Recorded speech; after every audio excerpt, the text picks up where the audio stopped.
Bonjour à toutes et à tous. Très heureux de vous accueillir aujourd'hui pour notre conférence intitulée « Façonner un leadership européen dans l'intelligence artificielle ». Celle-ci est organisée en collaboration avec nos partenaires du BDVA et de Confiance.AI et labellisée Présidence du Conseil de l'Union européenne. Nous vous remercions vivement d'avoir été nombreux à vous inscrire pour suivre cette conférence, ce qui démontre, s'il en était besoin, l'importance de cette thématique. Alors que l'IA fait déjà partie de notre quotidien, la confiance dans l'usage est le prochain enjeu à relever dans les valeurs et les règles européennes qui nous définissent. Pour cela, cette conférence abordera les principaux défis de la normalisation et de l'industrie pour soutenir la future réglementation et définir la déclinaison technique de cette IA de confiance afin d'assurer le leadership européen dans un contexte de nécessaire souveraineté que les récents événements nous rappellent. Je suis Stéphane Moulière et je dirige le département en charge des secteurs du numérique, de l'énergie, de l'industrie et des mobilités chez AFNOR. Je vais co-animer cette conférence aujourd'hui avec Anna Garcia et Caroline de Condé. Je vais maintenant passer la parole à Anna qui va vous présenter l'agenda de la réunion. Anna. Oui, bonjour, bienvenue. I'm Anna Garcia. I'm very honored to be here with you and to be one of the event co-moderators today, representing the Big Data Value Association, or BDVA, as Secretary General. So the topic of this conference is of great relevance to our members. So we have high interest in addressing this together with our members and with our cooperation partners like AFNOR. Now let's take a quick overview to the agenda. So we have a full day event organized in a single track, so we will be all together here. And we are combining keynotes and speeches from policymakers, industry representatives, and experts, with several roundtables addressing key aspects such as challenges and opportunities for industry and society, regulation and standardization, conformity assessment and certification, AI standardization strategy, innovation, and cooperation. We will have a few short breaks that will be announced by us as they come, and also there will be a longer lunch break in between the second and the third roundtable.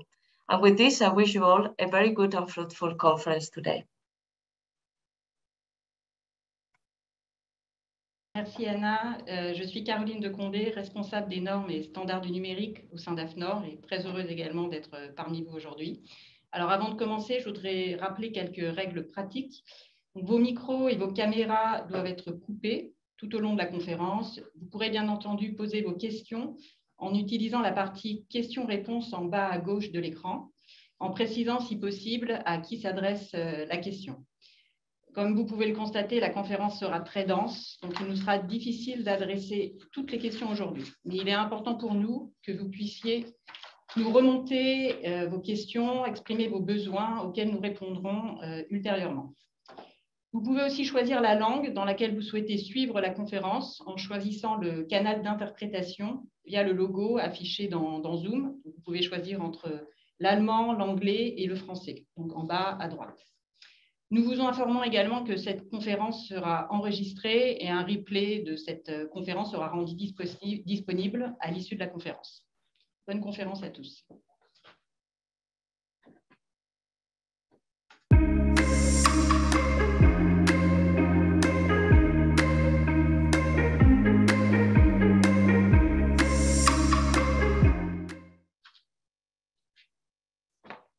Nous allons maintenant passer à la première partie de cette conférence. Je suis très heureuse d'introduire M. Renaud REVEL. M. REVEL est le coordinateur national de la stratégie française d'intelligence artificielle auprès du gouvernement et coprésident du comité de pilotage du partenariat mondial sur l'intelligence artificielle. M. REVEL, la parole est à vous. Merci Caroline. Bonjour chers amis européens et au-delà, j'espère. C'est un honneur pour moi, au nom des autorités françaises, d'inaugurer cette conférence. Comme vous le savez, nous avons tous et nous partageons tous ici un projet conquérant pour l'Europe en matière de développement et d'utilisation des usages de l'IA pour l'ensemble des choses qu'ils permettent pour notre économie, pour notre société. Le monde dans lequel nous sommes, en 10 ans, a beaucoup changé, avec un renouveau des technologies d'IA qui existaient auparavant, mais désormais une diffusion très rapide des systèmes d'intelligence artificielle. Qu'on en juge. Un article sur 25 désormais publié et évalué par les pairs dans les sciences dites exactes ou même au-delà, est un article qui concerne l'IA. Selon l'OCDE, 21% de l'investissement en capital risque est désormais relatif à l'IA et c'est en progression rapide. Selon différents organismes de consultants, c'est un marché qui croît très vite. McKinsey estime que les investissements mondiaux s'élèvent à 60 millions de dollars à peu près. Et EY, dans une étude récemment commanditée qui sera sans doute développée plus tard dans la journée, estimait ce marché en 2020 à plus de 200 millions d'euros annuels, avec un doublement prévu à l'horizon 2024. Et enfin, l'IA pour les services critiques et sensibles, les services les plus délicats, ceux d'ailleurs à haut risque que la Commission européenne propose de réglementer, de réguler, pourrait concerner, en tout cas dans une étude qui a concerné 9 grands domaines verticaux, 60% de ces usages. Donc on voit à la fois l'extraordinaire développement et la charge. En France, nous ressentons cette diffusion. Nous avons créé en 2019, dans le cadre de la stratégie nationale, un supercalculateur et en moins de 2 ans, il a accompagné plus de 1100 projets académiques et industriels. Et on sentait qu'il y avait là un besoin. Et on voit ce décollage et cette diffusion dans les sciences computationnelles. Chaque science, désormais, a une branche computationnelle. Par ailleurs, quand on étudie l'ensemble des aides à l'innovation qui sont attribuées à droit constant, on a aperçu en 2020 et en 2021 plus qu'un doublement des dossiers qui concernaient l'IA. Donc, on sent à la fois sur le plan scientifique, technologique et économique ce décollage. Si l'Europe veut être au rendez-vous mondial et conquérir de parts de marché, évidemment, il nous faut relever plusieurs défis. D'abord, des défis, je dirais, d'infrastructure. Nous devons être capables de développer en Europe, et nous le faisons grâce à la vision et au paquet très ambitieux porté par la Commission, auquel tous les États membres sont heureux de participer dans le cadre du plan coordonné, évidemment des plateformes d'échange de données, à la fois avec des modèles ouverts et des modèles évidemment rémunérateurs et commerciaux. Nous devons aussi développer, participer pleinement à l'élaboration des standards d'échange de données et notamment aller de plus en plus vers des standards distribués, puisqu'on voit bien que l'IA en réseau, l'IA en périphérie, le edge, se développe et va se développer très rapidement. Et en plus, ça évite le monopole, la concentration inégalitaire, défavorable aux nouveaux entrants des jeux de données. Par ailleurs, on voit bien aussi que se développe à la fois sur le plan industriel, mais on a sans doute besoin aussi de développement en open source maîtrisé en Europe, des plateformes, je dirais, de développement qui soient agnostiques par rapport aux composants électroniques et pas simplement favorisant son propre composant. On a besoin de plateformes interopérables, ouvertes à tous les acteurs. Par exemple, en France, l'INRIA a développé une plateforme scikit-learn qui aujourd'hui a un rôle très important, mais sur une niche qui est la data science classique. Mais évidemment, ce type de plateforme peut être aussi nécessaire dans la variété de l'Internet des objets et de l'IA embarquée. Nous savons qu'il y a beaucoup d'inquiétudes dans la société aussi sur ces sujets. C'est une des grandes thématiques aujourd'hui, sur le fait de savoir comment on va encadrer, réguler, standardiser ces approches. La Commission européenne a proposé en 2021 une réglementation très ambitieuse que tous les États membres et la France en particulier accompagnons. Et il faut savoir que ça va demander énormément de travail et nous sommes actuellement en intense préparation de tout cela.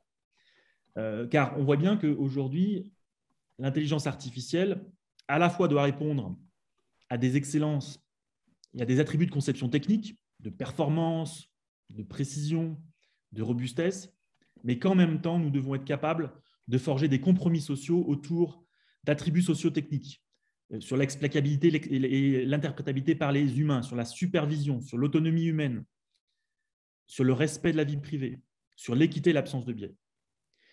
Et évidemment, ceci est compliqué parce qu'il ne s'agit pas de dérouler une checklist. Il y a toujours des arbitrages à avoir entre les principes. Parfois, les principes peuvent entrer en contradiction. C'est pourquoi nous saluons aussi l'approche européenne qui est de choisir une réglementation de haut niveau, horizontale, mais qui n'entre pas trop dans le détail et qui laisse toute sa place au sectoriel et à la standardisation. Car on sait bien qu'aujourd'hui, l'IA contemporaine, très majoritairement, reste spécialisée. Et donc, on ne peut pas juger avec un prêt-à-porter trop contraignant. Il faut faire du sur-mesure, par branche, par technologie, par système d'IA. Et c'est ça qui est très important dans la négociation actuelle de l'AI Act. Et on voit que cet équilibre est respecté. Et c'est pour cela que nous mettons, nous en France en tout cas, beaucoup d'espoir aussi sur les travaux des organismes de standardisation comme le CNECT et évidemment en France, l'AFNOR et ses partenaires européens. Par ailleurs, nous pensons aussi qu'il est très important que la régulation et la standardisation tiennent compte du cycle de développement des systèmes d'IA. On voit bien qu'aujourd'hui, les systèmes d'IA, il y a une dimension hardware, il y a une dimension hardware-software, mais majoritairement, ce sont des systèmes logiciels. Et comme qui dit les systèmes logiciels, dit très grande diffusion possible sur des marchés mondiaux, avec une prime au premier entrant, avec un effet de taille de réseau. Et donc, la vitesse est clé.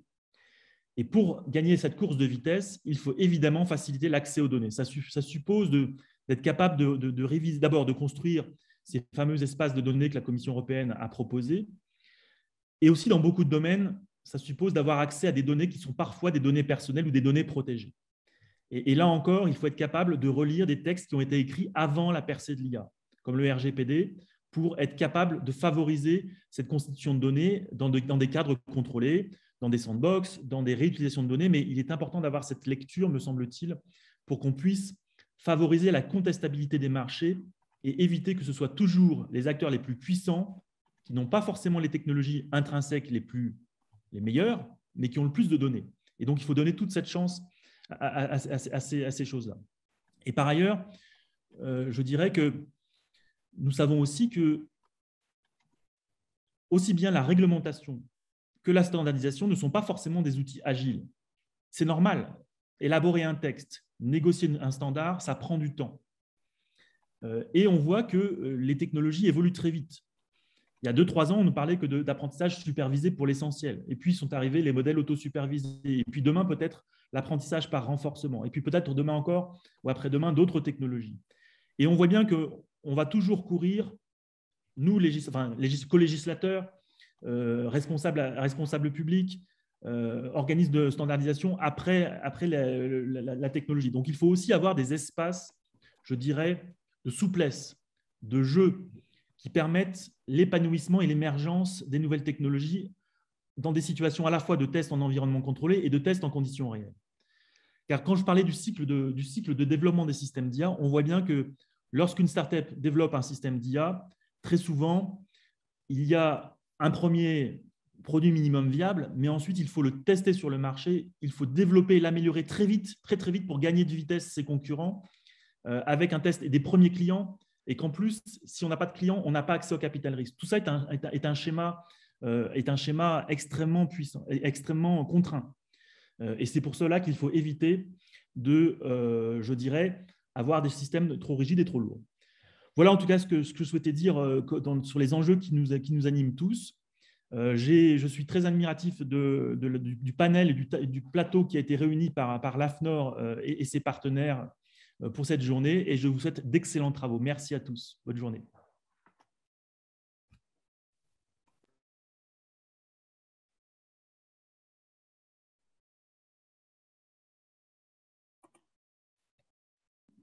So, Caroline, I think you are muted.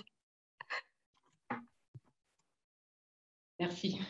Merci beaucoup, Monsieur Vedel, pour cette introduction qui rappelle en effet bien les enjeux autour de l'intelligence artificielle, sa diffusion rapide au sein de nos sociétés européennes et comment effectivement les pouvoirs publics aussi européens et français sont impliqués dans cette arrivée de l'intelligence artificielle et son encadrement en Europe.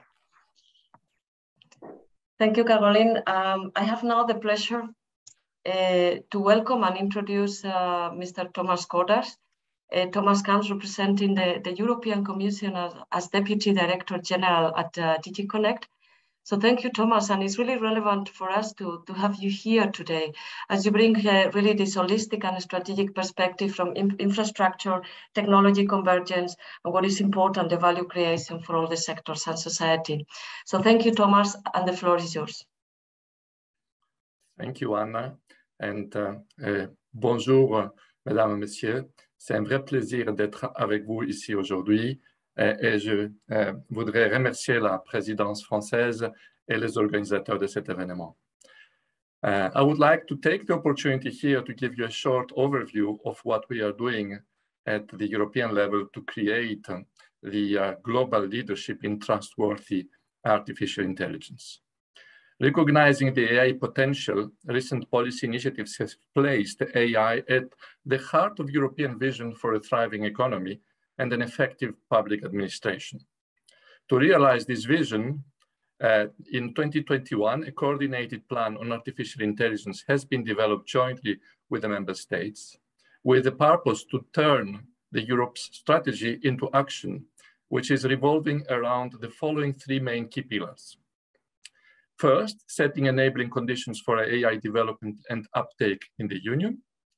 Second, make the Union the place where excellence in AI thrives from the lab to the market. And third, ensuring that AI works for people and is a force for good in society. Let me start with the first pillar, setting enabling conditions for AI development and uptake in the Union. To have a well-functioning AI ecosystem, we must create a broad range of enabling conditions, tapping into the potential of data, as Mr. Vedel has also said, fostering computing infrastructures, ensuring the availability of chips, and strengthening the necessary skills. I will not repeat the data, the economic data that have already been very, very well presented by Mr. Vedel, but it's striking, however, to see that currently 80% of industrial data that are generated on a daily basis are in fact never used. This is why we're already conducting a proactive data policy. We invest in the creation of European data spaces, as Mr. Vedel has said. And just 2 weeks ago, we have also proposed the Data Act, which is the last horizontal building block in our data strategy, and a key element of the digital transformation. It addresses the legal, the economic, and the technical issues which cause the underuse of data that I mentioned. In addition, we are building in Europe cloud capacities through the Cloud Federation and the European Alliance for Industrial Data, Edge, and Cloud. And Edge AI is one indeed of the very, very coming, I would say, new elements in the picture that we already know. We are also fostering the development of a very large and world-class, actually, interconnected supercomputing infrastructure through the Euro-HPC joint undertaking, which is now having a budget of 7 billion euros for the period 2021 to 2026. You have heard that the French have already invested in a supercomputer, actually, which is providing real services to the AI community. In Europe, we have 2 supercomputers that are to be installed soon and have already been installed, the Lumi and the Carolina, which are located respectively in Finland and in Czech Republic, and which will be specifically focusing on AI and big data applications, and they will be accessible from everywhere in Europe for these kinds of applications. Now, in addition, in February, the Commission has also come up with the ambitious CHIPS Act proposal to invest and build our innovation production capacities here in Europe and reduce shortages and dependencies in the chips supply chain. With a projected growth annually of 40%, the AI chips segment is going to be one of the fastest growing segments in the semiconductor field. An effective chips policy in Europe is therefore absolutely essential for our industries, including automotive, aerospace, or health, where the use of AI technologies is very rapidly developing and growing up. Finally, a last word on skills for this pillar, which is yet another essential condition to have a well-functioning AI ecosystem. The availability of AI skilled employees is one of the key barriers that our industry is facing today in adopting AI technologies. Many more actions will be needed, both at national level and EU level, to face this skill shortage.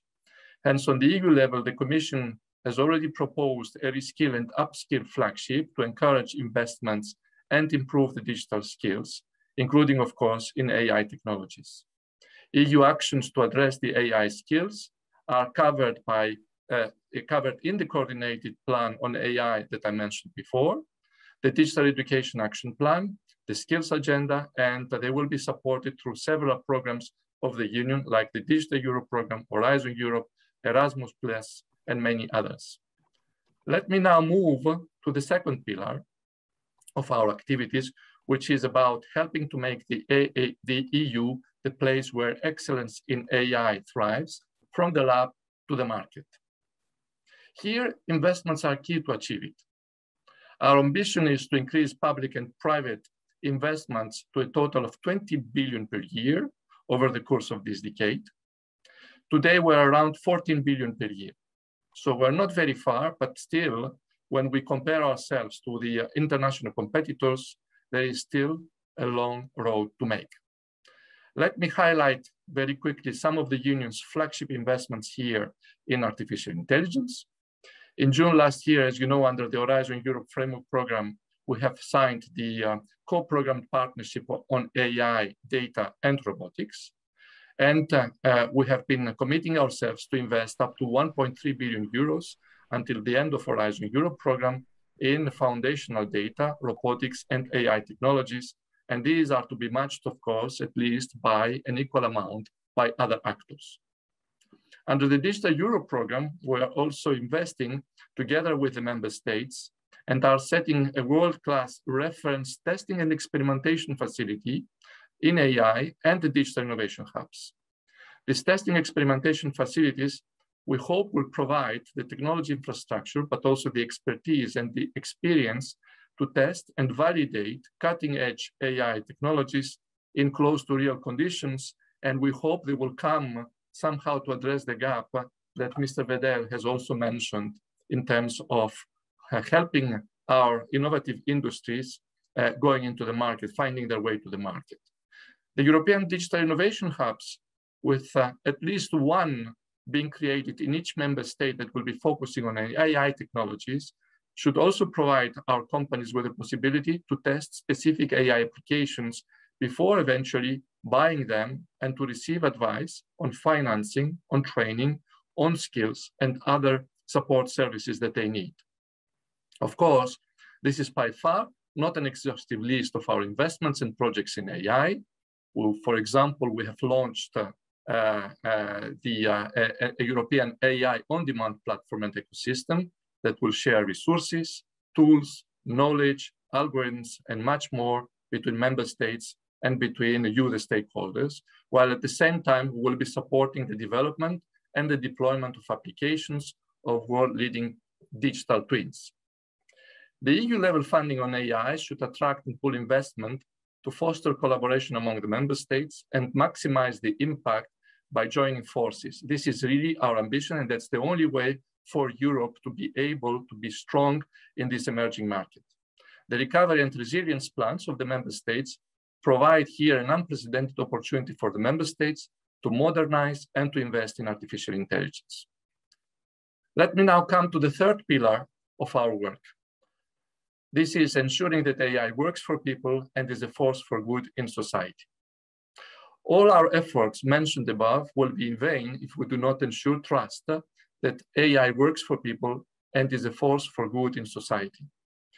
The EU has to ensure that AI developed and put on the market is human-centric, sustainable, secure, inclusive, respecting our values, and ultimately trustworthy, as Mr. Vedel has already said.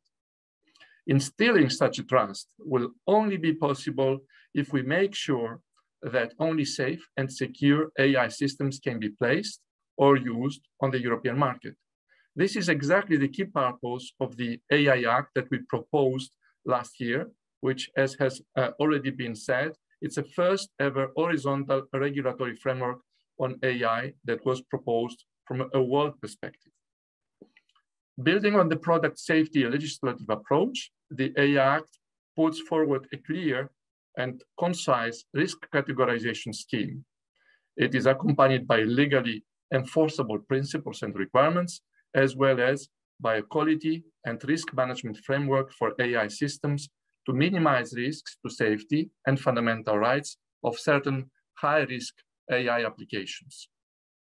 To make the requirements of the AI Act operational, standards here are crucial.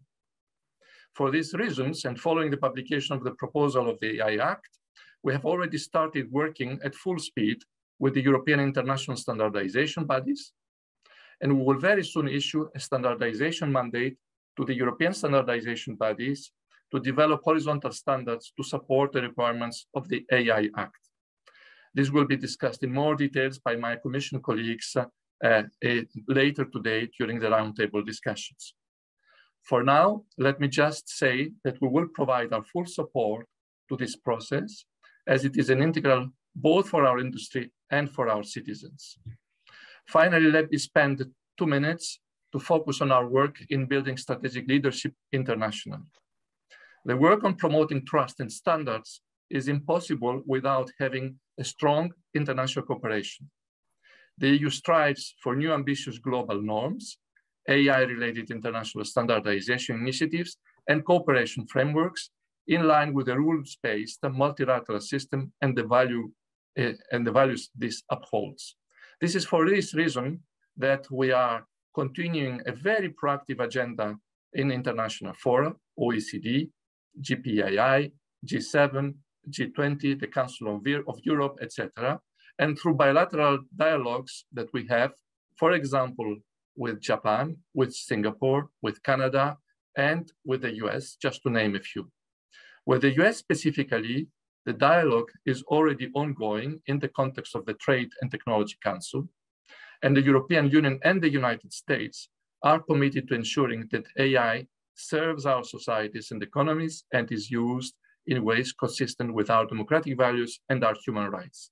By the way, I welcome the fact France will host the new meeting of the TTC taking place in May, on the 15th and 16th of May. I would like finally to conclude this short introduction by stating that, Mesdames, Messieurs, il est clair que l'intelligence artificielle aura de profondes répercussions économiques et sociétales à l'échelle mondiale. Nous avons besoin de systèmes d'IA qui sont conçus conformément aux droits et aux normes énoncés dans la législation européenne et qui peuvent être déployés de manière sûre et efficace dans l'intérêt de notre société. Je suis convaincu que nous disposons de tous les ingrédients nécessaires pour façonner le leadership européen et la résilience de l'Europe dans le domaine de l'IA. Mais afin de réussir nos objectifs ambitieux, nous devons accélérer en fait nos actions, agir et aligner nos investissements et notre politique en matière de renforcement de l'innovation et des capacités en matière de l'IA digne de confiance. Voilà un aperçu de ce que nous faisons au niveau européen et je vous remercie énormément et je vous souhaite une excellente continuation de cette conférence. Merci, Thomas. Thank you very much. And also thank you for providing this great overview of all these important pillars, instruments, and all the actions linked to the AI coordinated plan that you, the European Commission, together with member states and stakeholders all over Europe are pushing forward.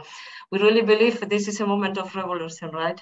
And I think the event of today covers many of these pillars that you mentioned today, everything related to ecosystem, this holistic perspective with the technological convergence, and of course the skills, and at the end of the day, what is really important, that this really brings benefits to our people and our society.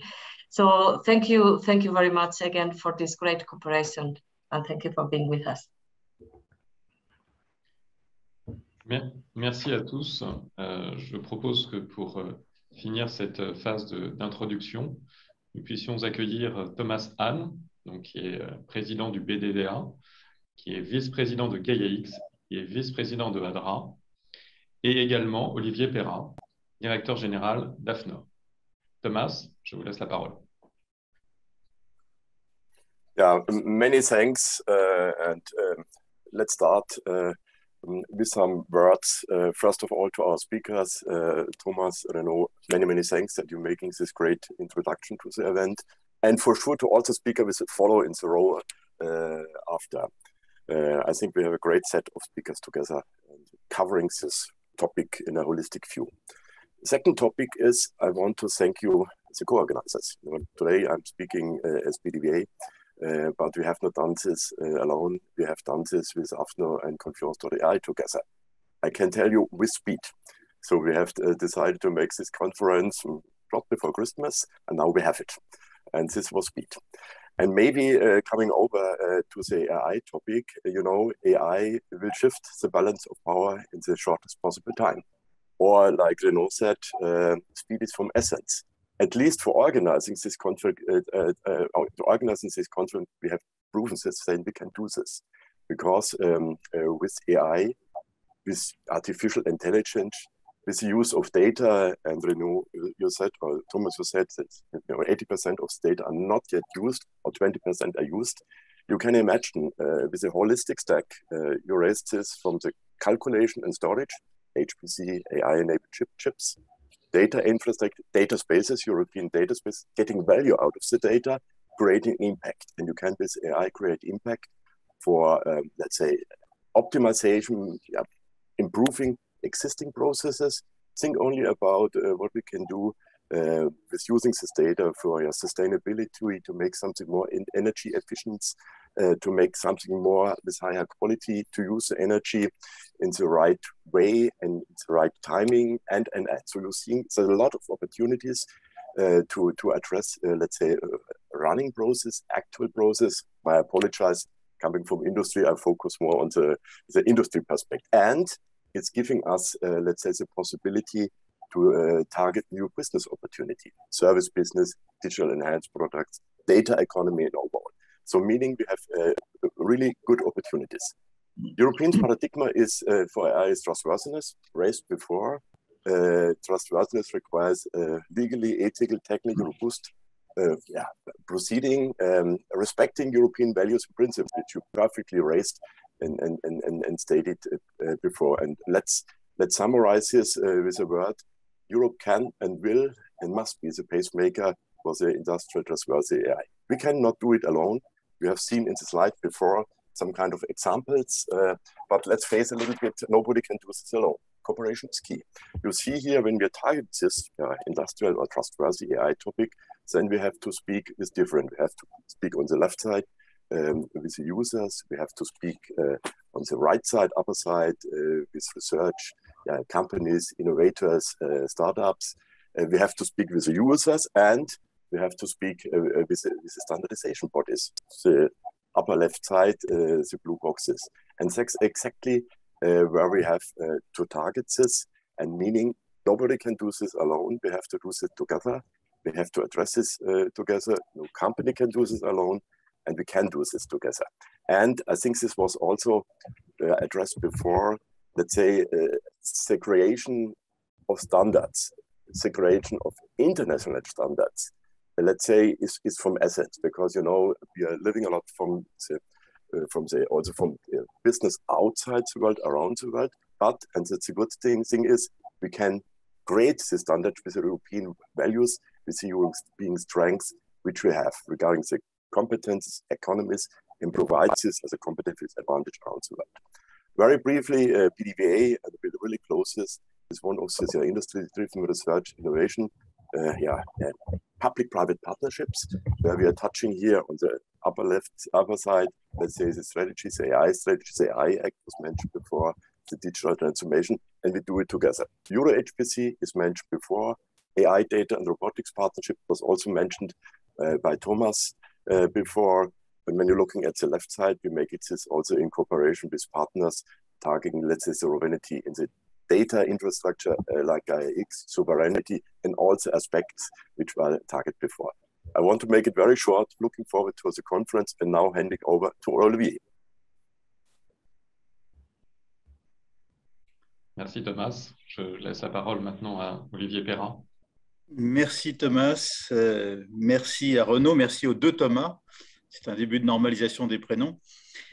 pour leur présentation très intéressante. Je suis très heureux en tant que directeur général d'AFNOR, vice-président également aussi du Comité européen de normalisation, qui est l'une des 3 organisations européennes de normalisation, et membre également aussi du conseil d'administration de l'ISO, ce qui répond aux vœux de Thomas Skordas sur la bonne coordination avec l'international.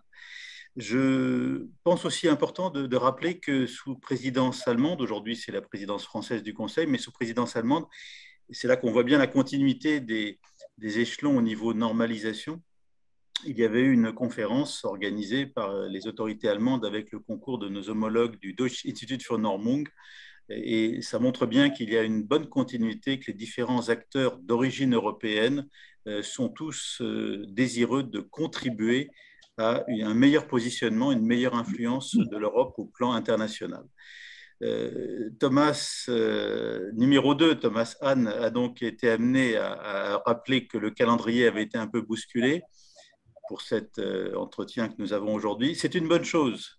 C'est une bonne chose parce qu'entre-temps, le 2 février, qui est la date de naissance de mon deuxième fils, ça a été aussi la communication de la Commission européenne en matière de normalisation. Et le commissaire breton a fait une intervention tout à fait remarquée, tout à fait saluée, qui vise justement à faire en sorte que l'Union européenne soit beaucoup plus dans la logique des standard setters que des standard takers. Et nous nous inscrivons totalement, et à titre personnel, modestement, je m'inscris tout à fait dans cette voie-là, d'autant plus que le CEN, pour ce qui le concerne, et le CNELEC ont, avec leur contrepartie internationale ISO et IEC, des accords qui donnent justement une voie privilégiée à l'influence des contributions d'origine européenne. Donc, je crois que c'est un point tout à fait important à souligner. Alors, la normalisation, et je suis très heureux d'être dans cette place de numéro 4 parce que je remercie les 3 intervenants précédents pour avoir effectivement éclairé le débat. Et ça me permet modestement à nouveau d'indiquer comment je pense que la normalisation peut apporter une véritable valeur ajoutée. D'abord, c'est la notion d'interopérabilité et de confiance. Ça a été évoqué précédemment, l'échange des données, la capitalisation des données, l'absence de données propriétaires de manière à donner le maximum de portée à des capitalisations d'expérience sur des sujets comme la santé, mais on peut aussi évoquer la cybersécurité, je crois que c'est d'actualité. On se rend bien compte de l'intérêt de cette normalisation qui assure à la fois l'interopérabilité et la confiance. Un deuxième point qui est très important, c'est que ceci aide également aussi les différents secteurs à mettre en œuvre les actes des institutions. Monsieur Thomas Skordas a évoqué les questions, justement les prochaines Standardization Requests qui allaient être formulées. Nous nous situons en plein dans ce qu'on appelle la nouvelle approche. Alors, nouvelle qui n'est pas toute nouvelle puisqu'elle date de 1984, mais d'abord, elle est toujours jeune et d'autre part, elle est très pertinente puisque ça permet d'avoir une régulation moderne qui est à la fois compatible pour les besoins du secteur privé et du secteur public. Cette normalisation aussi, elle est conçue et elle permet d'apporter un effet de levier par rapport à l'innovation. D'abord, alors je crois que c'est M. Vedel qui avait évoqué la notion d'agnostic. Alors, je vais parler de neutralité. La normalisation se veut neutre de manière à ne pas donner d'avantages qui seraient indus à certains acteurs par rapport à d'autres. Et donc, on propose, grâce à la normalisation, d'avoir un terrain de jeu plat et équilibré. Et puis également aussi, la normalisation, c'est l'ami de l'innovation. Ceci a été évoqué, le fait de créer des sandboxes, des bacs à sable, permet justement de tester des nouvelles approches, des nouvelles technologies, des nouveaux cadres, des nouveaux écosystèmes, et je pense que c'est tout à fait positif. Personne ne peut le faire tout seul, c'est ce que Thomas HAHN a dit, et c'est tout à fait fondé, et c'est pour ça que la normalisation intègre toutes les parties prenantes qui le souhaitent, avec les industries, les entreprises, les petites entreprises, les innovateurs, les citoyens, les consommateurs, les régulateurs, bien sûr, les ONG. C'est un jeu où tout le monde doit participer. Il n'y a que 2 catégories qui ne participent jamais, ce sont les générations futures et la biosphère, mais on essaye de prendre en compte quand même ces besoins-là, car ils sont très importants. Et donc, de manière plus générale, la normalisation s'attache à créer une communauté d'intérêt qui pousse, je dirais, et qui permet des approches communes, d'abord sur ce qu'il faut faire, sur quand il faut le faire, car la notion du timing est très importante et c'est un effort permanent du côté de la normalisation de faire en sorte que nous soyons capables d'être pertinents en termes de durée et de temps nécessaire. Il faut un peu de temps pour faire des documents normatifs. Nous essayons de tout faire pour tenir compte justement de ces constantes de temps. Et alors le dernier point, et ce sera ma conclusion, en plus de tous les autres bénéfices que j'ai essayé d'évoquer avec vous, il y en a un qui me paraît très important, qui est peut-être immatériel, mais c'est celui de la légitimité. La normalisation apporte la légitimité et il faut faire bon usage de cet atout. Merci.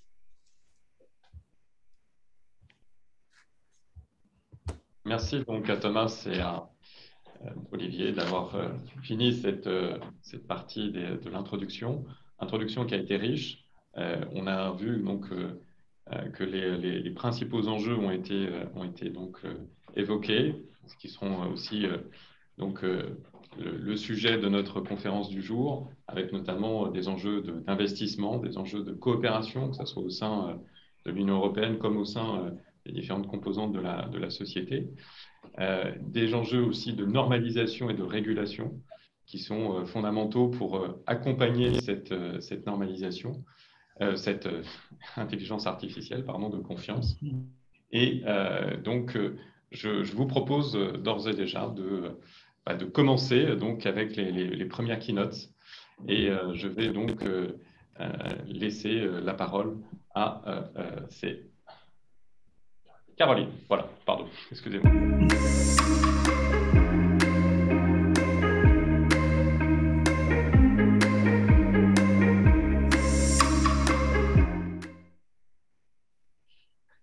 Nous allons maintenant passer en effet à une partie consacrée davantage aux perspectives industrielles de l'intelligence artificielle.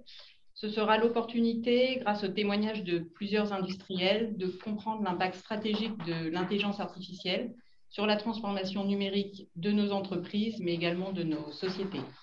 Comprendre également comment l'industrie européenne peut agir afin d'accompagner la mise en place d'une intelligence artificielle de confiance en Europe.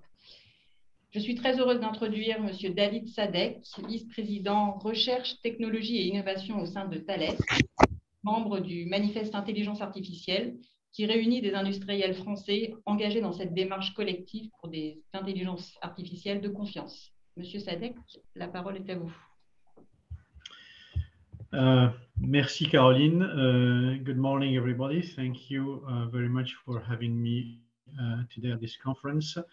I was recommended actually to speak in French just to promote the multilingualism and also in the context of the French presidency of Europe. So I switched to French and we have also the chance to have interpreters. So thank you for them to translate what I'm going to say in French. So, merci beaucoup. Je vais vous parler du manifeste industriel pour l'intelligence artificielle qui regroupe un certain nombre de grands industriels français dans une alliance aujourd'hui qui fait en sorte, en tous les cas, de porter une voix unique, néanmoins collégiale, de ce regroupement pour promouvoir et faire en sorte qu'une intelligence artificielle de confiance puisse être implémentée, mise en œuvre dans nos solutions industrielles au niveau français et européen. Alors, juste quelques mots sur la genèse de ce manifeste. L'histoire a démarré en septembre 2018 suite à la remise du rapport Villani sur l'IA. Où quelques industriels français avaient été sollicités par le ministère de l'économie et des finances pour échanger sur les perspectives industrielles donc de l'intelligence artificielle, sachant qu'il y avait une sorte de focus plus ou moins, j'allais dire, délibéré sur plutôt le numérique, les grands géants du numérique comme des producteurs d'intelligence artificielle. On souhaitait justement rééquilibrer un petit peu les choses et montrer aussi que l'industrie française n'était pas que consommatrice d'IA, mais était aussi productrice d'intelligence artificielle, et notamment dans un domaine qui est celui de l'IA de confiance pour les systèmes critiques. Suite à cet échange-là, on a été invité à proposer un certain nombre d'actions concrètes qui permettraient d'implémenter une stratégie d'intelligence artificielle pour l'industrie. On a donc rassemblé autour de la table un certain nombre de grands groupes industriels français et préparé en fait ce manifeste dans lequel on exprimait une vision partagée des valeurs et des objectifs. Manifeste qui avait été signé par les patrons des partenaires industriels qui s'associent à fonder justement ce manifeste, donné lieu à un événement à Bercy à l'époque, avec en présence du ministre de l'économie et des finances, Bruno Le Maire, qui avait également donc co-signé ce manifeste. Alors, pour ce qui est de la vision partagée et des objectifs qui étaient exprimés dans le manifeste, c'est de faire en sorte, en fait, que l'IA soit réellement une source de croissance et d'emploi pour l'industrie française et européenne, compatible avec la stratégie nationale AI for Humanity, donc la stratégie nationale donc, exprimée dans le rapport de Cédric Villani à l'époque, et avec un focus, comme je viens de le dire, sur une IA de confiance, plus particulièrement pour les systèmes critiques. Une IA donc qui répond à un certain nombre d'exigences que sont la sûreté, la certifiabilité de ces technologies, la sécurité de ces technologies, leur explicabilité et leur responsabilité également.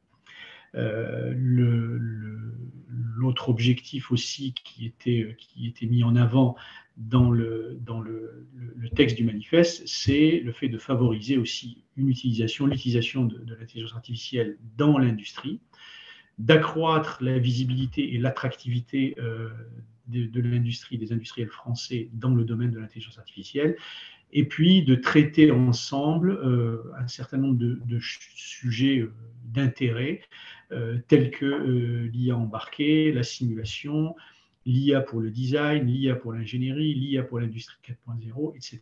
Donc il y avait quelques exemples qui étaient donnés, en tous les cas, pour illustrer les thématiques sur lesquelles on pouvait avoir une approche coordonnée au sein par les industriels du manifeste. Alors, pour ce qui est de la constitution en fait, du manifeste, donc initialement, on avait 8 membres fondateurs, donc si je les cite par ordre alphabétique, donc il y avait Air Liquide, Dassault Aviation, EDF, Renault, Safran, Thales, Total et Valeo, auxquels se sont joints très rapidement 8 autres membres, que sont Airbus, Michelin, Naval Group, Orange, Saint-Gobain, Schlumberger, ST Microélectronique et Veolia, pour faire aujourd'hui un consortium de 16 partenaires, donc 16 grands groupes, soutenus aussi par plusieurs acteurs du monde académique, en l'occurrence l'INRIA, le CEA List et le CEA Leti, l'Université Paris-Saclay, l'Institut Polytechnique de Paris, Sorbonne Université et l'Université Joseph Fourier de Grenoble. L'alliance du manifeste aujourd'hui est opérée par France Industrie, donc tout ce que je dis là est au sein de France Industrie. Et donc, bon, la coordination est assurée par Thales, en l'occurrence Marco Herman, qui est le Chief Scientific Officer de Thales et le coordinateur de ce manifeste, d'ailleurs, qui, Marco, était pressenti pour venir présenter le manifeste lui-même aujourd'hui, mais malheureusement, il a été empêché, et c'est la raison pour laquelle, en fait, je fais cette présentation. Pour ce qui est du modèle opératoire du manifeste, l'objectif, c'est vraiment d'avoir des actions coordonnées entre les industriels du manifeste, entre les industriels et les acteurs académiques, et entre les industriels et les pouvoirs publics, avec une approche multisectorielle, donc en essayant de mutualiser ou de mettre en synergie autant que faire se peut ce qui peut l'être entre différents industriels, même potentiellement de filières ou de secteurs différents, et de créer donc des masses critiques sur des sujets chauds dans le domaine de la recherche et du développement, et également de servir d'interface unique avec les pouvoirs publics tels que la DGE, donc la Direction Générale aux entreprises, avec laquelle on interagit très régulièrement, en tous les cas pour pousser, solliciter, promouvoir, inciter à la mise en place d'un certain nombre d'initiatives autour de l'intelligence artificielle, soit la mise en place ou le renforcement de ces initiatives. La gouvernance aujourd'hui du manifeste est assurée par l'ensemble des directeurs techniques ou directeurs de la R&D ou le représentant des partenaires membres dans un comité de pilotage qui se réunit tous les 3 mois et se saisit d'un certain nombre de sujets d'actualité partagés justement autour de l'intelligence artificielle. Pour terminer ma courte présentation, pour donner une idée un petit peu de ce modèle, donc voici quelques exemples d'actions qui ont été entreprises par les acteurs du manifeste. Déjà la mise en place de plusieurs groupes de travail sur un certain nombre de sujets justement dont certains nous occupent aujourd'hui. Un groupe sur la normalisation et la standardisation que j'ai le plaisir d'animer.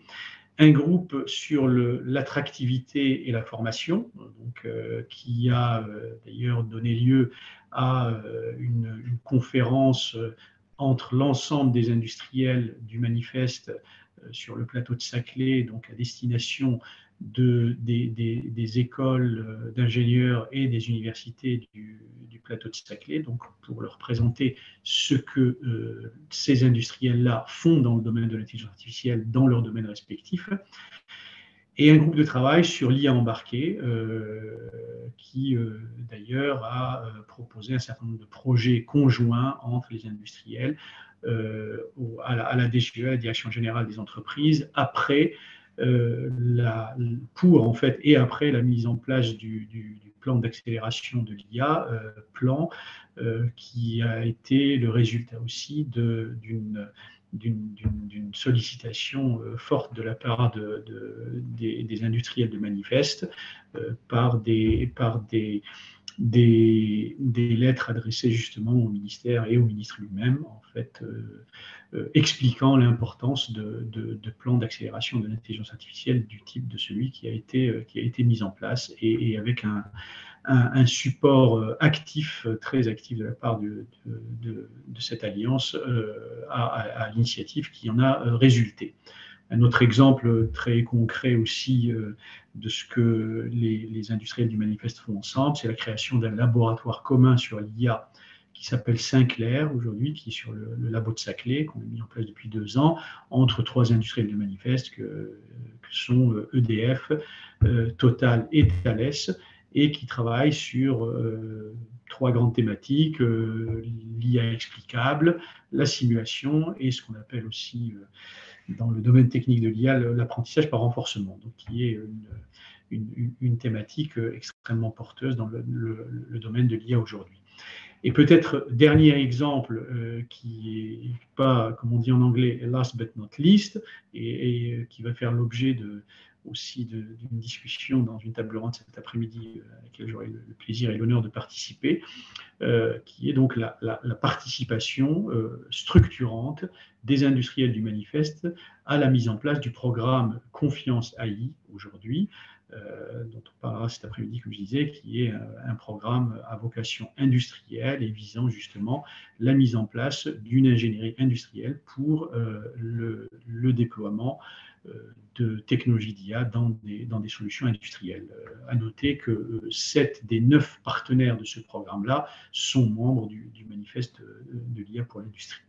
Voilà, donc c'était pour vous donner un peu une idée de ce modèle-là qui peut potentiellement aussi servir pour mettre en place des alliances comparables au niveau européen, soit dans d'autres pays, soit de manière justement plus synergique entre les États européens sur le sujet de l'intelligence artificielle de confiance pour les systèmes critiques. Voilà, merci beaucoup pour votre attention et donc au plaisir de vous retrouver cet après-midi. Voilà. Merci, David. We will have Stefan at the very end doing a summary of all the presentations, but thank you for this great overview of your of the Confiance.AI, and we are very happy also to have a collaboration with you. And now I would like to welcome on stage Natalia Oropesa, Chief Cybersecurity Officer at Siemens, and also Christophe Peylot, Senior Vice President Digital Trust at Bosch.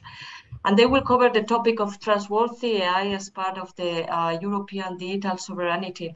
And now we have Natalia and Christophe together on stage, so Bosch and Siemens together, because they have developed with the BDE, the Association for Electrical, Electronic and Information Technologies in Germany, and with partners, AI trust label, including dimensions that have been already introduced before, like transparency, privacy, and fairness. So the floor is you. Thank you for joining us today, Natalia and Christophe. Thank you, Anna, for the kind words of introduction. Unfortunately, I have to say that due to the time delay we are currently having, Natalia sent me just a message. She can't participate due to higher circumstances. You know, the Ukrainian and Russian crisis require her to participate in some urgent calls now. And so this is why I step in for her. And Natalia and me, we are well aligned, and I give in behalf of both of Bosch and Siemens, Natalia and me, now this presentation. And please excuse that she can't participate in person now. What we wanted to talk about shortly is that digital trust requires digital sovereignty, because AI is thought to understand intelligent behavior and to implement it on hardware. And this needs that we have the ability to have the skills for development, production, those key technologies, and can use them, so that we have the ability in software and hardware as this is the foundation of AI. So knowledge about technology operating, shaping it, and knowledge about data-driven models, who owns the data, who can use it, where data is transferred, and validating the trusted computing base. So where AI actually is then computed on artificial devices, on hardware devices and software. This is a key prerequisite for Europe, that we will be successful in shaping our own flavor of AI. So if you could please go to the next slide. When we talk about trustworthy AI and that the European flavor of AI should be trustworthy, we are referring to the fact that trust in the digital world is a different animal, like in the traditional haptic physical world. The physical world, we more or less share the same environment, have the same experience. So if we refer to trust, is backed up by our joint ecosystems, by our experience, and so we know what we are referring to. And the haptic world is quite stable. So it gives us ample space to develop those experience and assign then trust to concepts which we saw that they are stable and reliable over a longer time span. This is completely different in the digital world. What we loosely call digital world is defined by protocols, tools, and services that are under constant change and development.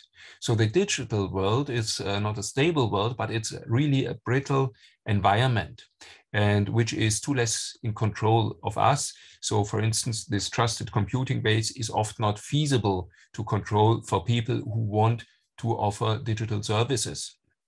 And AI brings even more volatility in this already shaky environment.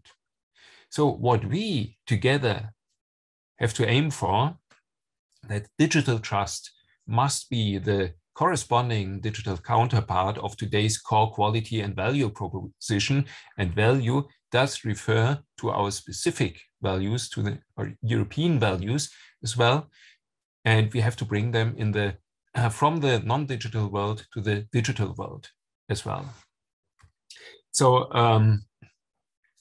we have to generate digital trust.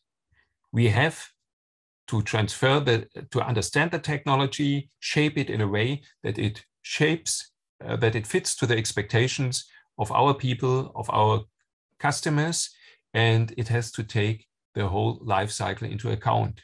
And AI really is geared towards acting and deciding. And this is a knife which cuts both sides.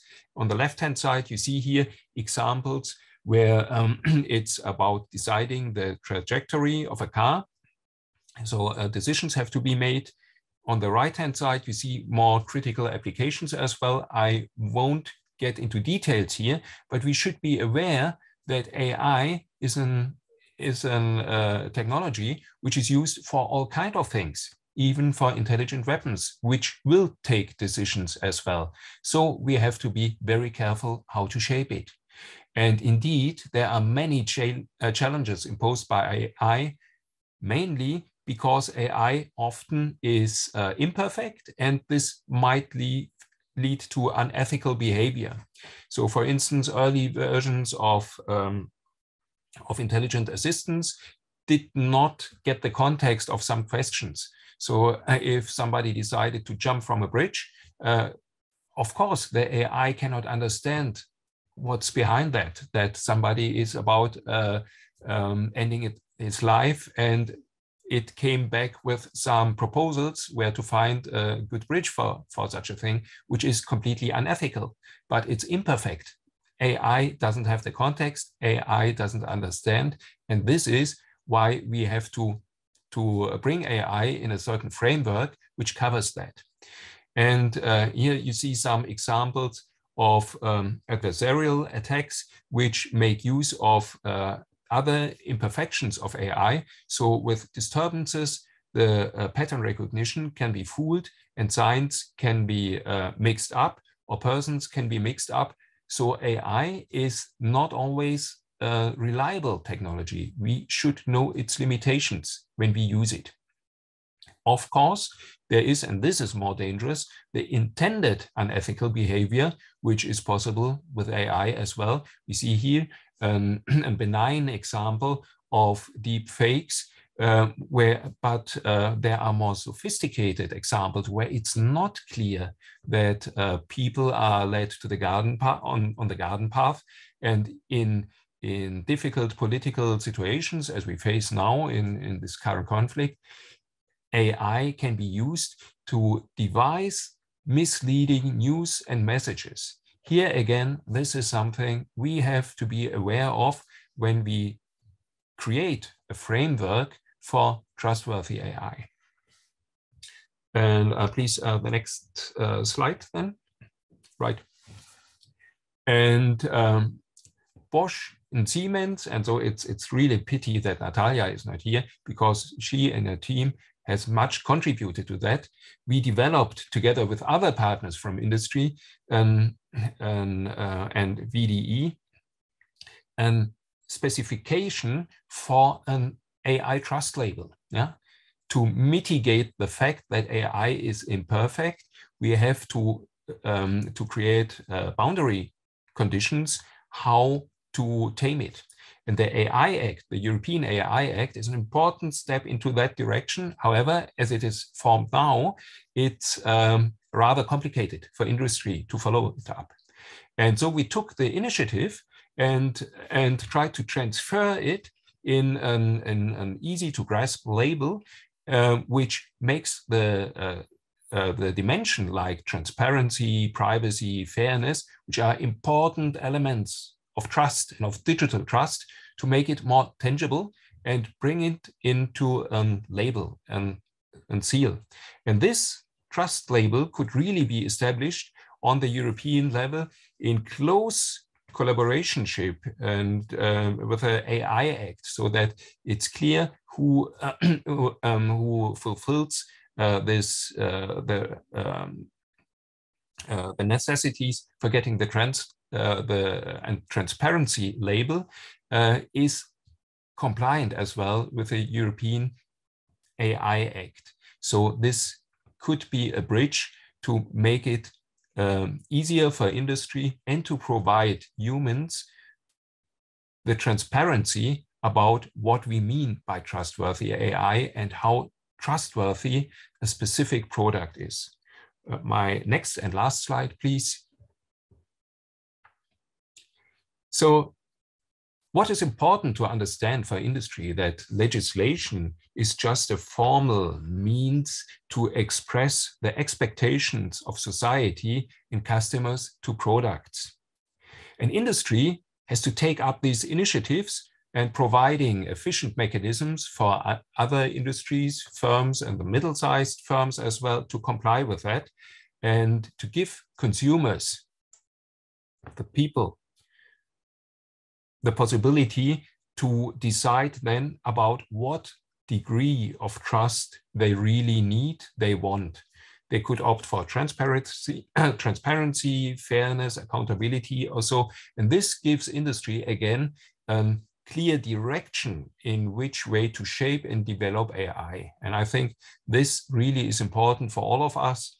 And maintaining digital trust, establishing and maintaining it, this really will require actions and adaptations during the whole life cycles of products.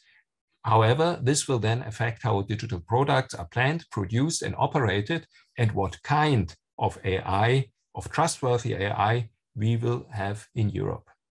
So thanks for your kind attention. And sorry again that Natalia could not participate, but I think you all understand the current situation. Merci Christophe pour cette intervention.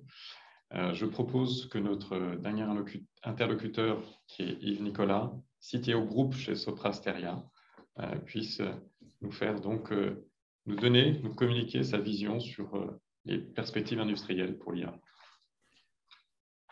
Merci Stéphane. Bonjour à tous. Good morning. I'm Yves Nicolas. I am the deputy to the group CTO in Soprasteria. And in the next 10 to 15 minutes or so, I will try to highlight how we work on industrial AI and trustworthy AI, actually together with our customers. For those of you who don't know us, we are Soprasteria. We are a European digital services company. We are one of the key tech companies in Europe, actually, and we help our customer manage, build, and transform their information systems. And we do that through mostly through consulting and integration services. We have done last year 4.7 billion euros turnovers. And we are about 47,000 employees. We are in the main European countries: France, Germany, Spain, Italy, Scandinavia, UK, if I may still include UK in Europe. And our customers will be mostly big companies, Fortune 500 companies. You will have companies like Airbus, SNCF, Orange, or Société Générale in France, Deutsche Bank, Telekom, or Volkswagen in Germany, Santander or Telefónica in Spain. So as you can see, we are pretty diverse in terms of vertical services. Even if you look at public sector, aerospace, or financial services are our key strength areas. So what I'm going to say is really something which mix the kind of work and what we work on with our customers in all these different services. And also, by the way, in software edition, because we have mostly in financial services and HR system, we have actually a business which is about 20% in our business in software edition. So enough about the company itself, and let's come back to industrial AI. As a company, our main strategy is in AI is to help our customers to do AI at scale, to kind of successfully drive AI from the different proof of concept, proof of value data labs toward the mainstream, what we call the mainstream information systems, the bulk of their IS. If you look at AI numbers, which are coming from the analysts, but also the numbers that Renaud REVEL was giving at the beginning of the conference, they are pretty good. They are good everywhere. But there is a but in some way. Some of you might have heard about or read the book from Jeffrey Moore's, which is Crossing the Chasm. And this is about the difficulty to get out, to get from prototypes to real products. Well, AI applications in the companies in Europe, it sometimes looks that they are still in this chiasm in some way. I guess I was recently reading a white paper, which was from Google about their MLOps strategy. And they are quoting kind of several studies which come from everywhere. They highlight the fact that only 1 out of 2 organizations have moved beyond pilot or proof of concept in AI. They even quote a study, I think it comes from Algorithmia, a company they surveyed a lot of companies who have worked actively on AI. And they said that about 55% of the companies they have surveyed have not deployed a machine learning model. Another interesting figure that I found here is that they have asked companies that started AI and AI pilots. So I'm not talking about in the labs. I'm really talking about subject matter related AI pilots. They started these pilots before 2019, and they found out that 72% of their pilots have not. 70% of the enterprise have not deployed a single application in production. So given, going to production on AI at scale, this is a subject. And obviously one of the reasons of the subject is about trust. So I wanted to give you these things to highlight how we work on that. And to work on that with our customers, we rely on 4 pillars. So one of them is verticalization, which is obviously there is no AI for the sake of AI. Everything needs to be related to a very strong subject matter expertise and a use case which brings value in the business. There is a second pillar we strongly work on, which is democratization, which is the AI knowledge needs to be spread to a wide variety of people. We believe that everybody needs to understand a bit of AI, and everybody is not going to be an AI specialist, but at least anybody and the people in the business side, they need to know what AI can do or cannot do. And that's very important. The third pillar is about industrialization. Just like in regular IS system, if you want to scale up, if you want to deploy massively in systems which are big, you need to apply industrial tooling of AI. And this is very, very important. And none of these pillars will be able to exist without a strong foundation on trust and ethics. This has been very well highlighted already in a sense, and we'll come back to that. So if you can go to next slide, please. So once we have these 4 pillars as the main guidelines to tackle the objective of doing AI at scale in big information systems, what are the key factors you need to pay attention to? You have some specific technical stuff to look at, right? If you look at a regular IS program, mostly it's deterministic. An AI model will be probabilistic. So how do you mix the 2 of them inside the same system? And how do you adapt the test framework to take that into account? Another example about technical specificity and technical differences is that regular IS system now, you have a very strong industrial scheme, which is driven by what we call the DevOps techniques, which enable to automate all the test phase, making sure that you have what we call continuous integration, testing, and deployment. This relies on very strong software version controls and a set of rigorous tests that you do every time you do a modification. And if you want to go at scale on AI, you need to do the same kind of things. You need to meet the same non-functional requirement standards. When you want to apply that, well, it's not easy because, you know, the traditional version control and test scheme, they will not apply to data sets, to the hyperparameters, everything you need to include in an ML model. So that's a whole new field, which is called MLOps, and the whole interaction between DevOps, MLOps, and the traditional software engineering tooling, this is still work in progress. So this is a strong stuff to look at in technical specificity. The second key success factor, you have obviously human factors to take into account. So far, AI system has been, you know, AI has been mostly the field, even in big company, the field of data scientists, AI specialists. These persons, they might not be exactly developers. Most of them, once they have trained their model and, you know, produced what's called a Jupyter notebook or whatever, which gives 90% or plus result on a test data set, they think the job is done. Well, it's only the start of the job when you want to do AI at scale. And we need to have the two worlds to come together. And the third success factor, it's the whole regulation factor, regulation and standards, and that's what we are talking about here for most of the day. When you look at regulation and standards, when you talk about AI, you can look at it from both ways. First of all, there are how do systems where you put some kind of AI components inside will fit into existing regulated environment. I take an example. If you take a pacemaker, for example, there are already a lot of, there is a EU regulation on medical devices. It's been updated several times. And that's well worked, and it assures the safety of the people and the patients who will have pacemakers, who are living with pacemakers. When you want to do, as research is doing, when you want to insert an algorithm inside the pacemaker, and an AI algorithm that will actually help the pacemaker work better, well, you still need to comply to this regulation, which has not been specifically devised to include AIs. That's one side of the subject. And the second side of the subject is obviously regulation that will specifically apply to AI system.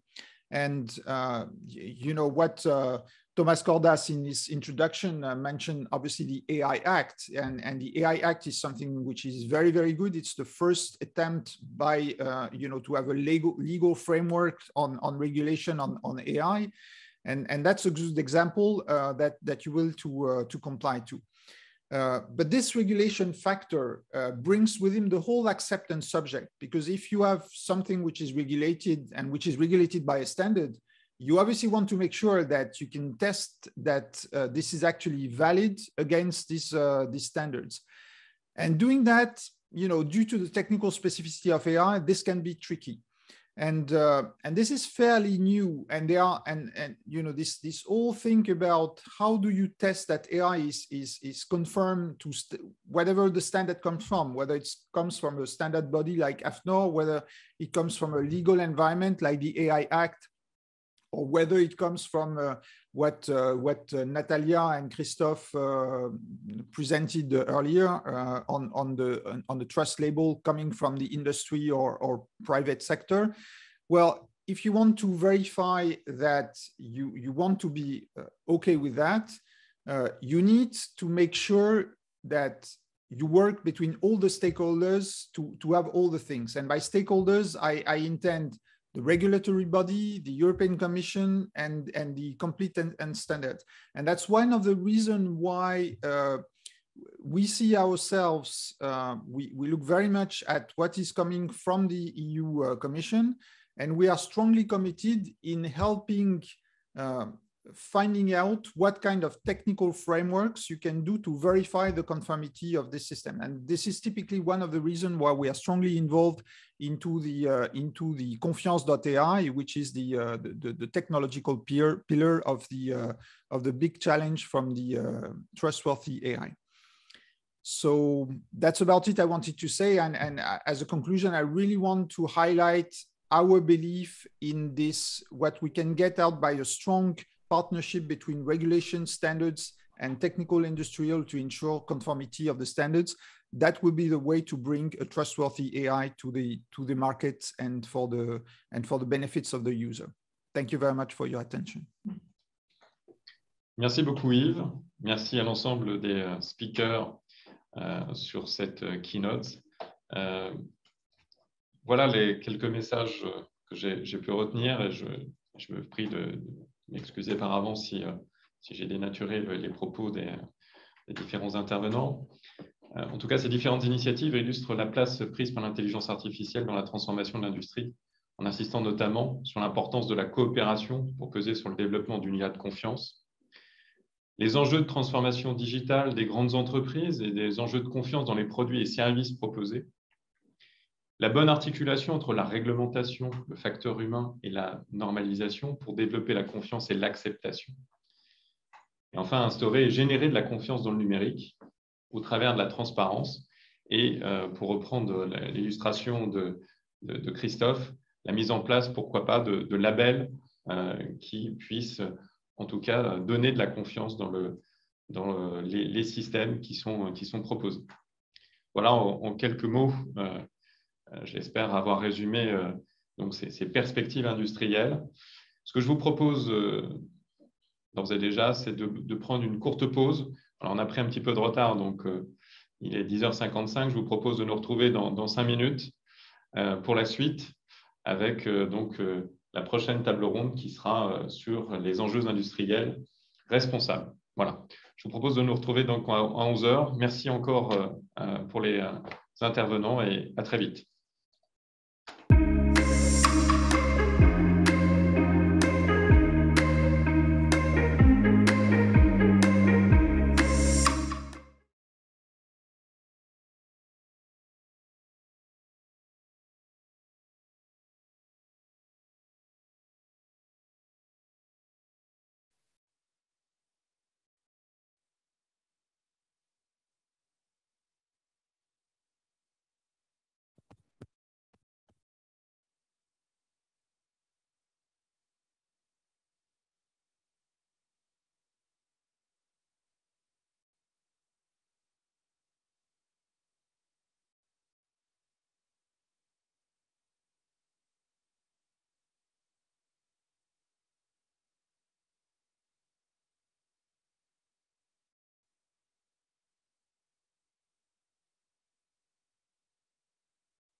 Test, test. On m'entend? Can you hear me? Oui, oui. Yes. Okay, that's good. Oui, bonjour, Et... Bernard Salah. Can you bonjour. hear me? We can Hello. hear everyone. Oui, impeccable. Et Bonjour. je suis censé parler en anglais ou en français? I do have to speak English or French? As you want. As you prefer. Okay. There is translation, so you choose. Ok, Bernard Salah, il est avec nous déjà? Oui, je suis avec vous par Zoom, hein, Bernard. Ouais, très bien. Et Bernard, tu parles français ou anglais? Ce que vous voulez, comme vous voulez. Alors moi, je préfère le français. Très bien. En fait, on a choisi le français pour les intervenants français pour respecter les règles en termes de présidence de la commission, enfin du Conseil européen française, la présidence française. Donc voilà, c'est juste pour ça. Et on n'a pas des règles pour les Allemands, les petits Allemands comme moi? Ça, c'était avant. Ça, c'était la session précédente. Non, mais Bernard, il faut que vous attendiez de présider la commission, la commission la prochaine fois. Bon, j'essaye le mieux en français parce que j'ai fait la préparation un petit peu en français. Okay, so hello, I'm the moderator for the session. I'm just trying to follow up. So what is the final decision?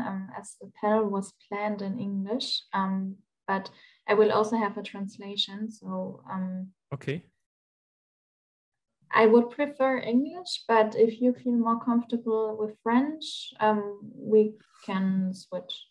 For me, it's equal. So I could speak in English and in French.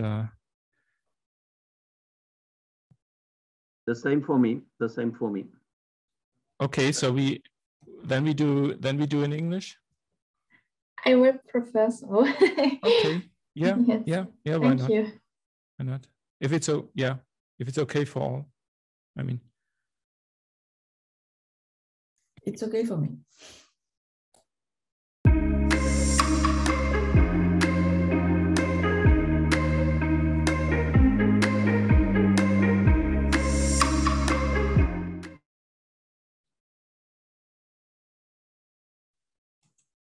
Anna? Now I think it's fine. I think you can hear me now. Welcome back to everyone. I hope you had some minutes for a break. So let's move very quickly to the first roundtable of the day, where we will address the topic of responsible industrial challenges. To moderate this roundtable, I have the pleasure to welcome Anna-Lena Lopp, and she's leading international cooperation at Platform Industry 4.0. And Platform Industry 4.0 is a central cross-sector network in Germany that has the purpose to facilitate the digital transformation of industry, bringing together the digital ecosystem. So she fits really perfectly for this panel, where we also have, Anna-Lena will introduce all the panelists, different flavors of industry, large industry, SME, and also different sectors. So Anna-Lena, welcome, and also welcome to all panelists, and really looking forward to this panel. Thank you. Thank you, Anna, for having us today, for having Platform Industry 4.0 and myself as the moderator for the first panel in today's event. I send a warm welcome to the audience, speakers, and the whole organization team in front and behind the scenes. As I know from experience, it's a big task. So what will we cover in the next 45 minutes? I understand the headline, Responsible Industrial Challenges, as follows. The digital transformation and artificial intelligence have great potentials for future business opportunities and a competitive European economy. For unfolding these potentials, we already heard today that are various challenges which need to be tackled, and at the same time, responsibilities towards humans, society, and the environment need to be met. So the central questions for discussion today are, what are these central challenges from an industrial perspective?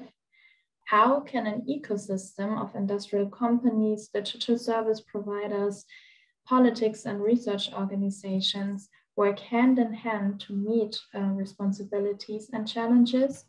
And also, what are the concrete steps that should be tackled yes, to unfold the mentioned potentials as well.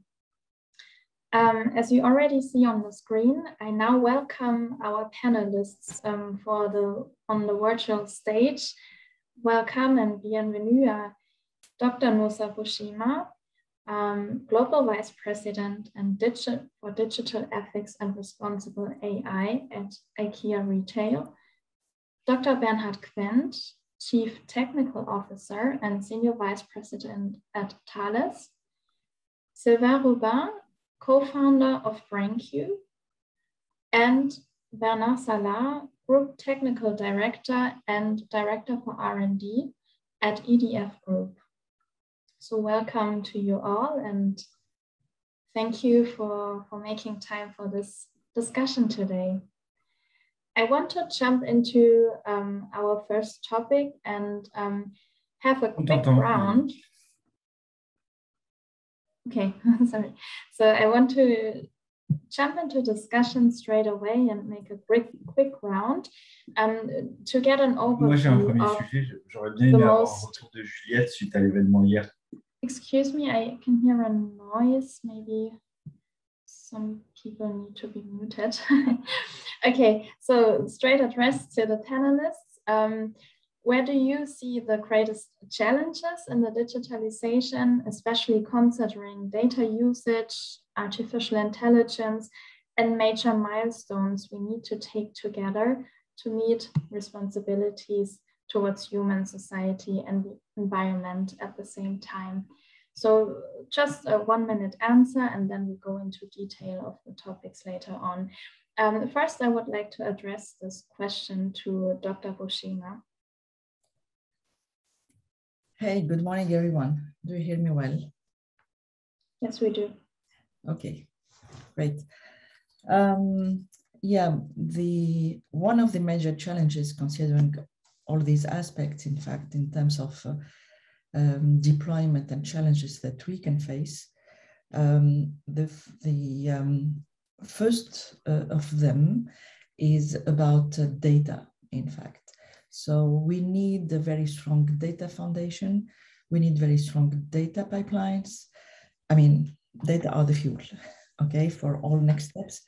So it is very important that we have not only good quality data, because most of the time we talk about quality, but quality we can put in there a lot of concepts, a lot of properties, but we need to be very careful when we talk about quality, because we have also eligibility, we have traceability beyond lineage, we have so many diverse, in fact, data sources, so many actions, so we need really to ensure that our data models are very aligned with the FAIR principle. It has nothing to do with fairness, it is more about findability, interoperability, accessibility, and reusability. So this is the real asset from the industrial point of view.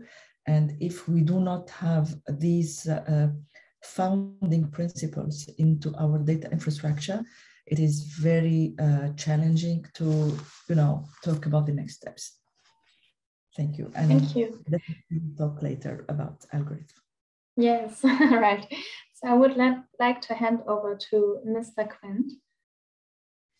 Yes, thank you very much for this question, because I think we are in a very crucial phase when applying technologies of artificial intelligence. We are in a kind of transition phase between a phase where there's a lot of euphoria, new technologies, and a lot of activities around research and technology. And we are now in a phase where we are applying more and more these technologies in critical domains. Thales stands for a lot of these critical domains, so be it in aerospace, be it in communications, cybersecurity, or be it in defense. So for us, it's very crucial to apply these technologies in a framework of confidence and trust. And this is where we need exchange, where we need also a framework, a stable framework from, for example, regulation to satisfy our mission.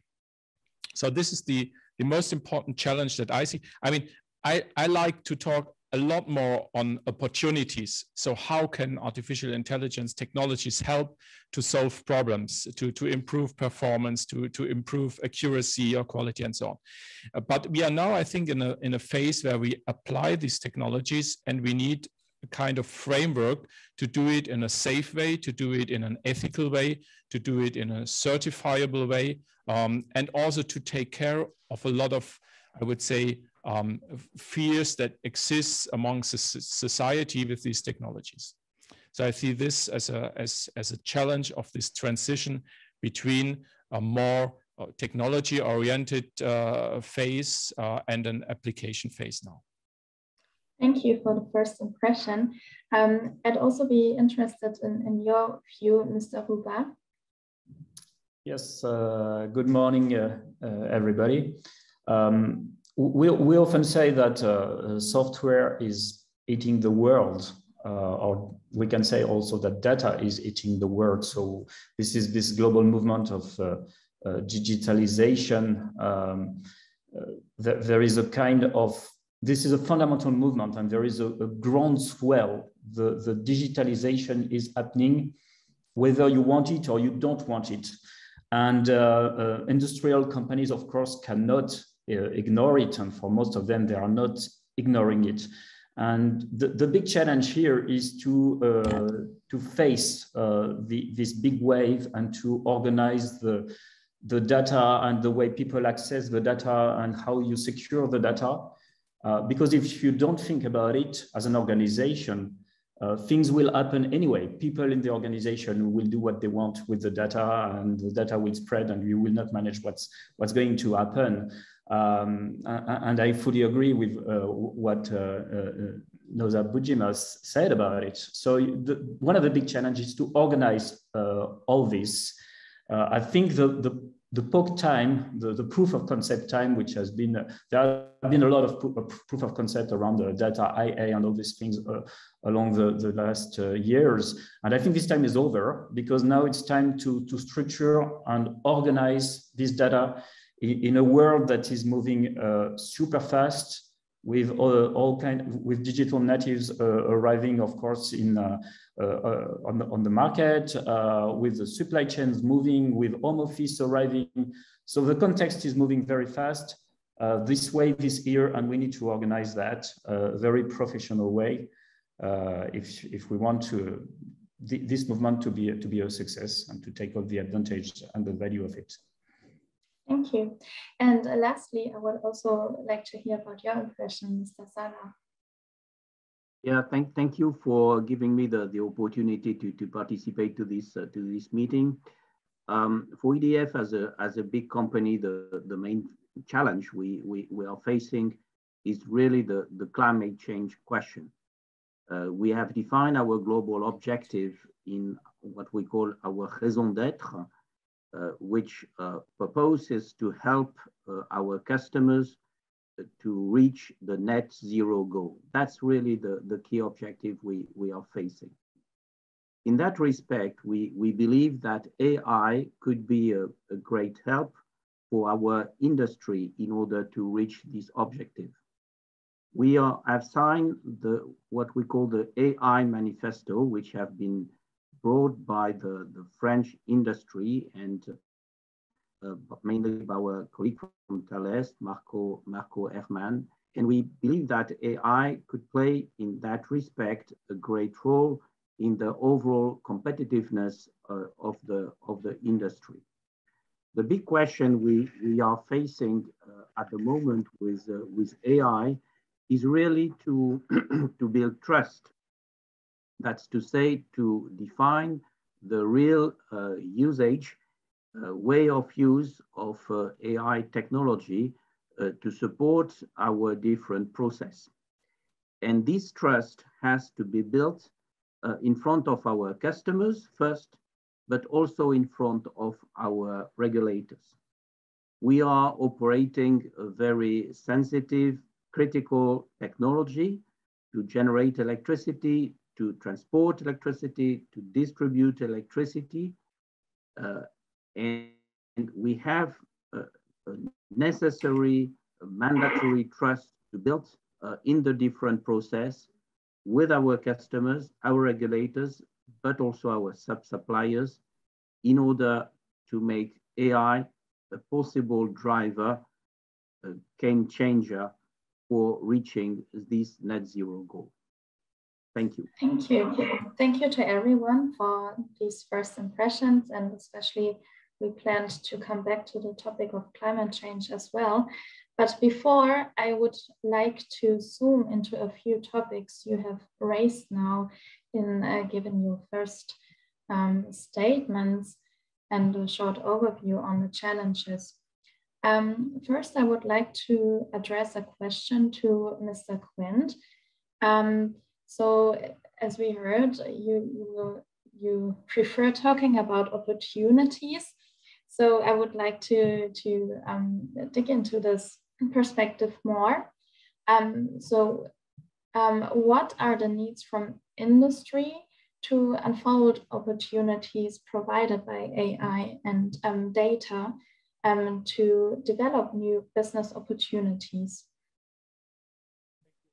And maybe you can also, by answering this answer, also give an impression who can meet those needs and how.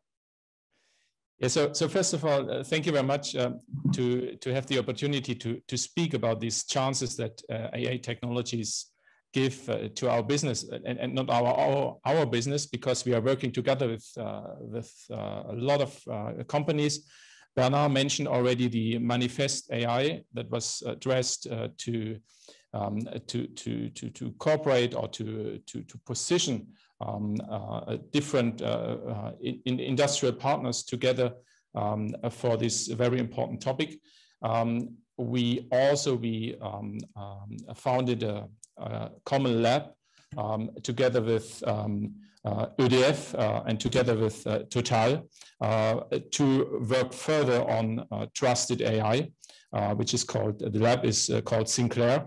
And we have a couple of very interesting applications for AI, artificial intelligence, for real problems. So it's in this transition from science to applications that we progress a lot. So I speak, for example, artificial intelligence applied in simulation with so-called surrogate models, or artificial intelligence applied in problems from air traffic control. When you're asking about what I would like to get I would say some support from, for example, from institutions of the European Union and so on, I think that a framework that helps industry to push these opportunities, but to push them in a framework of trust, transparency, and also with ethical and with ecological standards, this would help a lot. And therefore we are heavily engaged also in the discussions about the AI Act, for example, or about activities on ethical AI. We also have a lot of activities to make the link between, I would say, the ecological footprint of database technologies, and namely artificial intelligence, yes, the consumption of energy and so on. We don't hear you.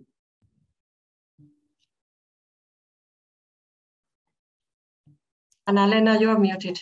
Yeah. Excuse me. Okay, I would like to continue with Dr. Buscema. As the former vice chair of the European Commission's high-level expert group on artificial intelligence, you were active for the report ethical guidelines for trustworthy AI. Could you shortly summarize the key messages of the report and also how they relate to European values, which have also been raised many times today? And I'd also be interested in your opinion if this combination could lead to a unique selling point for the European industry. Good. Let me summarize very quickly, in fact, what was the really idea that we have in mind when we put forward this report. In fact, at that time, I asked the European Commission that we should not make it the N+1 report about ethics and human rights. I was really stressing the fact that we need more operational consideration so that we facilitate the uptake by the industry, meaning that, of course, we all agree on human rights dimension, but we need to go further than the goodwill. And that's why we, beyond, of course, human rights dimension, which are very important. And at that time, there was a quite number of reports already talking about ethics from really morality perspective, from the philosophical perspective, and from the human rights perspective. So we found this dimension there. So it's one of the pillars of this report, one of the important messages of this report.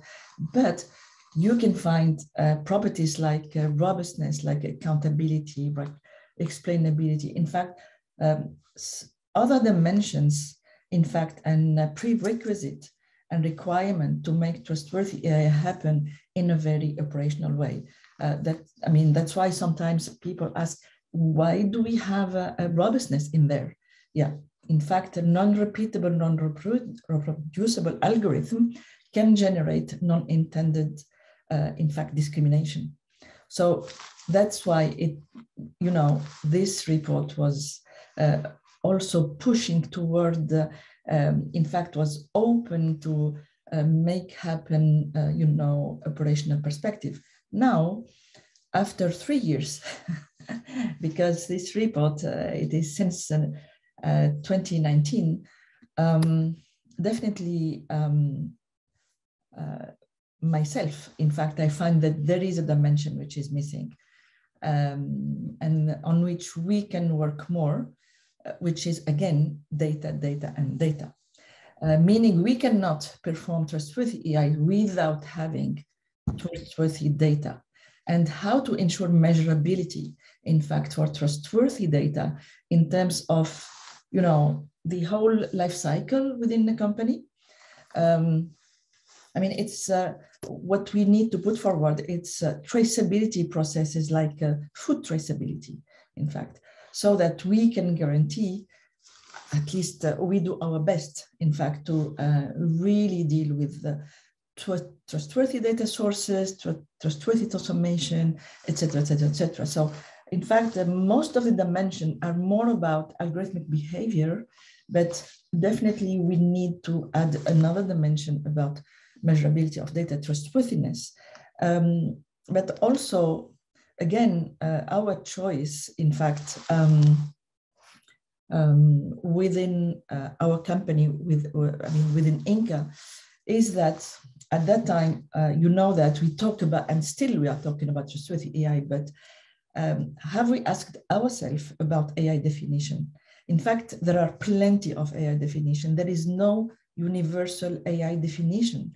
So that's why it is a choice also to, in fact, say that we would like, in fact, to be responsible and to put forward trustworthy, not only AI, AI with the deep learning and machine learning, in fact, understanding, but more generally, in fact, our algorithmic process, our algorithmic decision-making or insight. In fact, we need to ensure this accountability, transparency. And again, transparency is not about opening the code. So it's very important because so many times I faced the confusion about transparency is about opening the code. It is not. Okay, so it is really how to reduce, in fact, the information gap between service provider and the service consumer. So yeah, in fact, it was, in fact, this report was very, you know, founding, you know, pillar for European vision of trustworthy AI, but definitely we need to move on, we need to build upon, and really to consider other, in fact, dimensions, probably beyond what could be AI in a more algorithmic decision making. And again, data trustworthiness, data accountability is in fact another dimension. Now, thank you. We short, yes, maybe last sentence. Yeah, last sentence. I think useful to share with the audience is that in fact, the Stanford University annual report mentioned and highlighted that AI ethics is lacking benchmark and measurability, on which I fully agree. So we need very, in fact, to really focus all together on, you know, the measurability aspects, which is today not that developed. Thank you. Thank you very much. One topic we haven't touched upon yet in detail is the combination of cloud applications and using artificial intelligence. And I would like to address a question to Mr. Ruba. So how can we make cloud applications and artificial intelligence use in the industrial context trustworthy? Yeah, that's a very good question. And actually, I think the keyword here is reliability. I mean, when you consider industry, this is really a world of truth. This is a world of proof, meaning that the results are fast to be delivered. When you are deploying artificial intelligence, any kind of algorithm, you will soon know if that works or not, especially if you are in industrial production. If you have a predictive model or a prescriptive model that is not working, you will know it very fast. So clearly the trust will come from the effectiveness and from the demonstration that the thing works. And in this context, there is a kind of huge change resistance in industry, which is quite normal because lots of money is involved. And when things are not happening as expected, you pay cash, and huge amounts are involved very, very quickly. And the difficulty there is that most of the time, artificial intelligence is presented like a black box or something magic or even something fantasist.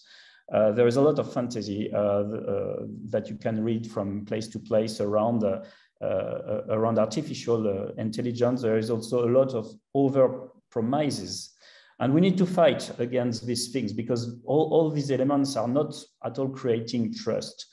So what needs to be done is, first of all, teaching the engineers, the process engineers, and so on, because artificial intelligence is not magic. At the end of the day, when you look at it, it's something quite mechanical that can be understandable, that engineers, whatever their domain is. So we need to stop the fantasy discourses. Second thing, we need to offer applications that provide observability and explainability. Explain how the algorithm is working, and as much as possible, we need to provide visuals or indicators that shows what the artificial intelligence is doing, what key parameters it is using, what data it is leveraging, and so on, so that people can check and can trust that the artificial intelligence is doing something that really makes sense. Also, we need to deploy these apps step by step. with a process where we build trust step by step, not doing everything in one day. And in order to do that, deploying an artificial intelligence system need to rely on a process that is structured and that is based on norms. And I think also the final point is that, and it's very important, we need to keep a place for human when deploying this artificial intelligence system. And actually, it's not so difficult because the human is not losing its place when you are deploying artificial intelligence. You are automating the math part of a decision, of the math part of the tactic, but the strategy, the piloting fundamentally remains at the human level. And people need to understand that. And need to understand that they are going to keep their role, and even they are going to have a more interesting or clever role, because the less interesting part, which is making calculation and taking care of the data, is going to be taken by the machine, and they are going to think about the strategy. So combining all those things, I think, makes it possible to build the trust. Yes. So maybe we can spend 1 minute also on your special perspective as a startup company. You have raised many challenging points, and we would also wanted to discuss with you today what can you contribute as a startup, and also where are your limits, and where is the power of the many needed to drive artificial intelligence forward? Mm-hmm. Well, I think as a startup, we achieve results by the practice, because we are very agile and we can move fast. We are a lean company, and we are very pragmatical. That is a big advantage. And when we are participating to benchmarks, and industrial companies are organizing many benchmarks, and sometimes benchmarks against large corporation, we are winning these benchmarks, in fact, because we've got this agility, we've got this ability to understand industrials, because we have people that come from industrial world, and because we have all these tools ready. So far, we have already equipped more than 250 plants with our platform and with our artificial intelligence hubs, meaning that we are collecting every day dozens of millions of parameters representing billions of data points every day. That being said, is there a limit? We are presently growing between 27–28% each year.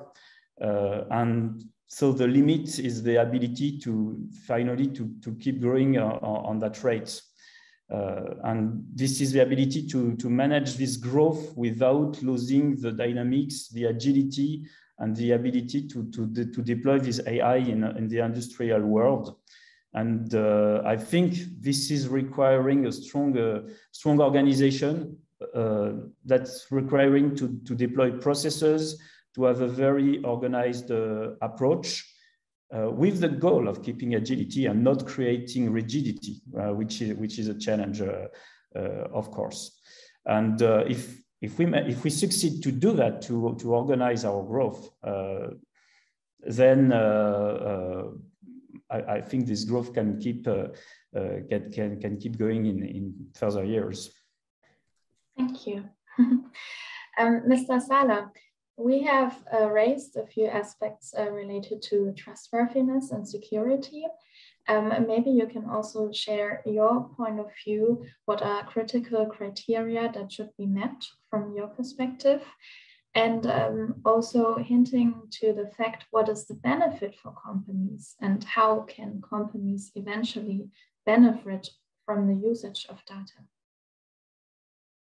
Okay, so about the the critical criteria you mentioned for reaching trustworthy AI in the industry, the big question we have to solve is to avoid to have AI as a black box.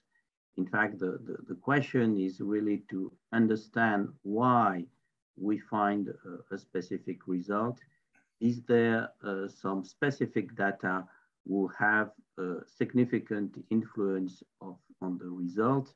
Which are those data? It's very important on critical system in the industry to be able to explain what are the driving factors and what are the driving data which make the result.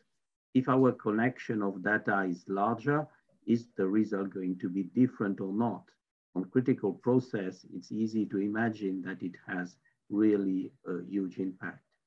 So that's the reason why we have built this industrial lab together with Thales and Total. Bernard was just mentioning it a few minutes before, in order to gather together our resources, in order to explore the different solutions to reach that goal.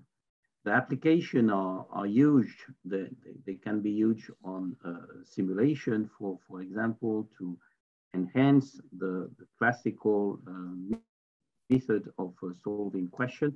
It can be used also to explore a solution, to find explanation, and also to solve complex optimization questions. Just perhaps to give you an example, at the moment we use AI technique to forecast the clogging of our pumping station on our plants. You know that electrical plants are cooled by water, and we have pumping station, and you could have biological products which come to those pumping station and clog the filters. And so the question is to try to be able to anticipate such phenomena with a great probability. And that's one of the use case that we are developing in our lab, with really a critical impact on the way we operate our plants. Thank you.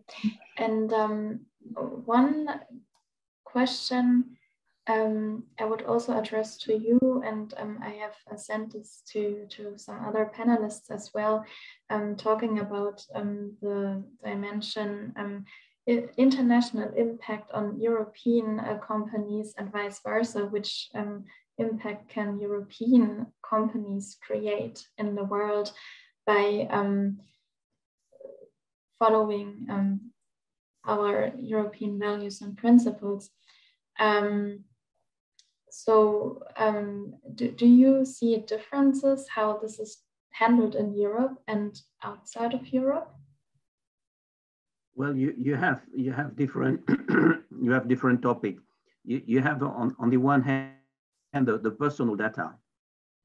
For the personal data, there is obviously a huge difference between Europe and other parts of the world, with the GDPR regulation that we are implementing in a great extent in order to protect personal data. This is quite different here in the European Union.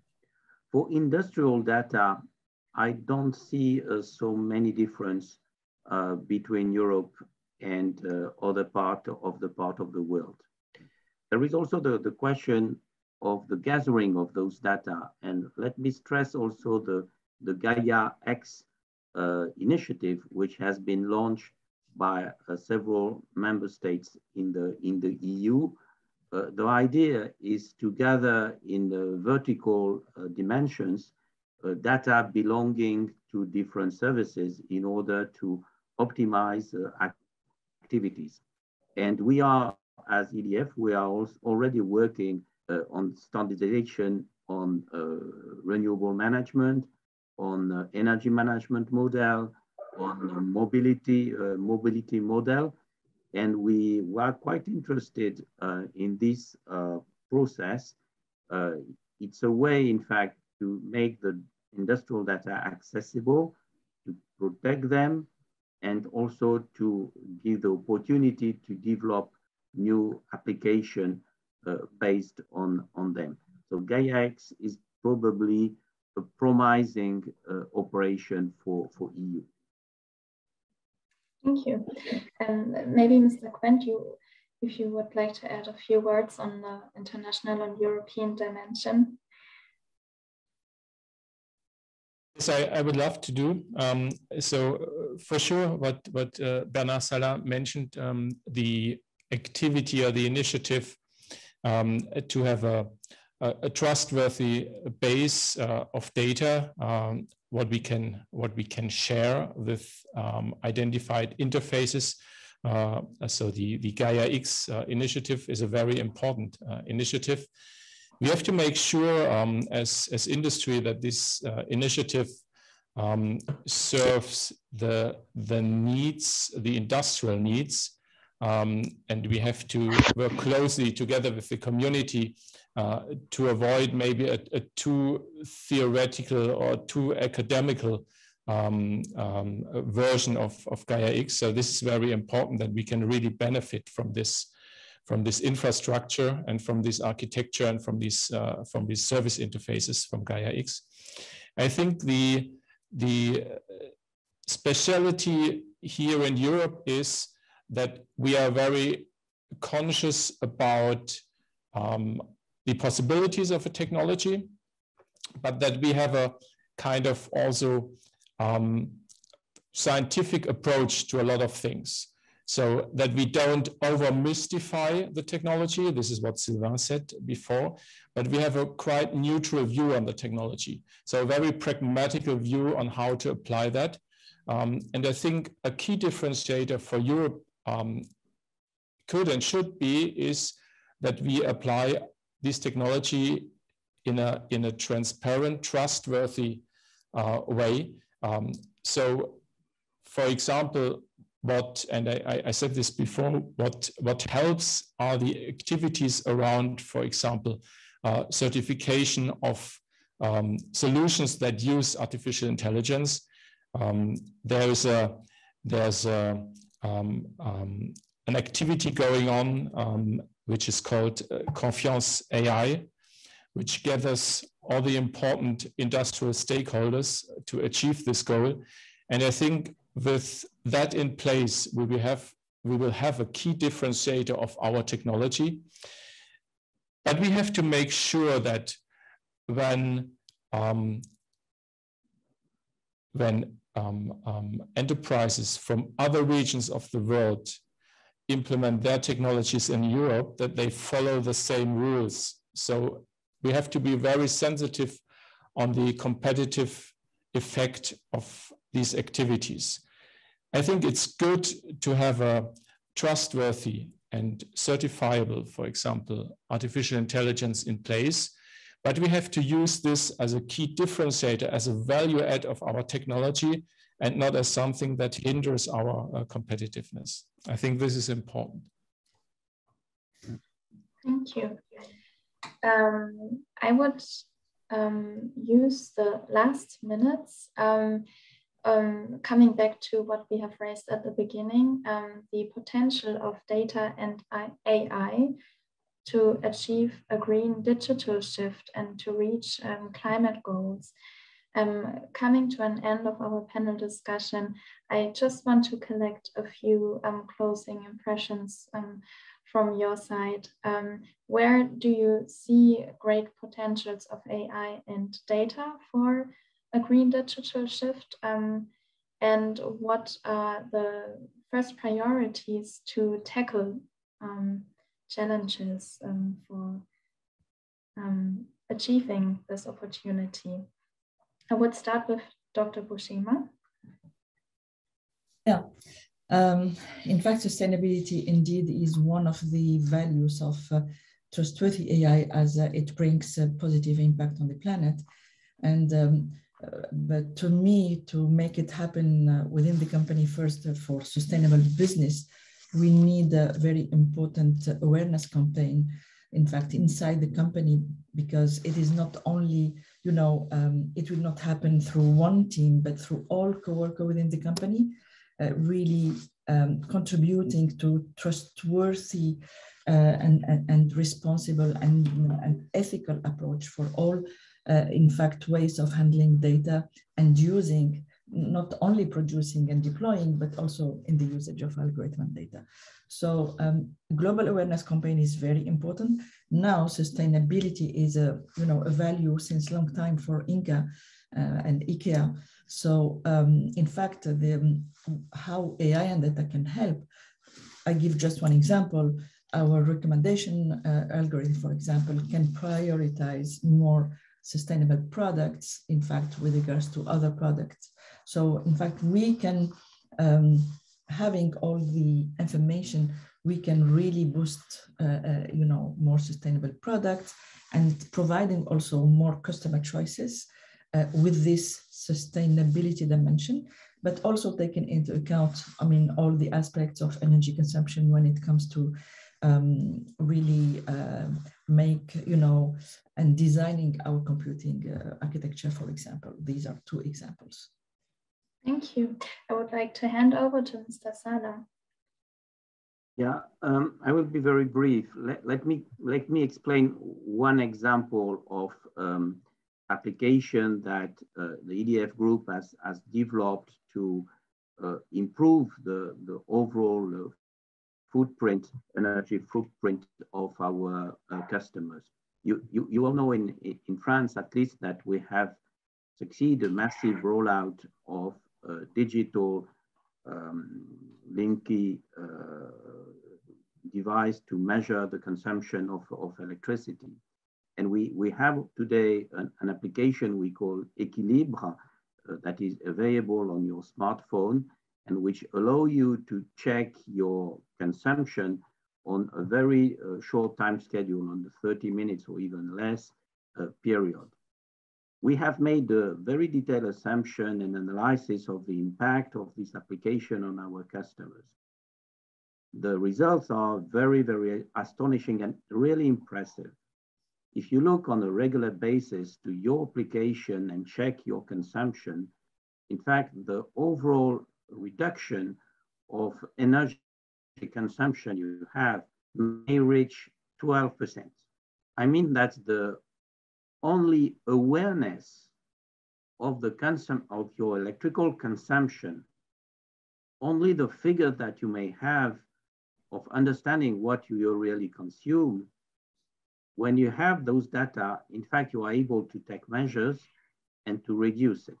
And so your impact is really huge, 12% on, let's say, a normal flat, a normal house where you are living. So these really show the power of having a real, very good use of data management on some critical operation and critical system of our life to reduce the overall footprint on the planet.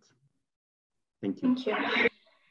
And then last words to Mr. Ruba and Mr. Quent also on this topic, and maybe with the focus on what should be first priorities to achieve potentials for a green digital shift. Mm-hmm. Well, clearly, data and AI are a very powerful solutions to leverage to go to green, especially in industry, because leveraging data makes it possible to use less energy to produce exactly the same thing, to use less chemical, to use less raw material, to generate less scrap. In fact, when you consider an industrial process, all these things which can be seen as KPIs, energy consumption, chemical, raw material, scrap, are varying from day to day. There is a variability. And thanks to the data which is measuring this variability and to artificial intelligence algorithm, you can understand this variability and you can define new set points, new production standards that allow to reduce the variability to the best you are able to do. And this is something which allows fast improvement and fast improvement in terms of environmental impact. We've got dozens or hundreds of use cases around these topics. In order to do that, the first priority is to organize the data, to make sure you collect the data, to make sure you collect all the data, and especially that the organization knows to combine this data, and especially you need to think about traceability, because if you don't organize this, you will not get the benefits provided by AI, and that's come back to the initial challenge that we mentioned at the beginning of this discussion. And I think if I might add some points to that, I think the question of artificial intelligence and ecological impact is twofold. First of all, and I'd like to complement what the other speaker said on the opportunities that artificial intelligence delivers to make things greener. So just as an example that we have from air traffic operations. So by using artificial intelligence in optimizing air traffic operations, just on this operational effect, we can reduce greenhouse gas emissions by 10%. And we have a very, I would say, very interesting and thrilling example together with our research activities in Singapore, in the Air Lab of Thales in Singapore, where we optimized the descent of airplanes to have a more continuous descent. And we can reduce by about 35% the effect. So this is impressive, and there are a lot of examples how artificial intelligence can help to reduce the consumption of resources. But as I said, this question is twofold, because there's also an obligation, as there's a responsibility for AI technologies to be green at itself. So sometimes I'm wondering about algorithms that consume a lot of data, that are placed, for example, in the cloud. So you have to transport a lot of data to the cloud, do the calculation there, and then retransmit the decisions back to the embedded systems.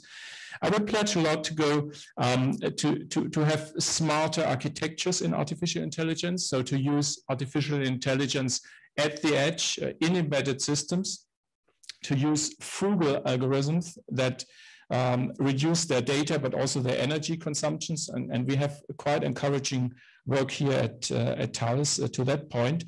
And especially, this is a very interesting new technology to use neuromorphic technologies. So to do artificial intelligence with hardware structures that are not that energy consuming that the traditional large software and big data oriented architectures. So this is what I want to say. This is a twofold thing with AI and green. It's about opportunities that we have all to tackle, that we have all to push, but there's also an obligation for us to design and to construct systems and algorithms that they are the less energy consuming as you can think of. Thank you.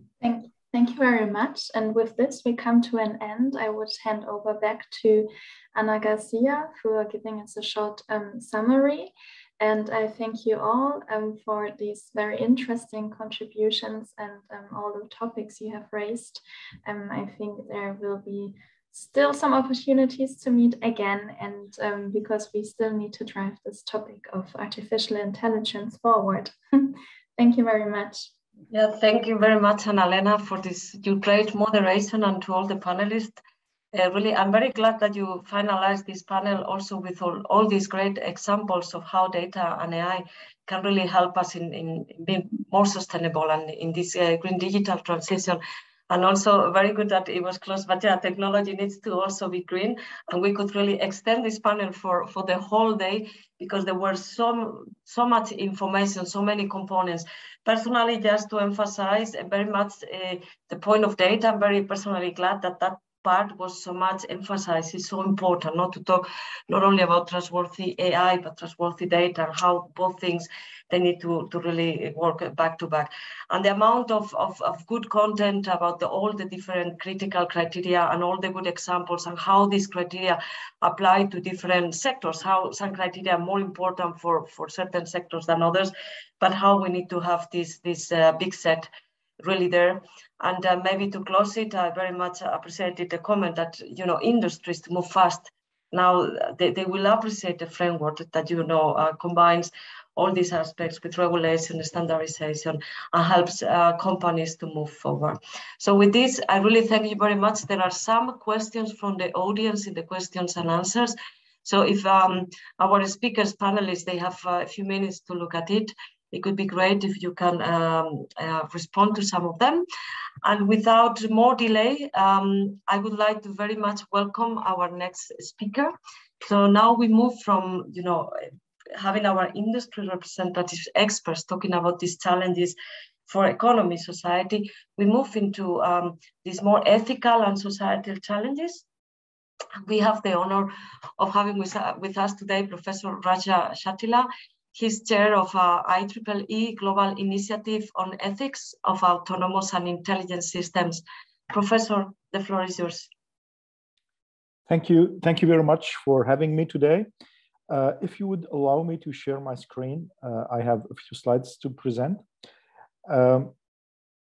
First, I would say that not only I'm very happy to have been invited, but I'm very happy to have heard what I've heard this morning from several members of industry about the importance of ethics, about the importance of trustworthiness, because we are working on these problems since several years. Nozha knows this very well. And I remember a few years ago when we started to speak about ethics for AI, etc., we would hear, oh, you are going to stymie innovation. Or we could hear, well, we are going to be ethical, but the others will do business. And now I'm hearing that we are doing business while being ethical. And this is great evolution, great news. And of course, this is due to the fact that industry, the European Commission, governments are completely aware about the importance of being ethical. Now, many things have been said, and sometimes I will have the impression of repeating what, for example, Christophe Pailloux mentioned, or Bernard Sala and Bernard Kent about climate, etc., or Yves Nicolas. So I will present it maybe in a different perspective, but it's again something very positive that these are shared. Now, a few examples of ethical and societal issues, actually. I will not address all of them in my talk, but of course, there is an issue that hasn't been mentioned very much, but it's about transformation of work, which is important. It's a societal issue. It's something that is important for governments to prepare for this transformation, education, skilling, reskilling of the workforce, organization of the workforce. This is really central. Again, it's not the topic of the day, but I wanted to put it here to remind us of its importance. Other issues are related to data, of course. Data is, again, at the center of the problem. Personal data, privacy, bias, fairness, the quality of data. And this involves, of course, ethical issues because of the problems of bias and fairness, and because of the problem of robustness. We have the issue of manipulation, fake information, mainly on social media, and more. We have the problem of using AI for surveillance, for people scoring, for endangering freedoms. We have the issue of accountability when autonomous decisions are made by machines. and of course, the quality of these decisions. We have also the issue of human impersonation, for example, with chatbots and covered AI systems which are pretending to be humans, or which are not transparent enough about their the fact that they are artificial intelligence systems, or even if you know they are artificial intelligence systems, we have the capacity as human beings to project anthropomorphic on these machines human capabilities, human capacities, and we can create effective bonds with machines. And this is also another issue that doesn't attract much attention today, but it's really important to see how we can address this. So what I'm going to do is start, of course, from some principles, but principles are not enough. As you know, we have been speaking since the morning about practice and moving from principles to practice. But I organized my presentation along these principles to see the impact on these principles of AI. And these actually are shared principles. They have been discussed within the European Union Responsible AI working group, the high-level expert group on AI, which come up with these recommendations, and so I know this very well, and within the OECD as well, within the Global Partnership on AI as well. And I was a member of the high-level expert group. I'm co-chairing the Responsible AI working group in the Global Partnership of AI, and I'm observer in the OECD One AI group as well. So 6 main values, actually we identified 7, for example, in the high-level expert group, but some can be combined.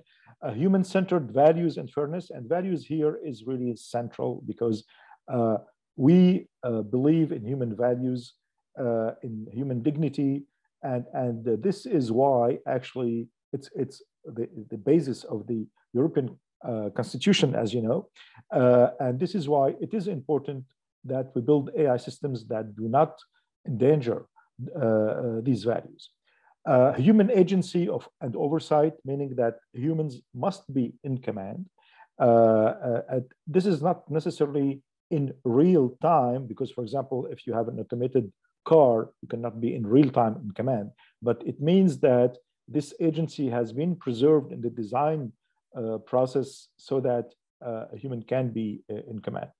Robustness, security, and safety. You might think these are technical issues, where they are not just technical issues, because there are non-technical means to achieve robustness, security, and safety. For example, standards.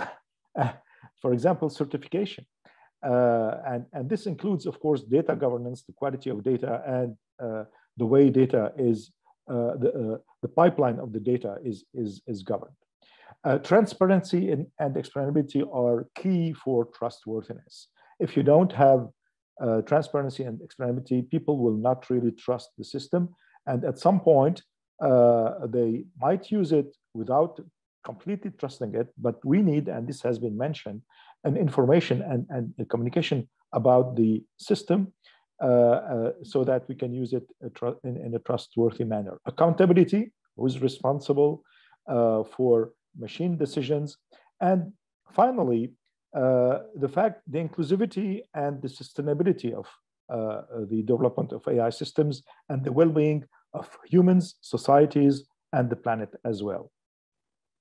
So just focusing on some of these, human values and fairness. There are AI applications that challenge human values and fairness. Just to mention a couple.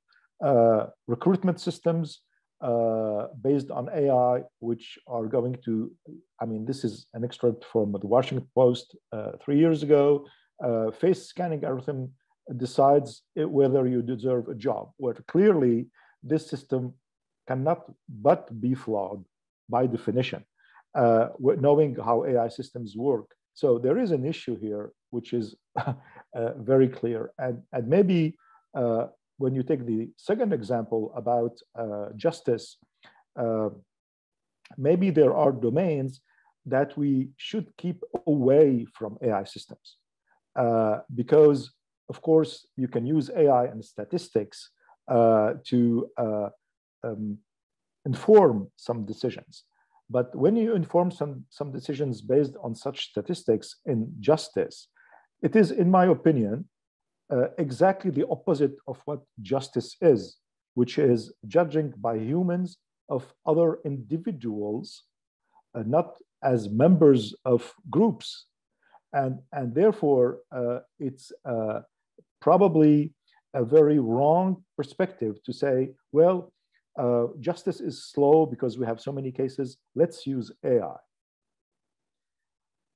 Human agency, well, you all know the problems of recommender systems that can manipulate opinions, that can induce people into echo chambers, that can lead to radicalization, and that can endanger democracy, either through manipulating opinions before elections, for example, or by really manipulating also through fake news the reality in which actually people are living, and providing them a completely distorted reality. Robustness and safety, system dependability. Of course, any, for example, aeronautics engineer knows that you cannot fly a plane before you have verified that the computer system is robust, is safe. It goes through a lot of development to make the system dependable, and there are very well-known methodologies for this.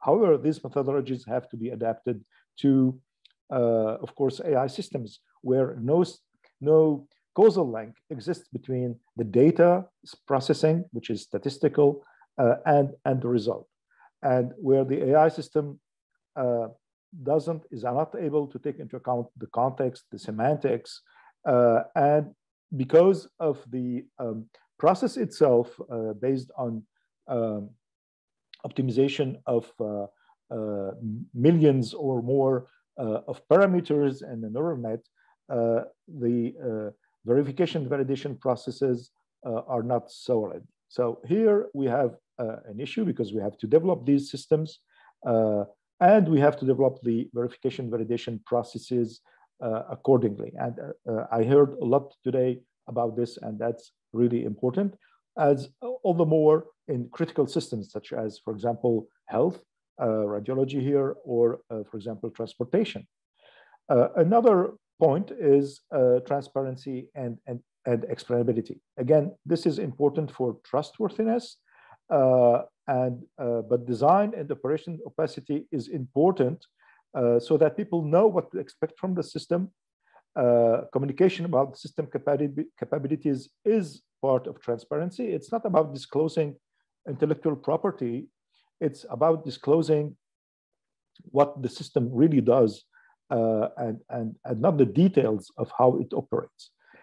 Understanding system decisions ensure trustworthiness. And we need this also for traceability, auditability, because this is how actually you can comply with legal obligations in system. And this is also how we can actually improve the systems. This has been also mentioned. I'm very happy for that. The responsible development and adoption of AI in the context of climate change and biodiversity preservation is a focus point today in our work at JPI. The Responsible AI Working Group has produced a full report for government action using to develop AI systems for this problematic. Of course, avoiding techno-solutionism, and this is our responsibility. We are not claiming that AI is the silver bullet that can solve everything. Complying with values, again, this is responsible AI, and assessing the holistic impact, not just, for example, carbon footprint, but also the whole impact on resources, on the whole life cycle of the systems, from data to the actually the hardware itself. and of course, ensuring equity and climate justice. And I would like to mention here that AI, it has been said before, I think by Bernard and by the two Bernards actually, that AI can contribute to this mitigation of climate change. And there are many domains that have been identified, and people are working on that, in which AI can help if it's used responsibly. And to conclude, accountability, responsibility. Whose accountability and whose responsibility it is? Of course, it is ours, people, organizations, industry, governments responsibility. It's not the machine responsibilities.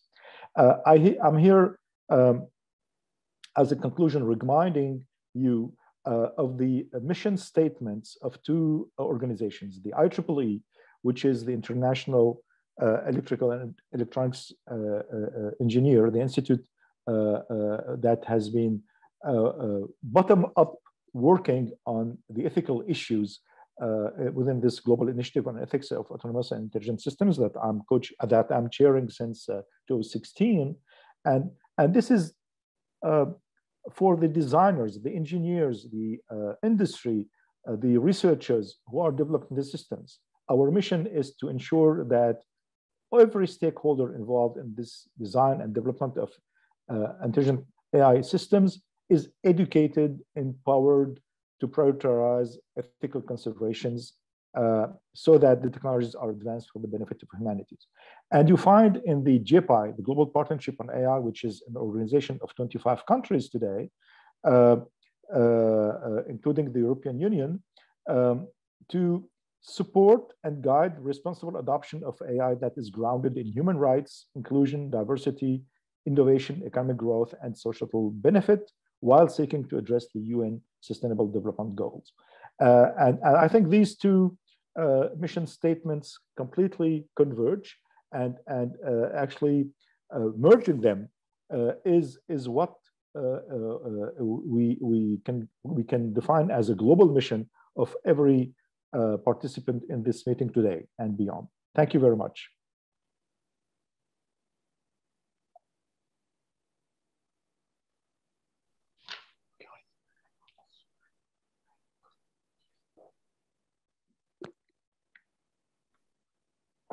Merci beaucoup, Monsieur Chatila, pour cette présentation et de nous avoir fait bénéficier de votre riche expérience sur les enjeux éthiques et sociétaux de l'intelligence artificielle.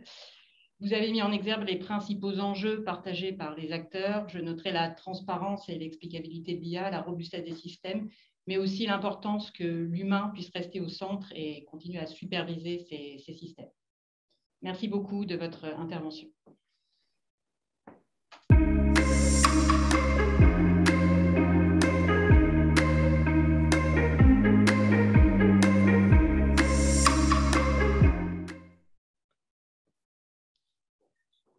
Nous allons maintenant passer à la deuxième table ronde de cette conférence.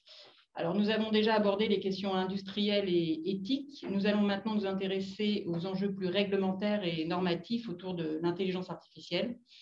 Nous l'avons vu, un cadre législatif fort va accompagner l'usage de l'intelligence artificielle en Europe, et comment la réglementation et la normalisation vont pouvoir s'articuler pour soutenir et promouvoir un leadership européen sur l'IA. Quels sont les enjeux pour l'innovation en Europe? Afin de débattre de ces questions, j'ai le grand plaisir d'accueillir Madame Elena Santiago-Cid, directrice générale du CEN, l'organisme européen de normalisation, et du CNECT, le comité européen de normalisation électrotechnique, qui va animer cette table ronde aux côtés de la Commission européenne, d'Atos, du ministère fédéral allemand pour les affaires économiques et l'action climatique, de France Digital et de l'entreprise DAWEX. Merci beaucoup. Madame Santiago, je vous laisse la parole.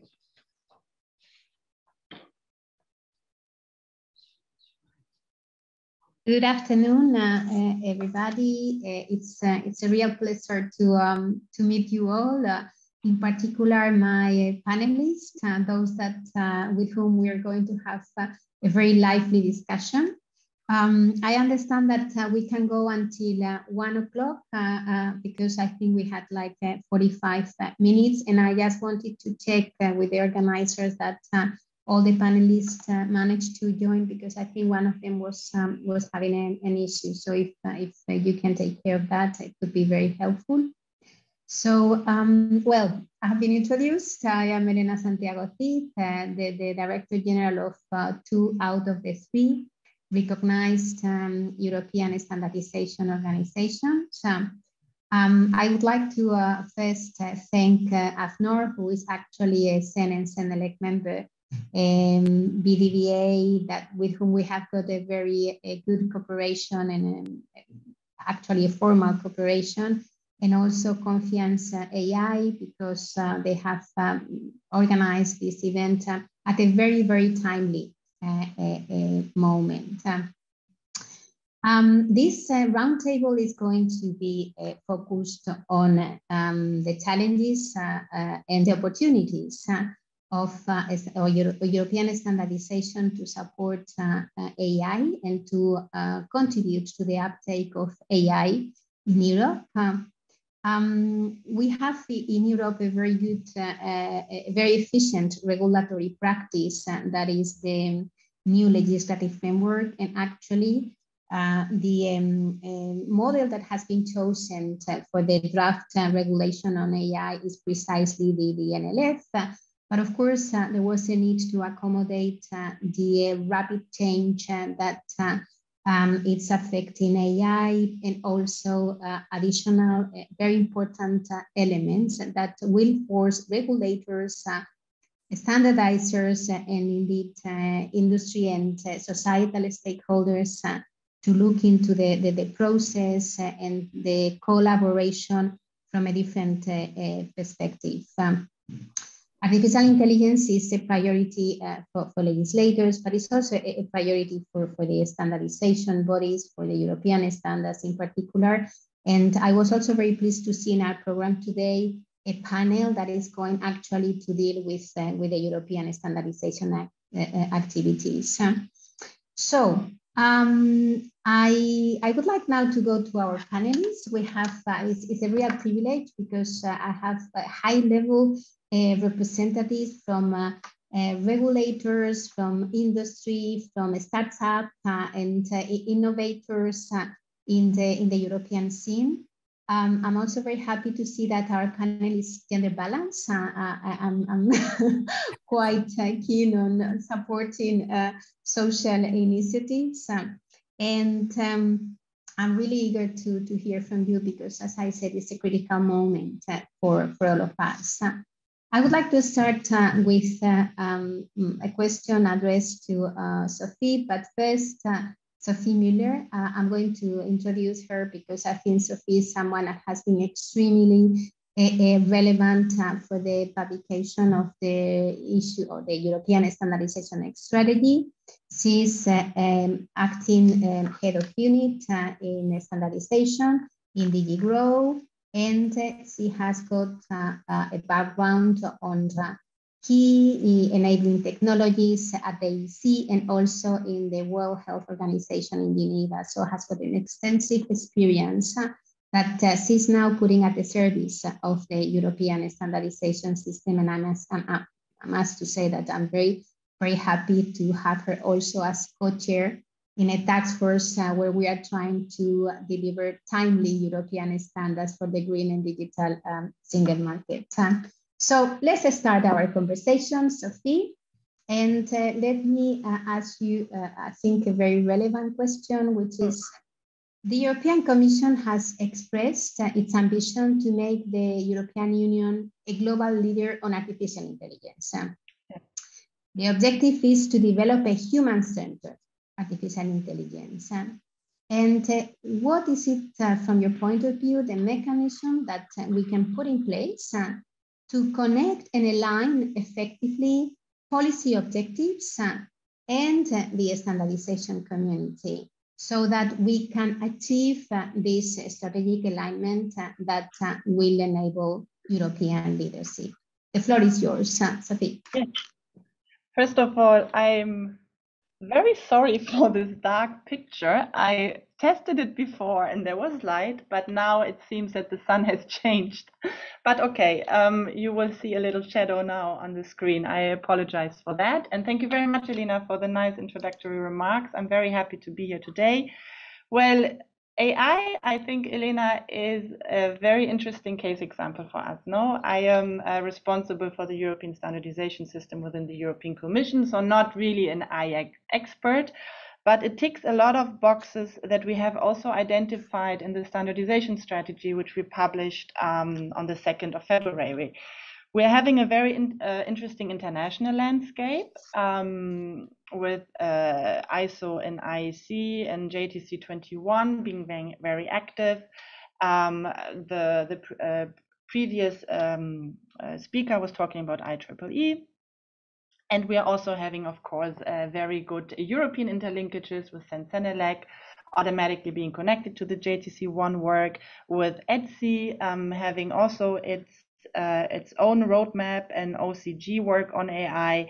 So it is an interesting case example because we have a lot of actors now in artificial intelligence and new technology that will inform so many of our industrial activities. At the same time, we in Europe, I was also happy to hear before that we put forward a very ambitious regulatory framework, which really underlines the human-centric approach, as Elena said, which puts forward, a differentiation between unacceptable to minimal risk AI applications.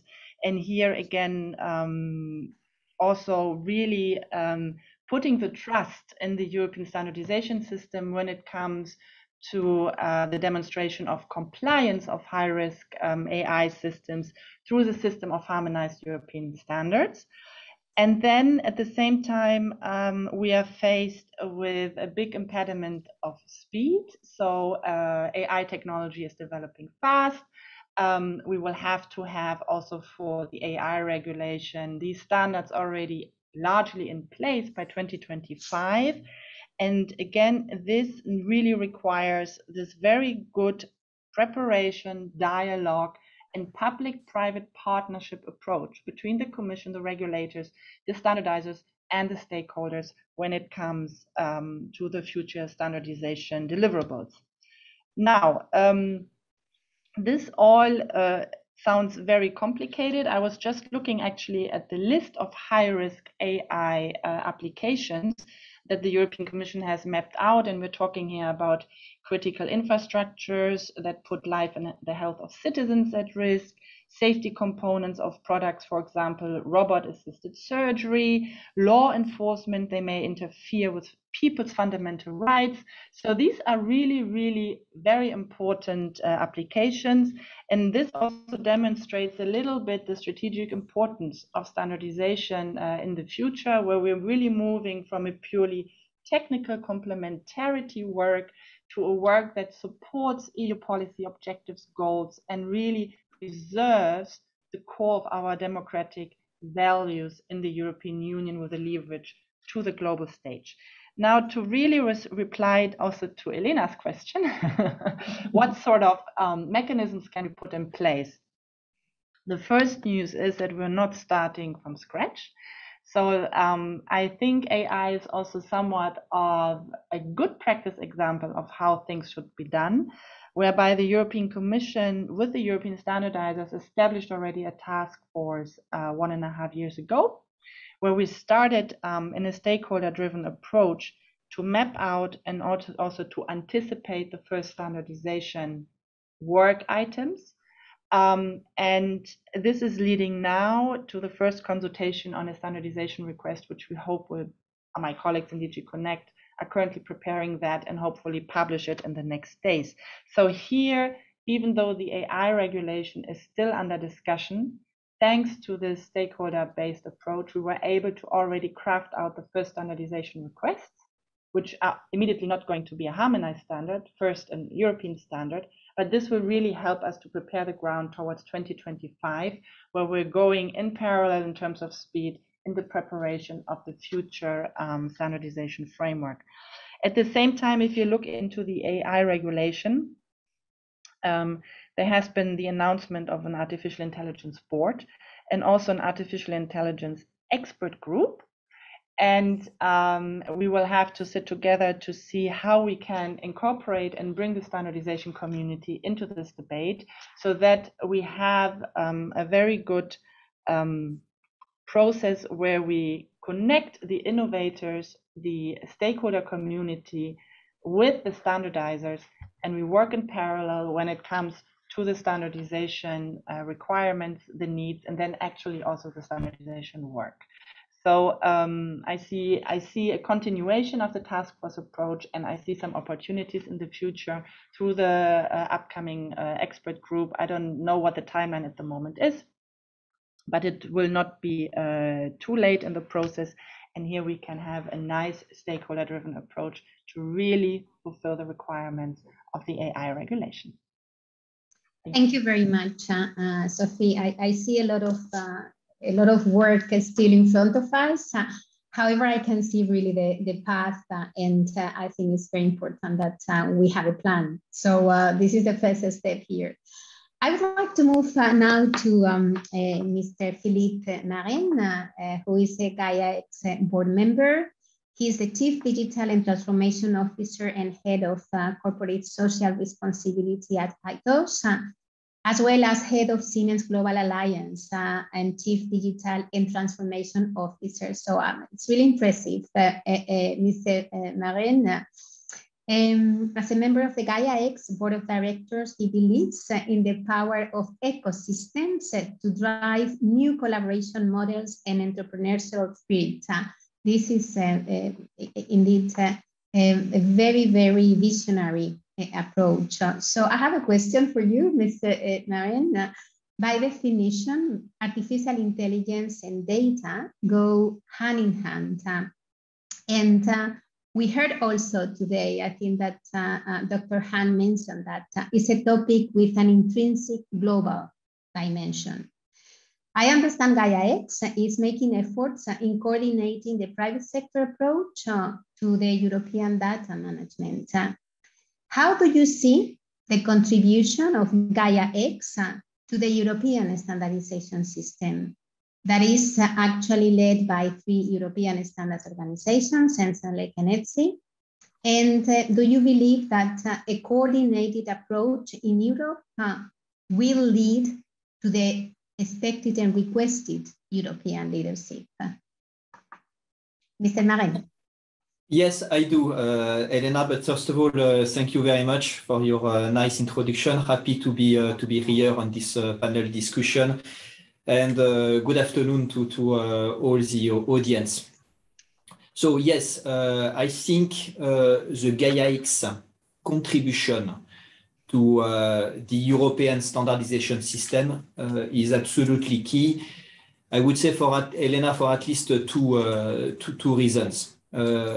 First of all, Gaia-X is an extremely important stakeholder for the European standardization initiatives. So just as a reminder, Gaia-X is an association, is a private initiative, an association of more than 300 members as we speak. So there can be big companies, big corporates, but also SMEs, startups, academics, research institutes. And these are all this ecosystem working to one objective, which is to foster the data economy in Europe. And I mean by that the platform economy, the data spaces, the digital business platforms. So all these platforms, you know, that can, where we can get the best value of the data. And we had in the previous discussions several examples in the healthcare domain, for instance, in automotive industry or in energy and utilities, and including as well for sustainability or decarbonization purposes. But we need to acknowledge also that as a platform economy today in Europe is quite lagging behind. If you compare to the US and China, if you look at the value creating by this new platform economy, which is a fantastic promise in terms of job creation, in terms of growth, in terms of supporting also the sustainability goals of the European Union. But if you look at the value created today, 75% is in the US, 20% in China, and only 5% in Europe. So I mean, we need to accelerate. And this is intent of Gaia-X to foster this data economy based on European values. And this is now from a Gaia-X perspective, where standardization obviously makes a lot of sense. Because to succeed in this data economy, obviously, we need to speak the same language in Europe. And we need to speak the same language when it comes to trust, to confidence in data.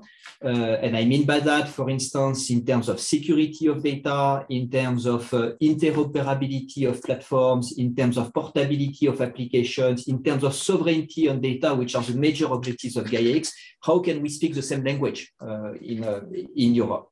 And therefore, I'm very happy that Gaia-X is contributing to your efforts in a way, Elena, from CNELEC, and especially through the ENISA cyber security certification framework, which is a cornerstone and a very important milestone to have a kind of common standard when it comes to the security of data. And when we see what happens in Ukraine today and all these cyber attacks, we know how it's important, obviously, for digital platforms to be extremely secure. So this will be one of the bases of the labels that Gaia-X will develop to label all these digital business platforms. And I think here I see the coordinated approach that you mentioned, Elena, as absolutely key. And Gaia-X is happy to contribute. And I think we need to go, obviously, further and to enhance this collaboration. Yes.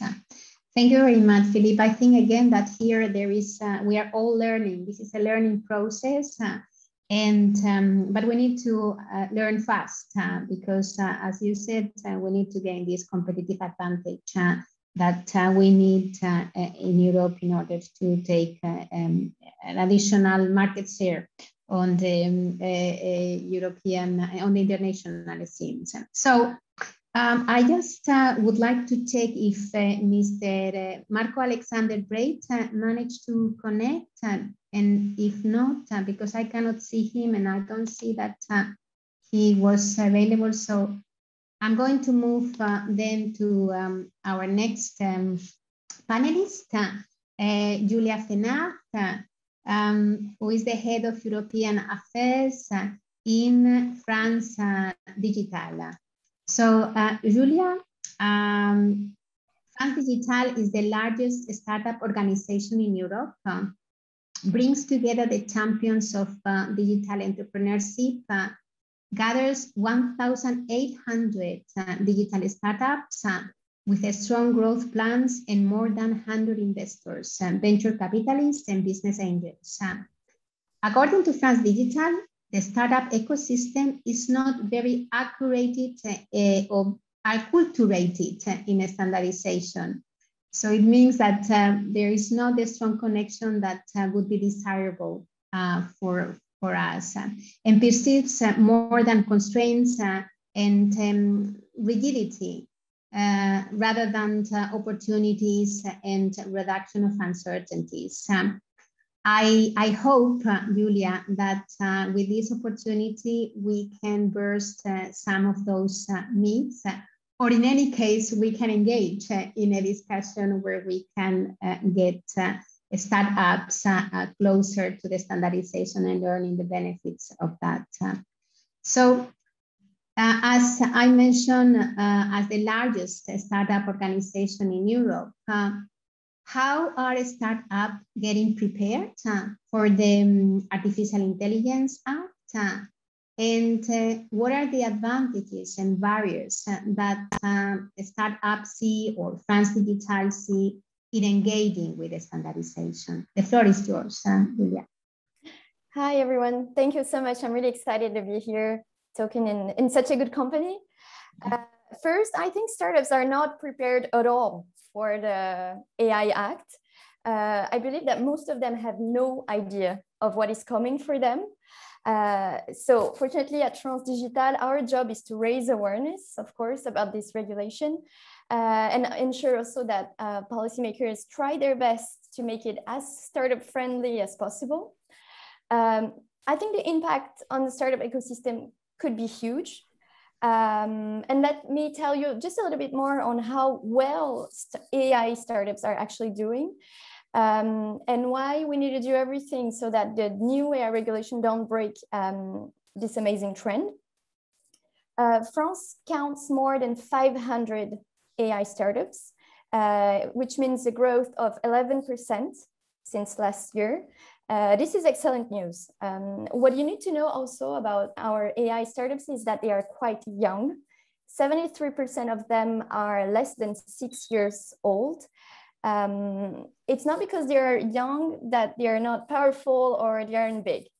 For example, we have some of them are unicorns, such as Content Square, Dental Monitoring, or Shift Technologies. So we have, we're talking here sometimes about really big companies as well.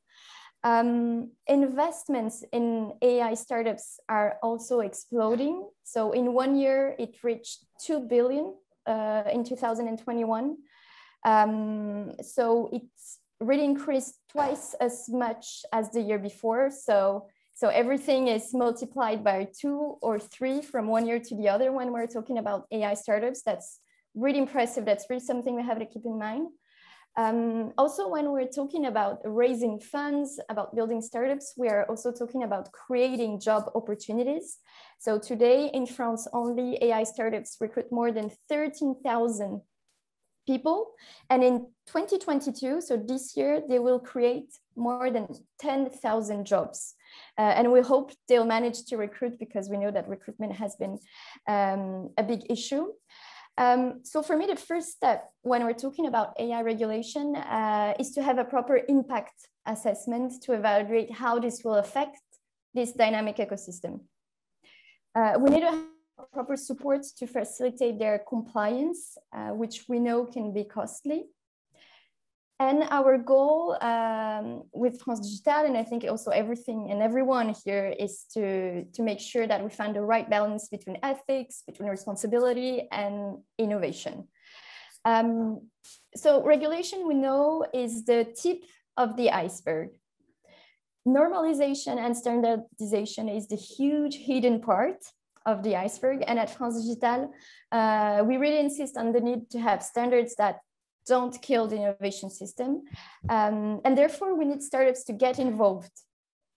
So we don't let only large groups or large industrials build the normative barriers to new entrants. And I think the only way we can do that is just having startups being part of the conversation and sitting around the table. So as I demonstrated earlier, AI is highly strategic for France's economy and sovereignty, and I think we all share that. Sorry, so we urgently need to make startups and SMEs aware of standardization, because the standards decided today here will define the technological environment of tomorrow. So, and they will have to accommodate it. So representation of startups in standardization agencies and organizations, I think is too weak. That's an observation I would like to share with you. And that's why we work with the AFNOR and Secrétariat Général pour l'Investissement, the French government investment body. We want to change that. This is the reason why I'm quite excited to announce here today with AFNOR an exclusive partnership with AFNOR and the governmental investment program that has different objectives. First objective of this partnership is to raise awareness on potential impact on startups of the AI Act. This campaign is not only operated towards decision makers, but also to startups themselves, so that, as I said, they take part of the conversation. We want to help the startup community also with compliance and starting as soon as possible, and having a stronger startup representation in standardization bodies, so that the new standards and norms reflect the technological environment startups are building and evolving in. So I strongly believe that this is a good thing, that having more startups participating to the debates could ensure more actionable norms, making them also more operational.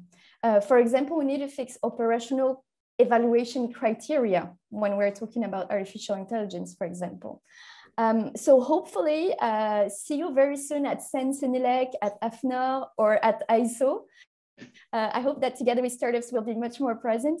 And we have a very good example here with Fabrice Tocco from DAWEX. That is an amazing startup, really knowing how to get involved and pushing for really important standards and norms for startups. Yes, thank you very much, Julia. Actually, what you said is music for my ears, because it is, I fully share your opinion. Maybe as a moderator, I should not speak, but actually, I share your strong opinion that to get a startup involved, it's very important to get good standards that are actually replying to your needs and to your fast technological development. And I congratulate you for this agreement that you have just signed. Looking forward to see you also. But standards is about that. It's about getting all the stakeholders around the table. And the wider the participation, the wider the acceptability and the use of the usefulness of the standards. So it's very interesting. And as you said, let's go now to Mr. Fabrice Tocco. Again, I would make a very short introduction. I think that we have today really relevant experts and persons involved in artificial intelligence. So he's a French entrepreneur, co-founder and co-CEO of DAWEX, and we heard from Julia, a French startup. He's a recognized expert in the data economy, and he strongly believes that data is the mirror of the economy. Wow, this is a lot to say. Together with Laurent Lafay, the co-creator of DAWEX, they facilitate data exchange between companies and organizations. And the company develops cutting-edge technologies for data trading with the ambition to become the world's leading data exchange. So it's a very, very big ambition. Okay, so let's go to your question. So we said that DAWEX is a leading data exchange and data marketplace technology company.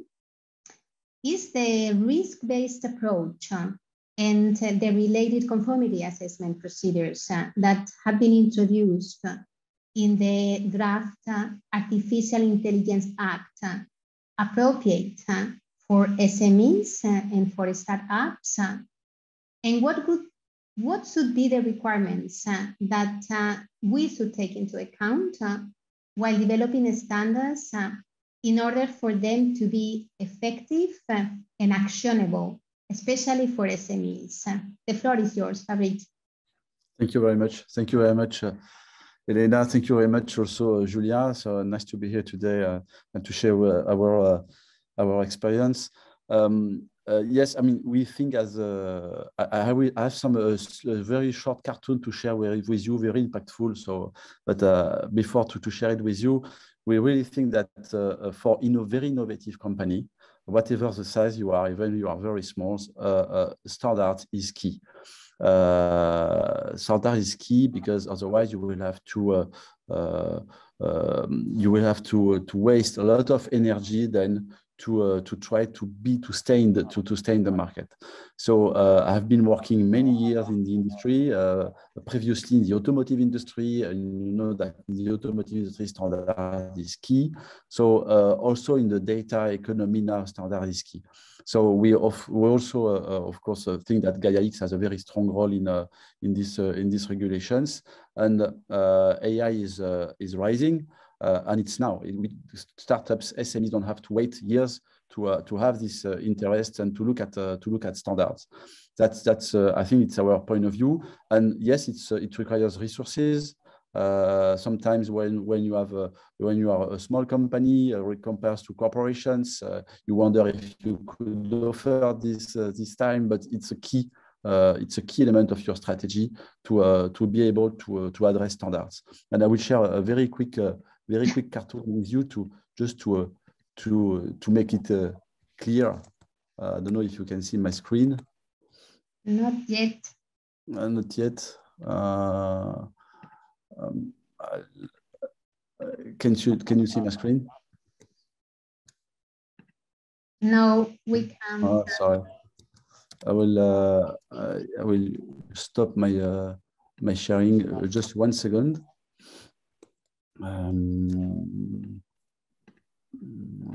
Okay, while you try to show your cartoon, maybe I can just inform our audience that unfortunately Mr. Marco Alexander Breit will not be able to join. That is, he really apologized, but he had some technical issues, and that is a pity because actually it was the national regulator dimension that he was going to bring to our discussions. So I'm afraid, Sophie, that you are the regulator, a representative, which is also good news. But okay, so now we can see the slides. Okay, so it's very quick, just to be very impactful. This is a startup. It's 100% energy, 100% focus, and concentrate of innovation. But when you are a very innovative startup in a very emerging market, most of the time you are long at the beginning, but only at the beginning. But when the market is starting to kick off, what happens? You have the big players that are coming on your market. That's key. That's a key moment. And these big players, they try to set up their standards. But it's not a fatality. You really can do really can work on standards when you are a startup. So standards are not only for corporations. As an innovative company, working on standards increases the credibility, market adoptions, and visibility. And at the end, it's a chance for success. When you are a very innovative company, if you don't work on standards, you lose a significant percentage of success. So we wanted also to announce that Dawex is just having launched an initiative to work on standards for data exchange and data sharing. What we like to work on is on the terminology, concept, and definitions. And the deliverer 2 will be technical specifications of trusted data transactions.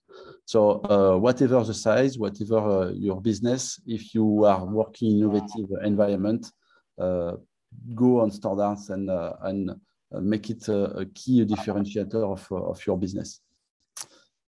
So stay tuned on the coming workshops. Thank you very much, Farid. Again, music from my ear. This is an excellent panel discussion. I really appreciate your input because I believe that if the standardization community calls for participation in a standardization is not as effective as if this call comes from peers and from colleagues that can indeed share the benefit. And you know, in the European standardization system, in CNECT, we say standards build trust. And this is what we are trying to achieve here, a trustworthy AI system in Europe. So I'm very pleased to hear that. We have still 50 minutes, so let's try to see we can fit another question for each one of you, because this is becoming very interesting. Maybe we should have asked for more time, but Sophie, the Commission has recently presented the new European standardization strategy. How do you think this new framework, which is very powerful, can be useful in the next steps regarding the artificial intelligence regulation? The floor is yours. Thank you. Now you also see me, no? So first of all, wow, I'm also very impressed. And you know, now speaking about the standardization strategy in the package, I'm also really reassured that we were on the right track. I mean, I knew we were on the right track, but what I hear now really confirms the focus that we have put forward in the strategy. And there are maybe 2 or 3 things that I would like to highlight. The first, what we really try to do, and Commissioner Breton has said it repeatedly, whether in the press conference or in the council, standardization belongs in the boardrooms, belongs in the ministerial offices, belongs in the top layer of decision making, because it is so strategic. And I think AI could not be a better testimony for that. It is not belonging just in a technical complementary department. It really involves all key decision layers within a company, within a government, within a European standardization organization. And this is the first thing that we wanted to really do with the standardization package, to highlight the key strategic importance of standards. So if you look at our big policy ambitions, whether the digital decade, the European Green Deal, let's face, unfortunately, our resilience discussion at the moment with what is happening in Eastern Europe and Ukraine with the war, standards always play a role. Digital decade, you have just said it, Fabrice and Julia, the regulation is the top layer, the implementation are the standards. And that is a complicated exercise. If I now look also at, Commissioner Breton gave yesterday an interview when he was talking about the Ukrainian appeal for internet access, and it was Elon Musk who provided it. So now we're looking at our space Galileo constellation to build our own connectivity system. And guess what? Standards will be the ones who will implement all of this. So I think that sort of awareness that we can have big investments, big policy objectives, but if we don't bring standardization along, we're falling short of a very important dimension of our toolbox. So this is my first point. And then the second point is really the inclusiveness of the system, the integrity of the system, the role of all actors and the European standardization system fabric, from, of course, the European, with their links to the international organizations. Let's not forget that. I think this is excellent. Façonner like ISO IEC, ETSI having a MOU with ITU, and also the 3GPP partnership. It doesn't go differently, but the role of the national standardization bodies. And here, Julia, if I hear about the cooperation agreement, if I hear about the outreach to these 500 startups that you will be able to canalize and provide the input in, this is something that we have highlighted a lot. So also through our legislative amendment, but also through the actions that we have put forward in the strategy, we really want the NSBs to bring in this inclusiveness and this right stakeholder participation in the system, from startups, civil society. Also big companies have a role, but everybody has a fair role. And we really believe that the NSBs are best placed to do this regional, local, national outreach. And it is music to my ears, really, to hear about this cooperation agreement. And it reassures me a lot. And also that Fabrice tells me the investment is worthwhile, because obviously money and resources are a big issue for smaller enterprises. We are very well aware of it. But here, I guess it's division of tasks and working with platforms like France Digital, which can then help facilitate this. So I will stop now, but I try to make the dots, and I may be a little bit too enthusiastic, so I don't want to take too much time then. It's very nice to see enthusiasm. And I think that we can convince also our audience that actually standardization is a super interesting adventure.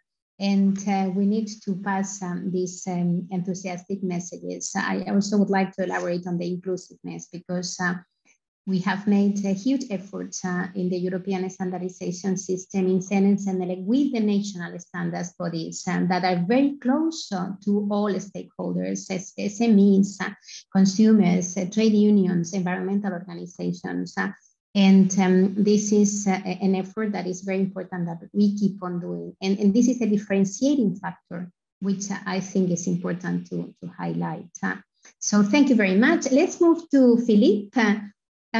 So to ensure an open, transparent, and secure digital ecosystem, what is the impact of artificial intelligence technologies on data infrastructures and on cloud services providers? And do you see a need for the development of particular standards in this context? Yeah, Elena, absolutely. So first of all, I see a big impact and indeed a need for standardization.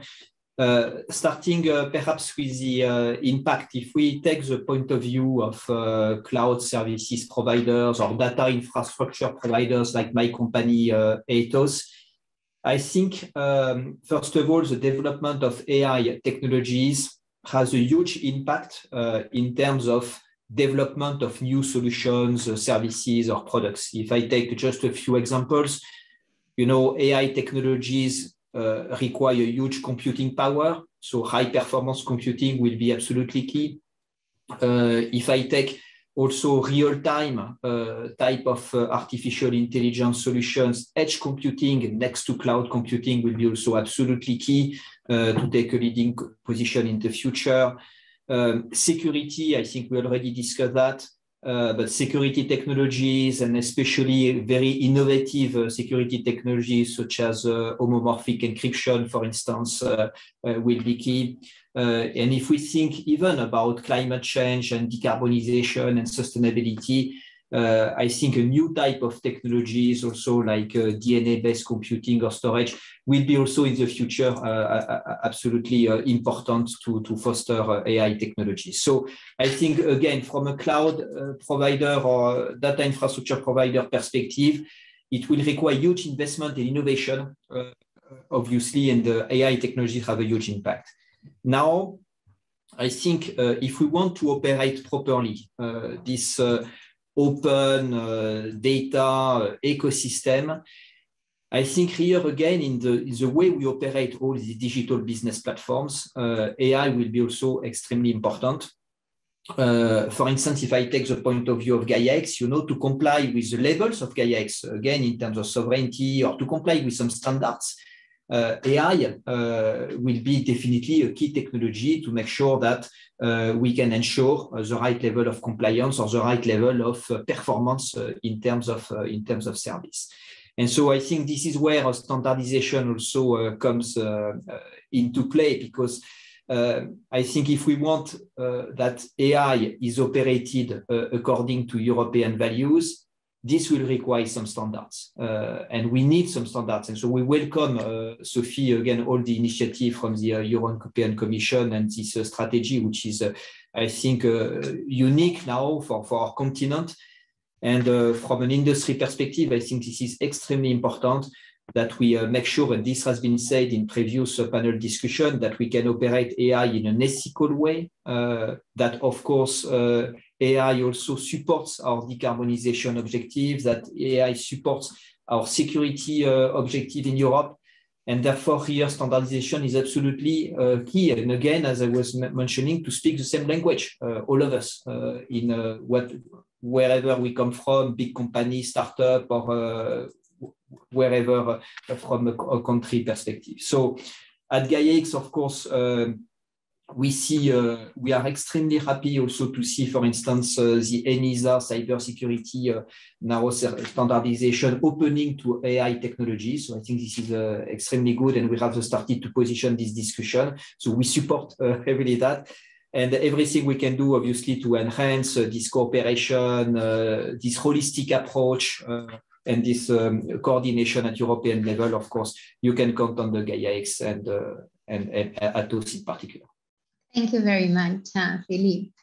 This is extremely important to be able to count with key leaders and key technological leaders in the standardization community.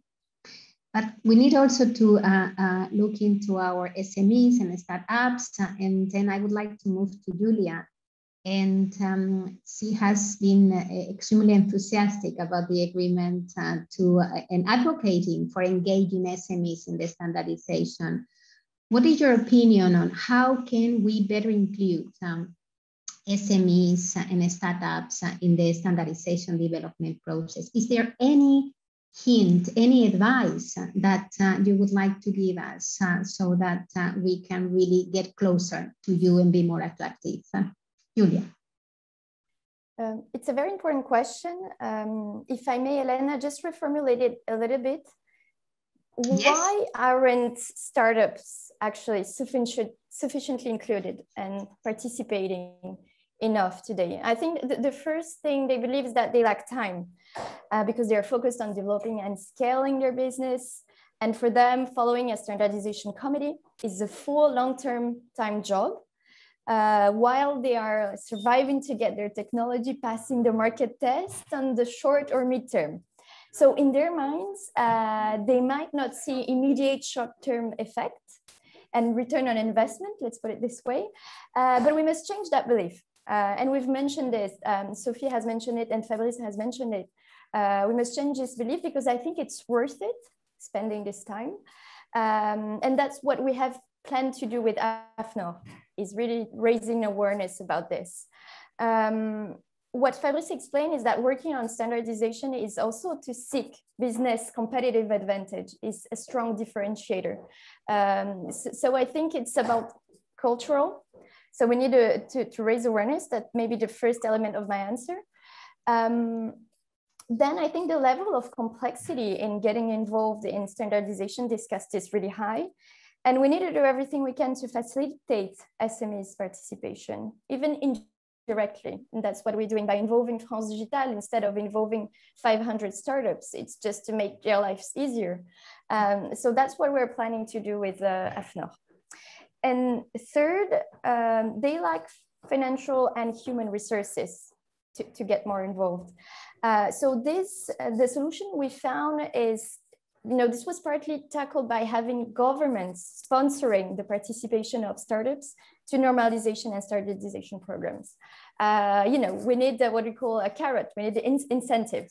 And that's what has been done, I think, at the French level, which is an amazing program that we've built.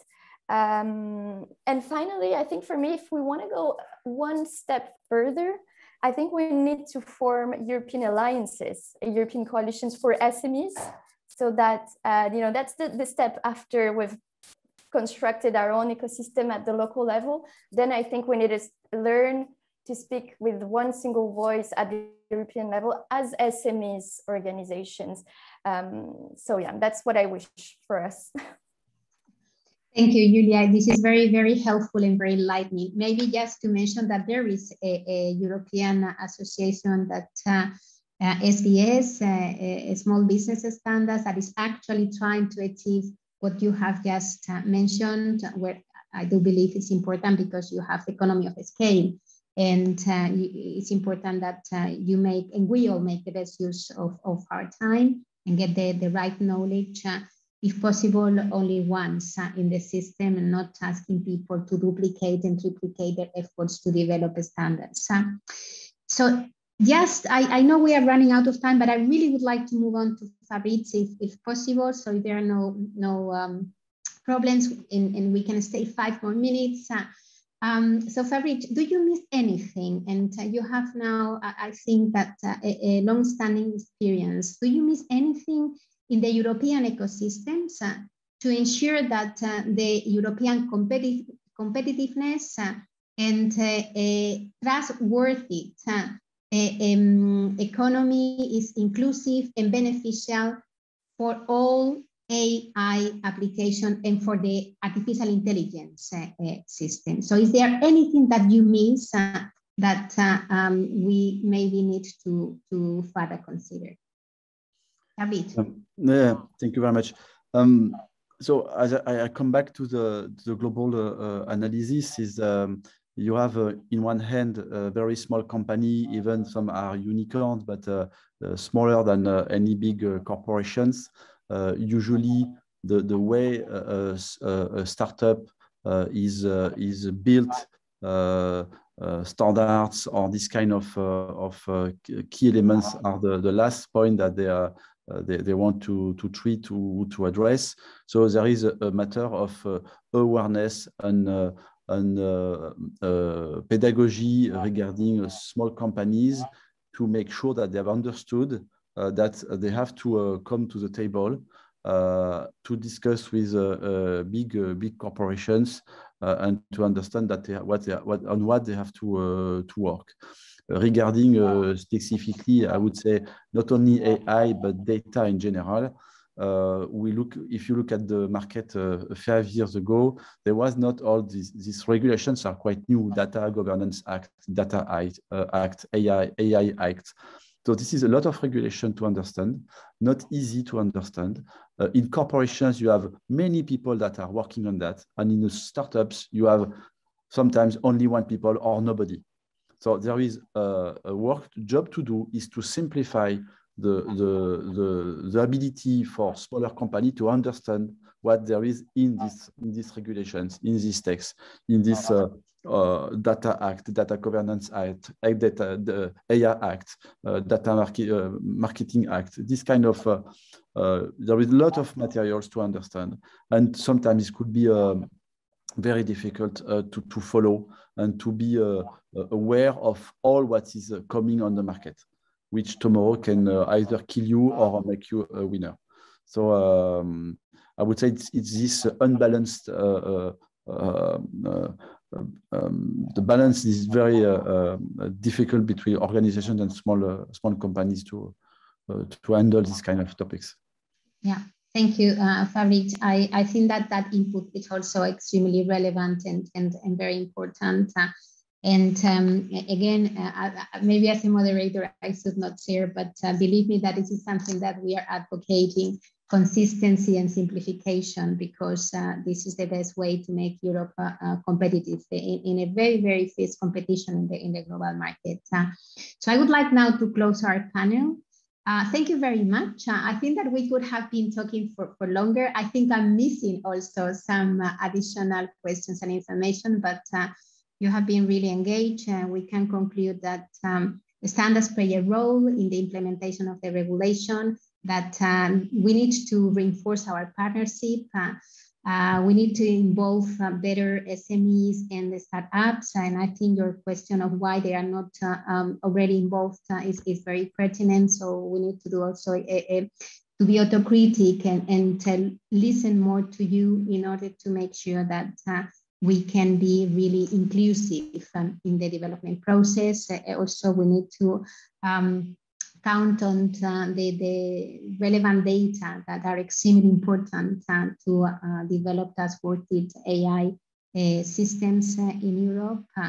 Thank you for your commitment, for your enthusiasm, and looking forward to keep on talking about standards, AI, and any other relevant initiatives that impact the European standardization system. The floor is back to you, Caroline. Thank you very much. Many thanks. Thank you very much. Bye. Merci beaucoup, Elena, et à les participants pour cette table ronde très enrichissante, très intéressante. Je noterai le soutien de la Commission européenne dans ce processus de normalisation européen. Les normes européennes sont bien au cœur de la stratégie sur l'intelligence artificielle. Elles seront là en appui pour structurer ce marché et accompagner un leadership européen sur l'IA. Également, en deuxième point, l'importance de s'appuyer sur l'ensemble des parties prenantes en Europe qui ont une connaissance de l'intelligence artificielle.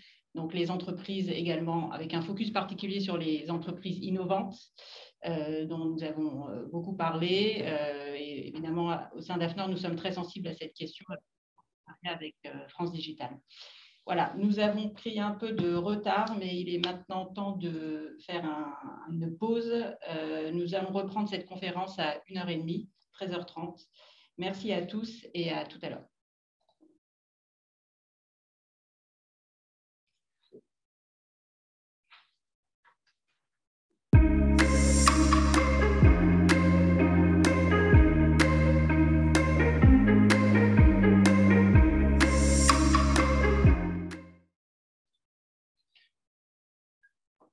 Rebonjour, je suis ravi de vous retrouver tous après cette pause déjeuner. J'espère a été, même si elle a été courte, elle a été bonne. Pour rappel, lors de la session de ce matin, nous avons partagé sur les perspectives et les enjeux industriels qui ont mis en évidence notamment la nécessaire transformation digitale des entreprises avec des infrastructures plus sécurisées et plus durables, une coopération à tous les niveaux entre les pays comme les composantes de la société, une IA de confiance transparente en réponse aux besoins des utilisateurs dans le respect des enjeux éthiques et sociétaux, en replaçant l'humain au centre, La traduction des exigences d'une IA de confiance dans des logiques business, comment se développer et innover tout en respectant les exigences éthiques, le besoin d'une régulation pour pouvoir peser dans le contexte international. Les normes et réglementations sont un socle et non un frein et favorisent l'innovation. Parmi donc tous ces sujets qui ont été traités ce matin, nous allons les compléter avec le programme de cet après-midi, où nous aurons particulièrement des tables rondes sur la stratégie européenne de normalisation de l'IA et comment stimuler l'innovation et la coopération en Europe pour une IA digne de confiance. Avant d'aborder ces thématiques, je vous propose de traiter en premier lieu l'évaluation de la conformité et la certification, corollaire essentiel de l'IA de confiance, qui sera animé par Jean-Christophe Pasaglia, architecte senior chez SAP. Jean-Christophe, c'est à vous. Merci. Donc, je vais avoir le plaisir d'animer cette table ronde. Je pense que cette table ronde vient en continuité en fait, de la table ronde qui a fermé la matinée. On s'est arrêté donc, à la problématique, au besoin de standardisation pour les IA responsables. Mais après cela, il va falloir voir comment les entreprises vont pouvoir en fait se mettre en conformité en utilisant ces standards. Et donc, les 4 intervenants que je vais avoir autour de moi, avec moi, vont nous expliquer en fait comment ils envisagent cela. Donc, je vais avoir avec moi Monsieur Patrick Van der Smaat, qui est I will switch in English, sorry, for the panelists. So, Mr. Patrick Van der Smaat, who is the director of the AI research at Volkswagen Group and the founding head of ETAMI, which is an European industry initiative on the certification of ethics in AI application. He's also the member of the AI Council of the state of Bavaria.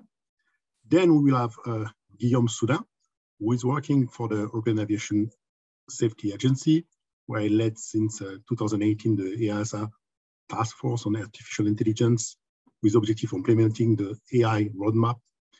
And he recently took over the newly created program in quality as an AI program manager. We also have Mr. Guillaume Avin, who is working at the LNA, the French National Laboratory for Metrology and Testing, where he's in charge of evaluation of artificial intelligence, and is working on the definition of evaluation protocols, metrics, test environment, and involving numerous standardization committees, and also the lead of an European project called Matrix. Finally, Mr. Dr. Aris Svaras is the head of the Artificial Intelligence Notified Body at BSI Group in the Netherlands. He has an extensive know-how in the field of biomedical engineering, medical devices, health informatics, and all of the problematic of certification and compliance associated. So I can go to the next slide. So I just wanted to I don't want to take too much time to the panelists, but I just want to set up the scene. So basically, let's say, this is a kind of the way we perceive that. So for us, industrial AI, in the context of what we call the intelligent enterprise within SAP, is the idea that we will use a panel of AI technologies, not a single one. So here we have some examples to extract, analyze data, recommend solution, optimize, automate processes in order to react faster. And the bottom line is to increase the resilience of the company while keeping the man in the loop and ultimately in charge of the decisions. So this is basically, this can be applied in different contexts, but this is basically a vision of what industrial AI is used for. So if you go to the next slide, so basically what the AI Act define a risk-oriented approach where, can you move to the next slide, please?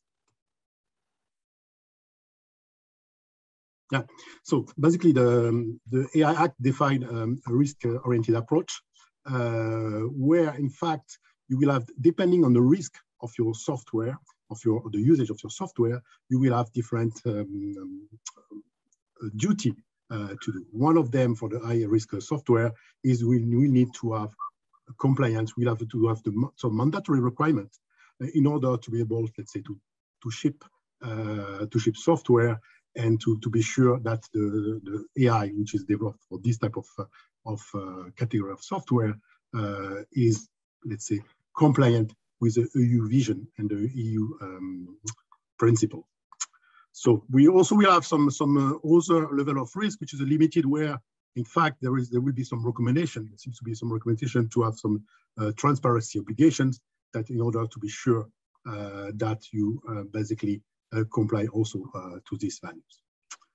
So this was already presented, and the different usages were presented by Sophie Miller in the previous panel. But if you can go to the next slide, what I did try is to highlight. I don't want to go into the details of the different ones, but I think, okay, from an SAP perspective, which are basically where we can be impacted. And this is the Annex 3, which is in fact defining the high-risk AI system, and that will be, let's say, we need to have some compliance duty and to some assessment of the solution. And here you will see that even in a company that you may perceive as an ERP company like SAP, which is mainly working on, let's say, the backbone of the enterprise, we will still have a lot of duties. Here I just highlighted. So here you have, for example, we are obviously managing employees and their education. We are working for public sectors and so forth. We are also involved in some health insurance scheme and so forth. So you see that still we are not covering everything, but for all of these points, we need to look into our solution and to try to figure out, if we introduce AI, if we need to have some duty with respect to compliance. So just to give you that, this basically gives us a coverage. So if you go to the next slide, so we set up already some time ago an ethical board in 2018, and we are working in a task force. I'm working in the task force in the company where we are basically looking into different questions which are, let's say, surrounding the AI Act. So first, we have a lot of interrogation. For example, we perceive the AI system lifecycle as a whole. So from the very early project discussion to the ongoing support and audit, because we typically have a software running for decades. Then there is also the problem of generic component assessment, since basically we ship software across the world. How can we ensure that the AI component will be, which is valid, let's say in France, will be valid in Germany or somewhere else? So here just some example of a road, and a road in Iceland. So sometimes looks different, it's just something visual.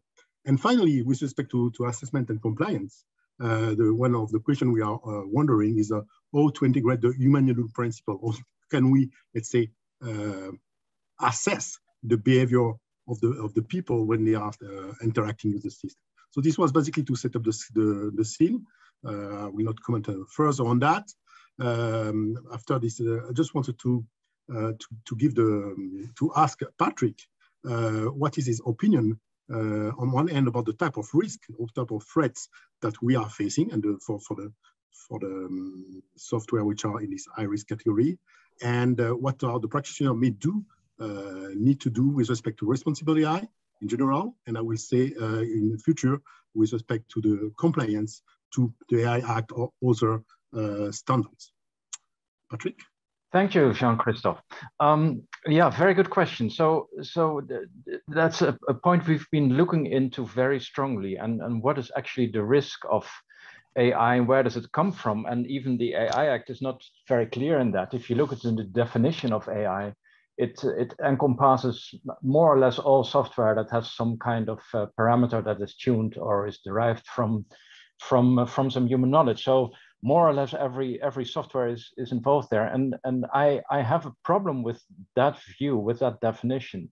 For me, the risk of AI software comes from the fact that the input-output behavior of such software is not clearly defined by the software architect, but is defined by the combination of the software architect of the algorithms and the data with which it is trained. So that means that your data has a very important influence on the behavior of your software, so on the reaction, on the decisions, on the predictions of what your software gives you. And that means that, well, all right, as soon as I can define the input-output behavior, I can write it down in a closed form and explain its behavior.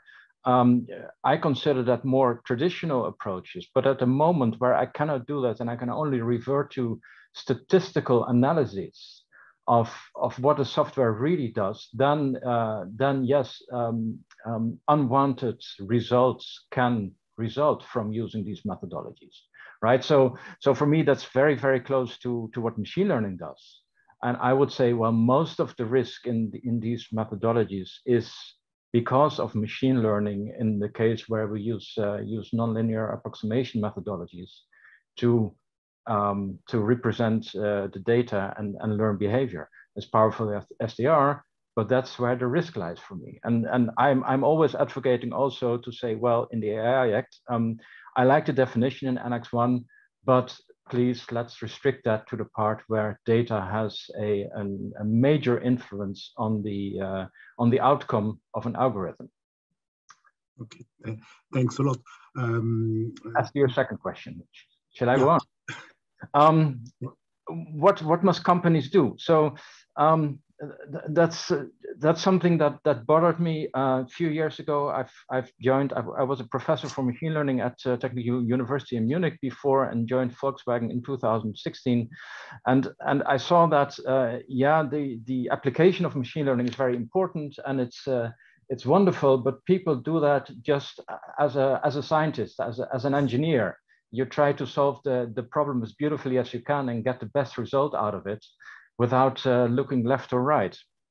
And that's a tendency that I see until today. So what I decided to do is to set up an organization that tries to translate, well, back then it was ethical principles, but now it's ethical principles and upcoming legal requirements, as we see in the AI Act and well, the Machinery Act and so on and so forth, to translate these into actionable items. So what are the rules that my research team, that my development team, that my deployment team must adhere to? What kind of documentation must I put in place? What kind of safeguards must I put in place in data creation, in the programming, but also in the deployment? And that's quite new compared to traditional software, in order to be able to adhere to these rules, in order to adhere to the AI Act, and I'm in the middle of it, so I know how unprepared almost everybody is in dealing with the AI Act. It's going to be a slaughterhouse if people don't wake up soon. But the same thing goes for all the ethical principles, right? As soon as you have a framework of setting up trustworthy software in place, in terms of a lifecycle model, in terms of documentation, and so on and so forth, then you can react to these things and implement them, not for free, but relatively straightforwardly, and act to that. And that's actually what Etami tries to do, to set up this methodology. Thanks a lot. I think that there is an industry who is quite used to assess and certify their equipment, is the aviation. And while it is perceived at high risk, in fact, it's one of the safest transportation means. We have with us Guillaume, who would like to ask him about what is his perception of, let's say, the introduction of AI. Is it something really new that is happening, or was it already there? And what was done, and what is the roadmap in this perspective? Yes, Jean-Christophe, and thanks for having me today. I'm very glad to be with you. In aviation, indeed, as you said, we have a long story and a long experience of certifying products. And yes, AI might already be deployed, but in applications that are not, let's say, safety related, safety critical. And that's the tremendous change that we see in the past years. And I would say almost over a decade, and we have seen a tremendous acceleration of the pace of innovation in aviation in the last decade. We have new products like drones, for instance, electric vertical takeoff and landing type of products, but not only products, also business concepts. We see a lot of emergence on the urban air mobility side, for instance, of plans, for instance, to deploy air taxis in cities in the foreseeable future. So it's a massive wave, I would say, and AI is one of those disruptive innovations and enablers for new type of applications. And this is exactly the place in which I would say we are trying to develop our roadmap and the AI EASA AI roadmap across this acceleration in order to cope with new type of usage of AI. And really, safety relevant, safety critical is our focus today in the work we do in the roadmap. Because whenever it comes to that, then I fully agree with the statement of concern that Patrick was highlighting before. If we think machine learning, deep learning, it offers tremendous solutions for applications we are not even dreaming about, like on computer vision, on natural language processing. But it comes, of course, with a set of challenges, and we need to pragmatically go and deal with them and tackle them. So that's where, as let's say, as EASA, as the European Union Aviation Safety Agency, our mission is really to develop the means to enable this deployment, but while, of course, maintaining at least or even increasing the level of safety. That's yeah, a lot of work for sure, and we can talk about it. Yeah, I will ask if you can go to the next slide. I think it's basically just ask the question. So we need to have a certification and certification body, but before that we need to have accreditation and standards. So I will ask the second Guillaume in order of appearance. If he perceived the progress in standards, since he's involved in a lot of different committees, and are they ready yet to be the base of the work for the accreditation bodies and later for the certification bodies? Are we making good progress? Yeah, thank you very much for the question, Jean-Christophe, and very happy also to be here with you today. So in fact, the first thing I would like to say before really answering the question of the available standards for notified bodies, I would say that it's very important to differentiate voluntary certification from regulatory certification. Because if you look at voluntary certification of AI, it's already existing. In fact, even LNE developed a certification standard for AI in 2021 with 15 partners. And the first companies have been certified at the end of 2021. So there is already a certification body competent and having certification activities for artificial intelligence system. But this is voluntary certification, and it's not the rules and the regulation associated with this conformity assessment is not exactly the same when we are talking about regulatory certification, regulatory conformity assessment. And in fact, the second point is to have in mind that it's not, according to the European regulation, it's not mandatory for a notified body to be accredited, right? It's not mandatory. In fact, it's the notifying authorities that it's up to it to decide if they are going to ask for an accreditation to the notified body or not. They can have their own audit to make sure that the notified body is competent to perform the conformity assessment. But it's definitely true that relying on accreditation makes things easier. In particular, it simplifies a lot of rules. It simplifies the justification that have to be provided by the notifying authority and so on when they designate, they decide who is going to be the notified body for a specific regulation. So it simplifies things. And to really answer your question, at the moment, so LNE is involved, of course, at AFNOR AI, but also at CNECT, JTC21 at a European level, and ISO JTC1 SC42 at an international level to develop standards for artificial intelligence systems. And I can say that today we miss a lot of standards to be able to achieve this conformity assessment of AI system. First of all, as you were saying, probably implying when you were asking this question, there are standards missing for the skills and tools that the notified body and the conformity assessment bodies will have to demonstrate when they will be in charge of evaluating the conformity of this AI system. This is missing, but But to have that, to be able to say, okay, this body is able to do conformity assessment, we miss standards about what is expecting from AI systems. So, the trustworthy characteristic of AI system, it's something that has not been really formalized yet. So we don't know exactly how to measure explainability, robustness, resiliency, different kind of different aspects of efficiency and performance and monitoring and so on. So we meet standards regarding the product itself. The third point I wanted to raise is that we are looking for standards for the product, but also for the processes, for the management system, and for the notified bodies that are going to achieve the conformity assessment.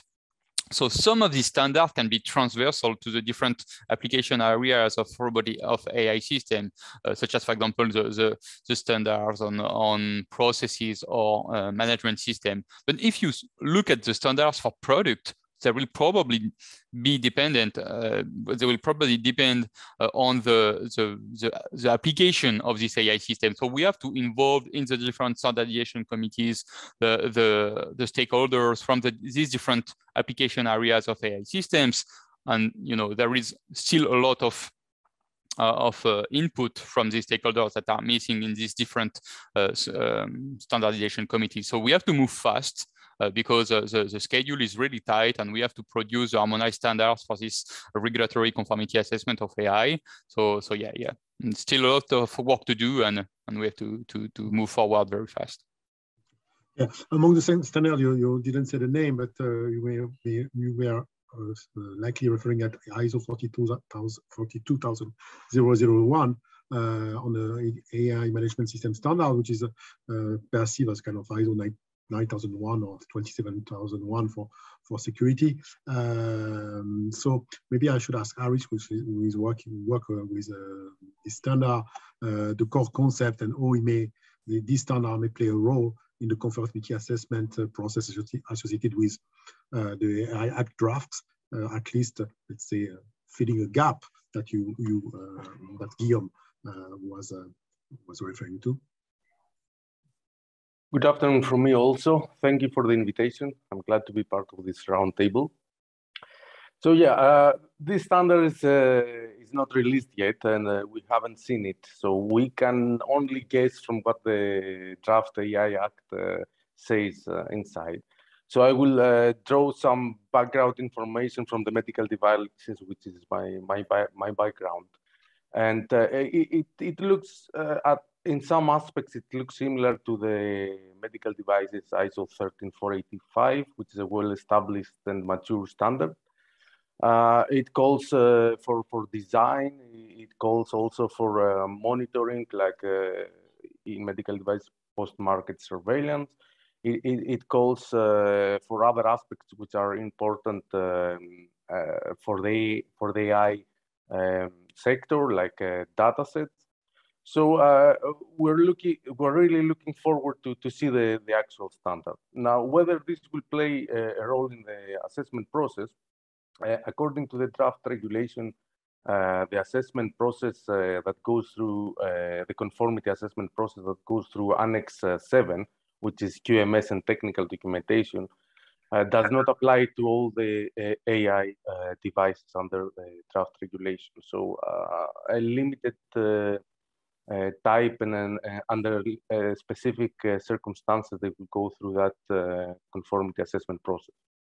However, indirectly, the QMS standard will play an important role because it is an obligation according to the draft regulation for the manufacturer. And part of it will be reviewed under Chapter 2, like risk management and data set and technical documentation. So it is important under the regulation. And also, as other regulations may be applicable, like MDR, IPDR, or machinery, that they have a conformity assessment process that includes QMS, also it will play indirectly a role through that direction.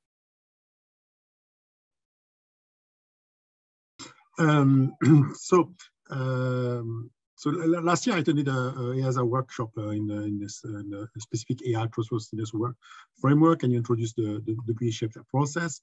So while we are talking, let's say, about the standard and so forth, the question will be a bit to try to understand from you, Guillaume, what kind of skills people needed, let's say, to apply your so-called W-shaped process in order, let's say, to assess their system and so forth.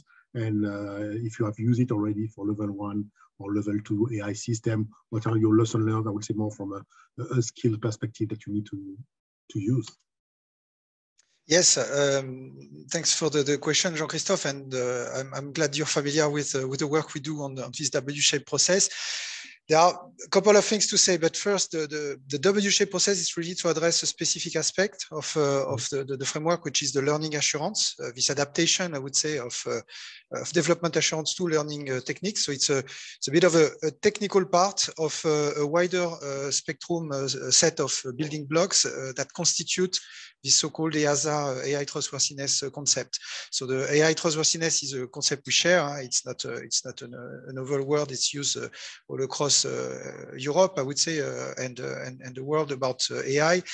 What we've tried to do with these 4 building blocks, AI trustworthiness analysis to characterize the application, learning assurance to really ensure a certain level of intended function at a given level of performance.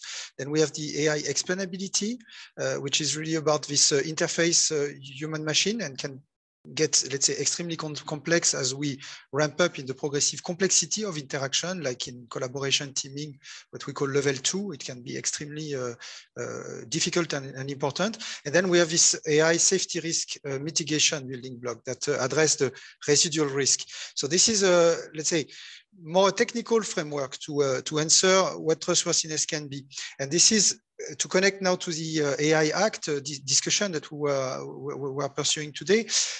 These technical requirements are actually present in the AI Act in the chapter in the Title 3, Chapter 2, and this is something we will need to let's say to ensure coverage with to have something extremely consistent when we talk high-risk systems, high-risk components of a system embedding AI. We will need to reach this same level of standards, I would say, and objectives that constitute this trustworthiness framework.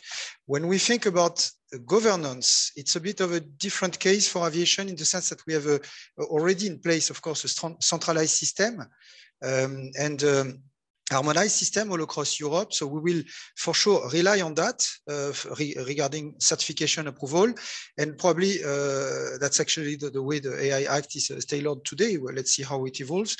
It really considers that this system should be the one used and not the conformity assessment system. But after, technically, that's my point, there will be a total equivalence between the two approaches, and there has to be, because we are dealing really with high-risk systems in all cases. Okay, big program. A lot of work in perspective, absolutely. Yeah. So now, in order to develop, let's say, certification and so forth, Patrick, since you set up the ETAMI, that they provide this independent assessment of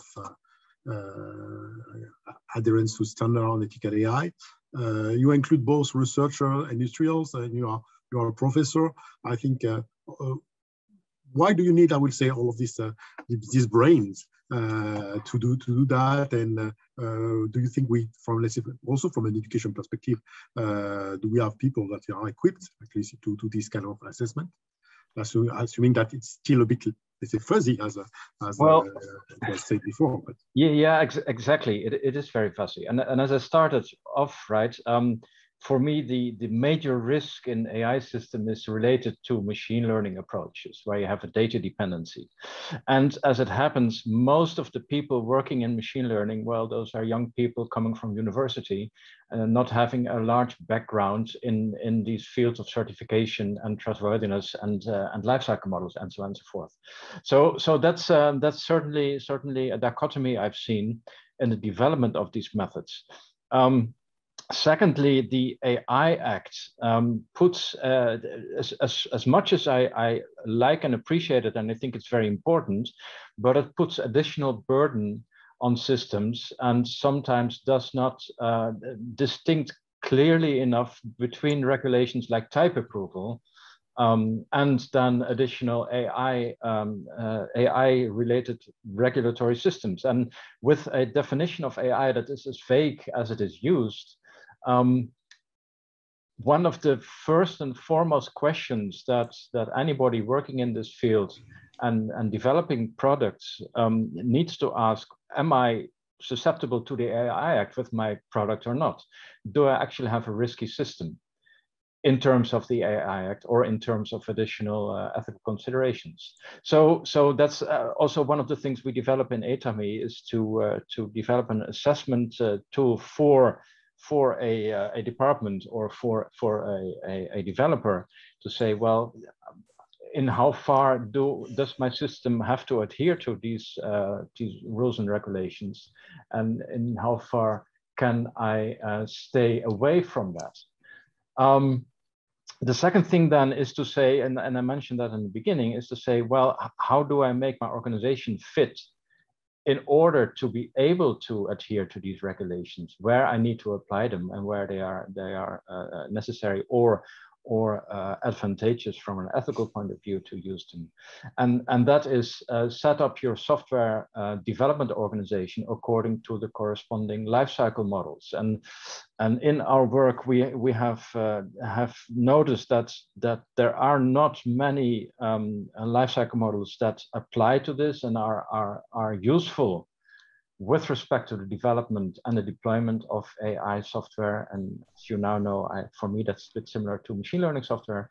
So that means that you need to do not just assessment with respect to your software development and checking and your software design, but also with respect to your data curation, and your data testing, and with respect to your deployment of your methodologies. So rather than basically two parts in your development process, the design and the programming, and the unit testing in the programming, you have to take care of four parts: the design, the data, the programming, and then the deployment throughout the whole life cycle of the software.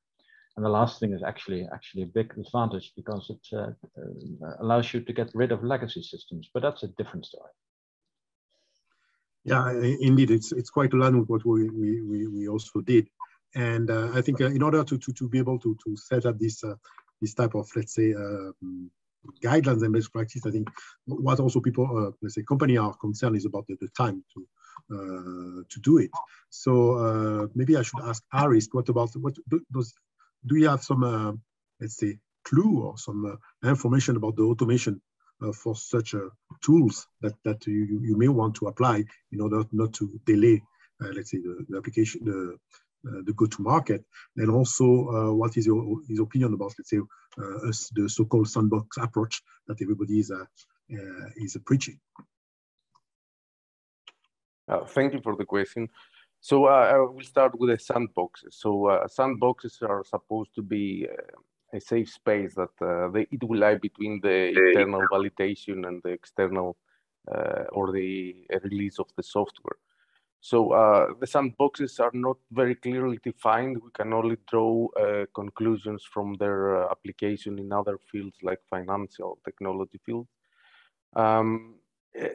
My assumption is that the main idea is that there are a place to identify and mitigate risks, if there are any, have the regulatory process as a repeating process and examining what's happening with AI and adjusting the regulatory aspects, and also speed up the process of making it to the market, especially for small business.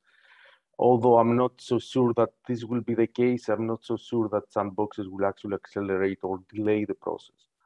So I don't have a clear vision of what sandboxes will be, but I have a clear vision of what sandboxes should not be. So they should not be simulating facilities with large data sets away from the real life scenarios, because the main idea is that we apply them under real life scenarios, and they should not be limited locations where they do not have a general applicability of the result. Also, another thing is if you apply sandboxes as true locations, how much the sandboxes would actually interfere with the daily-to-daily operation of these locations.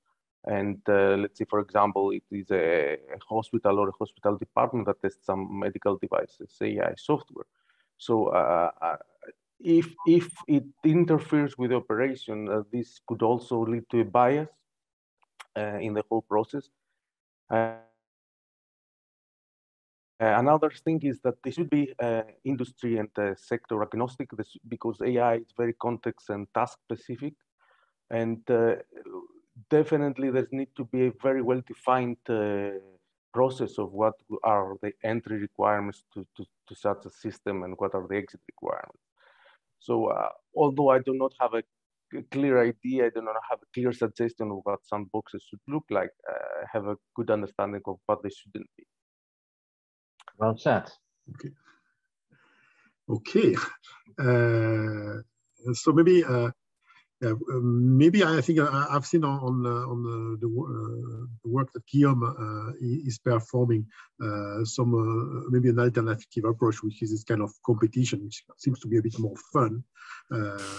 So, and maybe that can also basically nail down to a very specific challenge, and then enable maybe to assess not only the performance but also the non-functional requirement, like where the IX is bringing forward.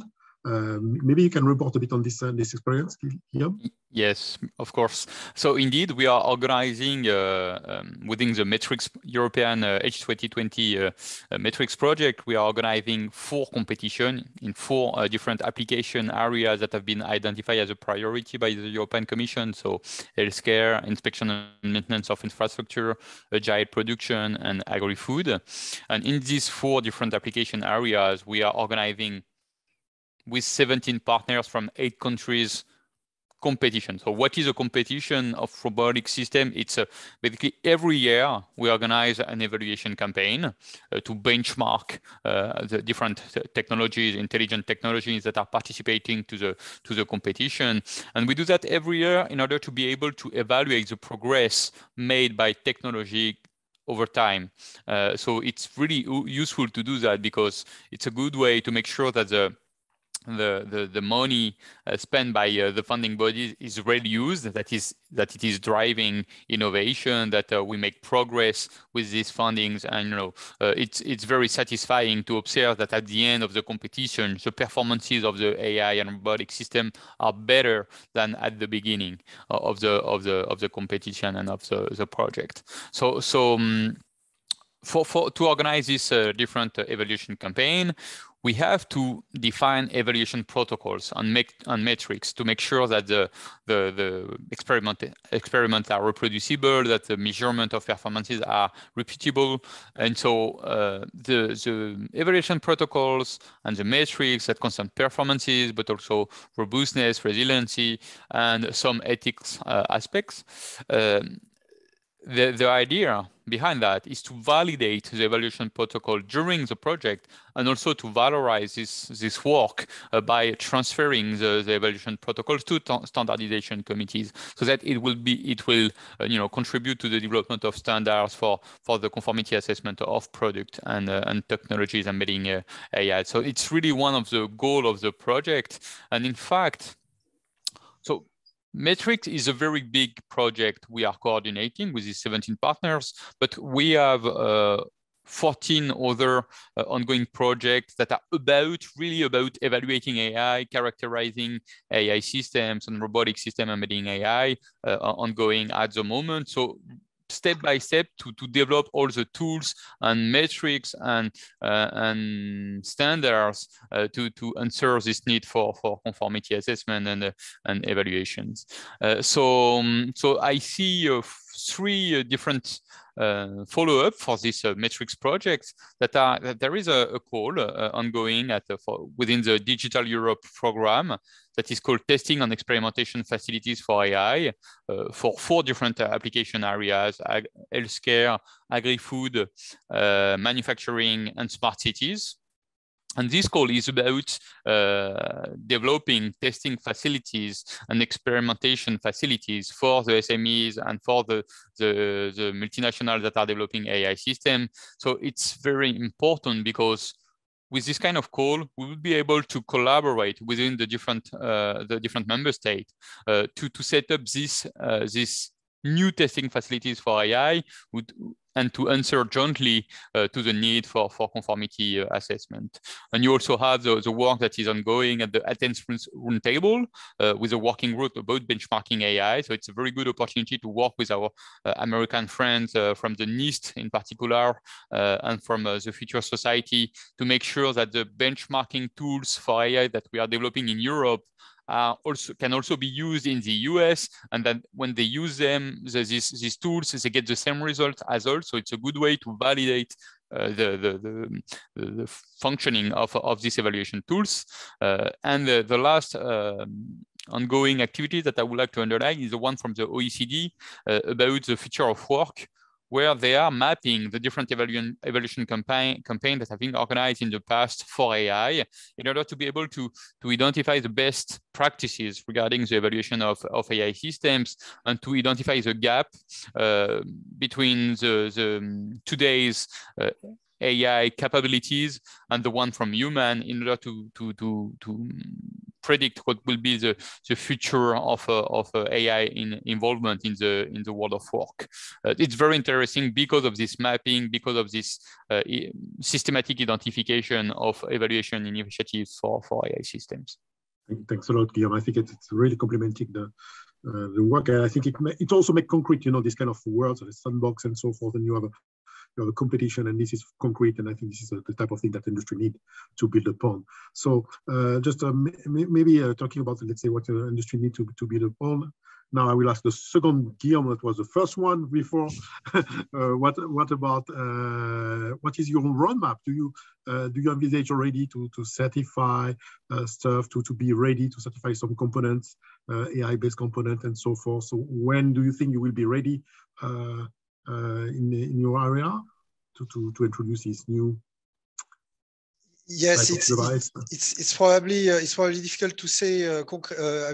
By date, of course, but yeah. What we anticipate in the roadmap clearly is to be ready by 2025 for the first certifications. Very important to say is we already have ongoing certification projects involving AI safety critical, meaning the roadmap has started, but the operationalization of it is also going in parallel. And as you could see, and we discussed already, we've sliced the problematic in pieces. So level 1 first, meaning the assistance to the human, then level 2, more collaborative collaboration, teaming with a machine, and then towards with level 3, a more autonomous type of operation, meaning we will be able to, I guess, certify some solutions based on the level of it, so the less complex type of interaction, like level 1, for instance, where the human end user has really a full control over the operations. So that might, in some way, ease the game to meet this possibility to certify the first solutions by 2025.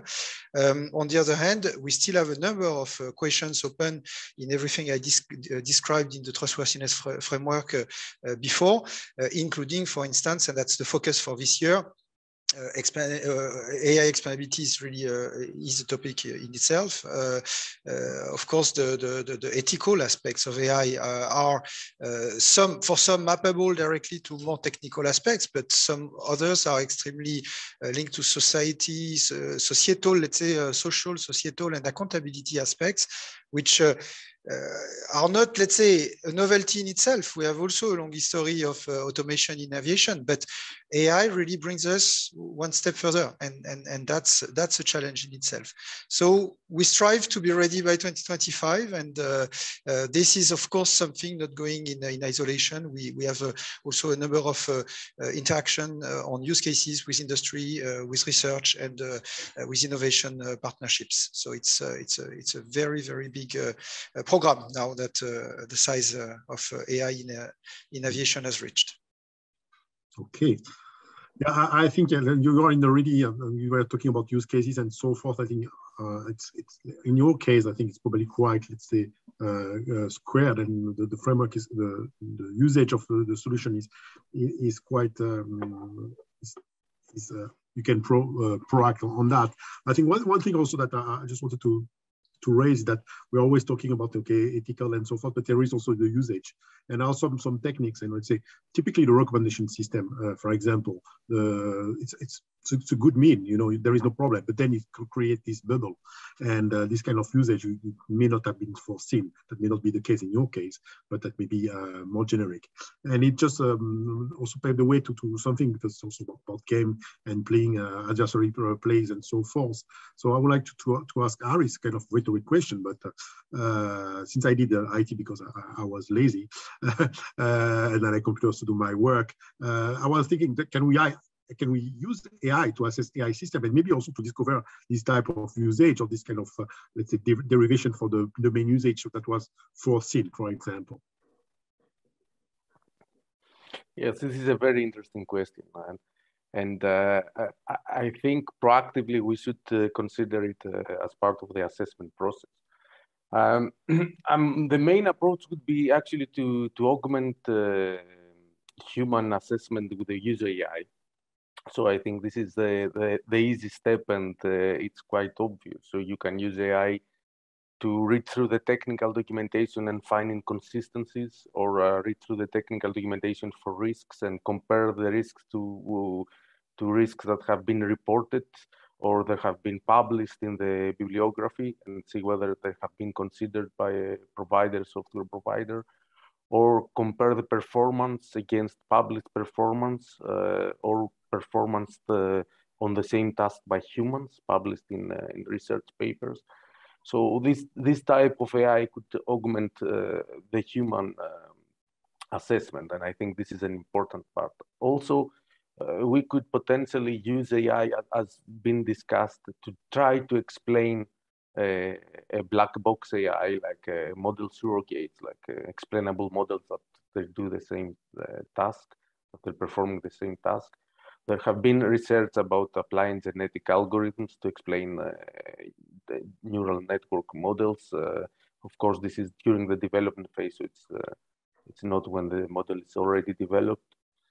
Also, we can use AI to assess the data sets, have a look for bias in the data sets, examine the annotation of data sets and compare it to an AI which annotates the same images, for example, and see how well the annotation process was.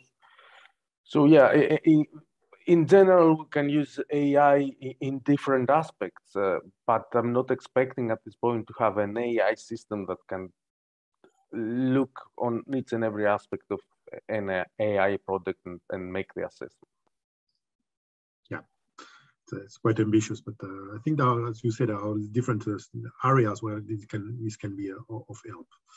So I think we are almost in time. I wish also to have, like, for the previous session, more time, because I think we just scratch some of the questions.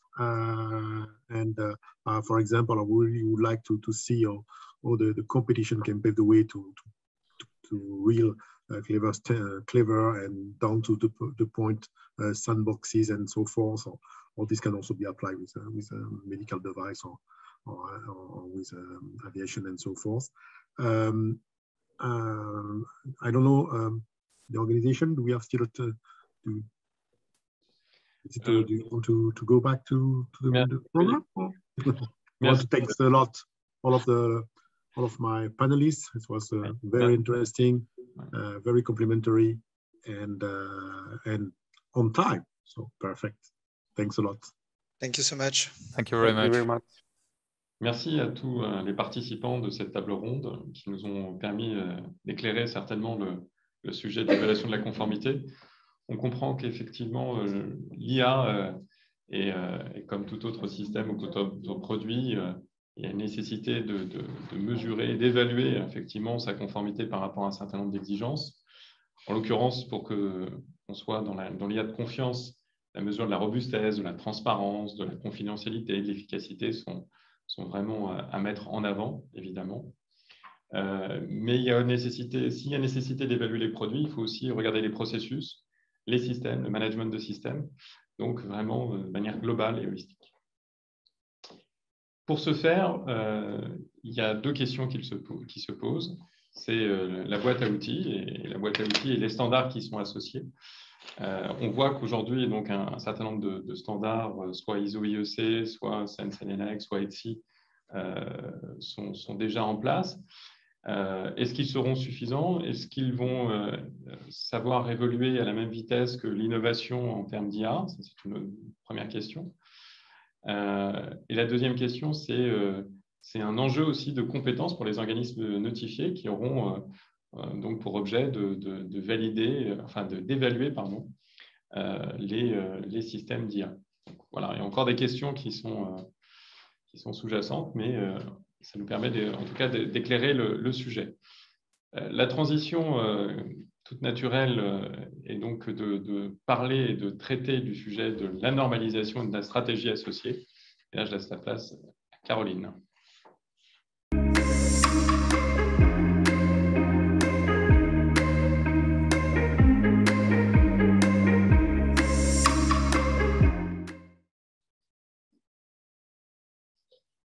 Merci. Nous allons maintenant effectivement passer au panel suivant et nous intéresser plus en détail à la stratégie européenne de normalisation sur l'intelligence artificielle. Alors, on a vu que la réglementation européenne allait fixer des exigences sur l'intelligence artificielle, un cadre, mais comment les normes vont pouvoir répondre à ces exigences? Quelles sont les priorités, les avancées, les prochaines étapes? Alors, afin de répondre à ces questions, j'ai le plaisir d'accueillir Madame Pauline Terpager, qui est consultante au sein de l'organisme de normalisation danois. Alors, l'organisme danois est en charge du pilotage du comité technique européen sur l'intelligence artificielle. Donc, Pauline va conduire ces échanges. C'est à vous, Pauline. Thank you so much, Caroline. And I would like to welcome you all to this next session about standardization strategy and how European standardization can support the European AI regulation. I have with me 4 panelists. You see in the left upper corner, Patrick Besombe. He's a chair of the French Mirror Committee on AI. He's also coordinating the French AI standardization. And then he is the vice chair of the European Joint Technical Committee and also active in international work.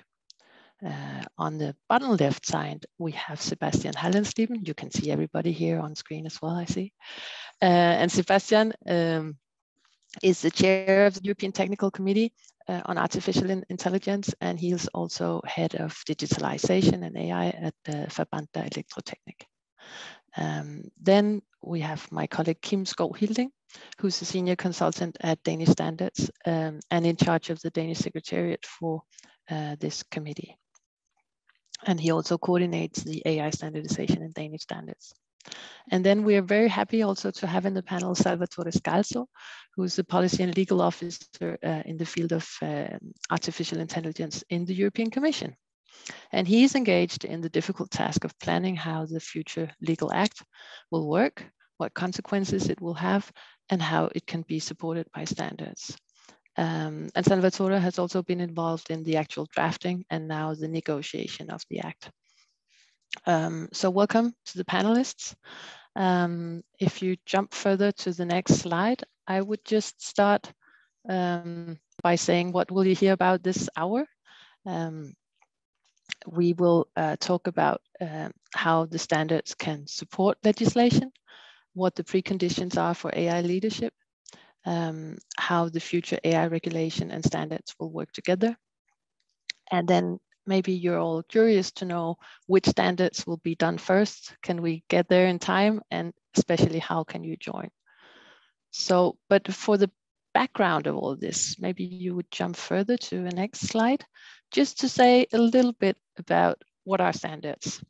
There are many, we use the word standards for a lot of things, and in the previous panel, I saw reference to some of the standards we work with a lot. But just to say that standards are voluntary market instruments. They're consensus driven, and they're adopted by a recognized body. Here we'll talk about CNECT and ETSI, but also ISO and IEC. But this, I would like to stress this voluntary aspect, that in essence, they're voluntary, and then they can be given some sort of legal status. If two parties make a contract, they can refer to a standard, then it has a legal value. You can have a national legislator doing pointing to a standard, or as we will talk about here, the European legislator pointing to a standard, and then it could be made mandatory, or it could be made voluntary in order to show that you live up to certain requirements. And standards can be about very many things. Terminology, we all are maybe, well, I'm looking forward to the definition of artificial intelligence, for instance. You have system standards and quality management, performance standards and methods. And I think those all will be relevant here for the AI. And if you jump just one slide more, you will see here, just to point on also that companies, here we have a study from more than 1,000 companies stressing that they use standards for many things, but very importantly is that standards open up markets, they create trust for their customers, they can be a way to reduce environmental impact, and then they're part of the future business plans. And what we've been talking about here today is also about how companies can get ready, how can they put standards into their future plans. And then something about how you can take part. How does it work? You have to go to your national mirror committee in your country, and you have a national discussion among the national stakeholders on the different topics, the different standards. And then from the national mirror committee through the national body, you get access to either the international work or the European work. So one slide more. And this is the last one of mine, which is about just saying that when we talked about harmonized standards, we talk about standards that are based on a mandate from the European Commission. And we use that. It's a special situation that we have in Europe. We don't see that very many other places, that we have the legislator doing the law. That's, of course, we do have in many other places, but we don't have the connection to the harmonized standards. So if you see this triangle as an iceberg, you have the part of the iceberg that's above the water is the legislator defining what are the societal interests, the values, what must be protected. And you can see the legislator, the European, the Commission, the Council, and the European Parliament. So that's a political process. And we're very looking forward to the act that they will define in a political process. Then below the water, we have the standardization organizations, and they can do technical language that can describe how you can show that you live up to certain requirements. So it's very important to keep that difference between the political process for the legislator, and then the standardization, which is about the technical language and technical methods to live up to different requirements. So on this background, I would like to go further to the next slide to introduce Patrick Besson. And maybe Patrick, you would give us the French perspective on the standardization needs and what the preconditions are for this European leadership that we would like. Patrick, the floor is yours. Thank you very much, Pauline. So I'm going to take my hat of chair of the French National Committee on AI Standardization to brief you about the work that we have been doing last year. So next slide, please. Okay. There are a couple of bullets that are going to appear. So yeah. So last year we've done a survey on AI standardization, and we had a couple of very interesting findings. The first one was a very strong horizontality in AI standards, meaning that things are not that specific to one sector. Of course, there are specificities, but there are a lot of things in common. What do we have in common across different sectors? Terminology, of course. Terminology should be sector or domain agnostic. Trustworthiness characteristic like explainability, robustness, accuracy, that could be defined a lot at the horizontal level. And then you have many other things around data and data lifecycle, AI lifecycle. Second finding, well, industry, and including SMEs, we've heard this morning, Julia Fénard mentioning, well, the industry has strong priorities. First one is, well, they need a clear and shared AI terminology. And furthermore, they need a technical description of trustworthiness characteristics. That was mentioned many times as well this morning. For example, on trustworthiness, I heard Noza Boujema and Raja Shatila mention it. We have to be clear about what is transparency. If we don't share the same language, we won't understand each other. Then another thing that we heard very clear now is please keep it simple and actionable. Many stakeholders are fearing to be drawn under standards. On standards that are not actionable. So we have a responsibility here as a standardization organization to keep it simple. We should avoid just drowning the industrial ecosystem by tens of harmonized standards. Third point, interesting as well, the AI readiness. Well, you mentioned it this morning as well, so I'm going to repeat it. Well, SMEs and startups, they don't feel that ready. They need to be supported in order to, supported and prepared to the AI Act and to the arriving standardization. Then certification bodies or notified bodies, well, they have to ramp up their competencies.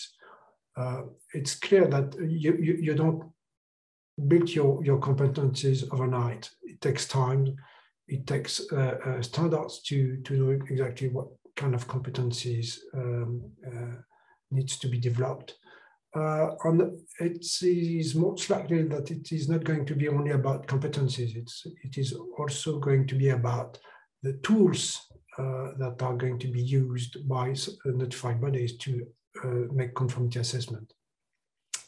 Last point on which is really important as well, while public authorities should be more involved because this is strategic. And this again, we've heard this morning with Sophie Miller from the European Commission. If it is strategic, it means that the public authorities should get involved. And with all that, well, we have to make sure that the standards are ready in time, actionable, aligned with European values. Yeah, next slide. So I would like to get back to one important things regarding the horizontal sectoral approach. So as I mentioned, there is a very strong horizontality of AI standardization. But there is still a strong temptation to a silo approach, which means when you're in a certain sector that you've been used to do things your own way alone, yeah, it's hard to get out of the silo. So, but if if we don't address that silo approach, we're running the risk of having interoperability and conformity assessment concerns for multi-sector systems. So there are a couple of policy proposals. So organization of multi-sectoral workshops, that is one idea. Actually, the European Commission just organized one a couple of weeks ago. We have to attract stakeholders in horizontal standardization. And this is key because so far, most of the horizontal standardization activities are done by stakeholders from the IT domain, and they're missing most likely some key issues. And we have to see how we can arrange cooperation between horizontal and sectoral standardization. Next slide. Okay, I'm going to go very quickly through the 6 axes, strategic axes that we've had. First one, I already mentioned, we have to work on AI trustworthiness. On this is key. We have to understand exactly what is transparency, what is explainability, and so forth. And it's not only about definition, but also about the clear technical specification. I would like to quote one of my Japanese colleagues. When he mentioned, we spoke about that, he told me, well, engineers are crying for technical specification regarding trustworthiness characteristic. You can't say to an engineer, design me a robust AI if you don't give him the technical specification that goes along. So very important. I'm going to go through the last strategic X, which is simplifying access to standards and support innovation. Already mentioned it, but it's very important to highlight. We have to make it simple. That this is key. Otherwise, on rephrasing, quoting Julia Fenner this morning, we're going to kill some innovation. Yeah. Next slide. And just for your information, the AFNOR has published a strategic roadmap on AI standardization. So right now it's in French. We're going to publish the English version next week, so you could download the French version just by using the QR code or with the HTML link that you have on the screen. And I think that would be it for this French strategic approach on AI standardization. Thank you so much, Patrick. And now we would like Salvatore to tell us a little bit about the future AI regulation and how it will work together with standards. We have a great cooperation between the European Committee and the Commission, and a lot of discussions. So we hope that it will work out well. Over to you, Salvatore. Thank you very much, Pauline, and thanks a lot actually for the kind invitation. I'm very happy to be there, and I will indeed introduce briefly how the standardization system works and what is the relationship between the standardization system and European legislation in general. I think this is something already Pauline touched quickly upon in her introduction. And then I will try to briefly introduce you to the work that we are doing from the European Commission side to help the standardization process, of course, to develop smoothly and to ensure the relevant support to the rules of the future AI Act. So just to say, it has been mentioned already, the new approach legislation. This, of course, marks a new relationship between EU law in general and standardization. And in fact, these new principles, which were developed notably in the context of an important regulatory reflection which took place in the 80s at the European level, and basically which was based on 2 fundamental ideas. The first one, that it was not any longer possible to draft a legislation with technical details in it, because that was politically unfeasible and would require a long time to approve legislation. And the second point, the second need was to create a more participatory governance, so to basically have regulators and stakeholders work much more closely together. So these 2 points inspired this reflection, which brought to the creation of this new approach and which translated into a new legislative framework. And all product legislation since the 80s is based on this, I would say, most of it, based on this new legislative framework. What are the main features of this new legislative framework? First of all, that the requirements that products are expected to comply with before they're placed on the market are not any longer like in the past, in the pre-80s area, in the pre-80s era, laid down in very detail in the legislation, but basically the legislation only sets high-level technical objectives that the products are required to comply with. The bridge between the technical solutions and the actual requirements of the legislation is offered through harmonized standards, and Pauline already explained what these harmonized standards are. So basically there is a mandate that is produced by the Commission for the European standardization organizations to produce the harmonized standards that support a certain Union Act. Of course, this is without prejudice to the fact that the standards remain voluntary.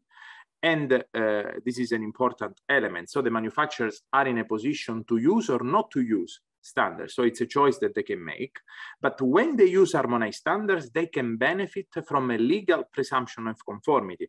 And this is a very important point because, in fact, notably, the European Court of Justice in the last few years clarified, I would say in a very precise manner, that standards are to be fundamentally considered as part of the EU law, hence the importance of these tools for the overall system, including, of course, the operators. The new legislative framework legislation also sets the division of responsibilities between the operators in the supply chain, but with manufacturers usually taking the fundamental responsibilities for the placing on the market of a product. And then, and I think this has been also already recalled, usually the new legislative framework legislation sets a so-called conformity assessment procedure, which is the procedures through which a manufacturer can demonstrate the compliance of its product, notably by using certain harmonized standards. And the conformity assessment can be done by the manufacturer by himself or through the involvement of a third-party assessment, which is usually a notified body established and monitored at national level. Next slide, please. So the typical elements, just to close, let's say, this very more general introduction, is that basically in legislation, we have usually those provisions that you can see on the left-hand side of this slide.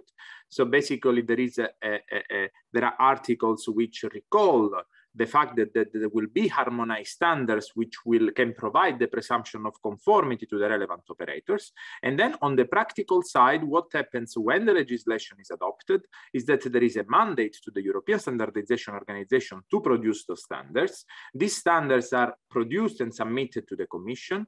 If the Commission publishes the reference of the standards on those journals because it believes that the standards are fundamentally drafted in a correct manner, then there is the legal effect as a consequence. So a legal presumption of conformity with the essential requirements that they are meant to cover. Next slide. Now we come to the AI Act. So the fundamental concept, and I think today this has been probably recalled by other panelists many times, the AI Act has been conceived as a new legislative framework legislation. So all the principles that I've just presented apply to a large extent, I would say, to also the AI Act. And in fact, we decided from a regulatory standpoint to consider AI systems, to consider them as product.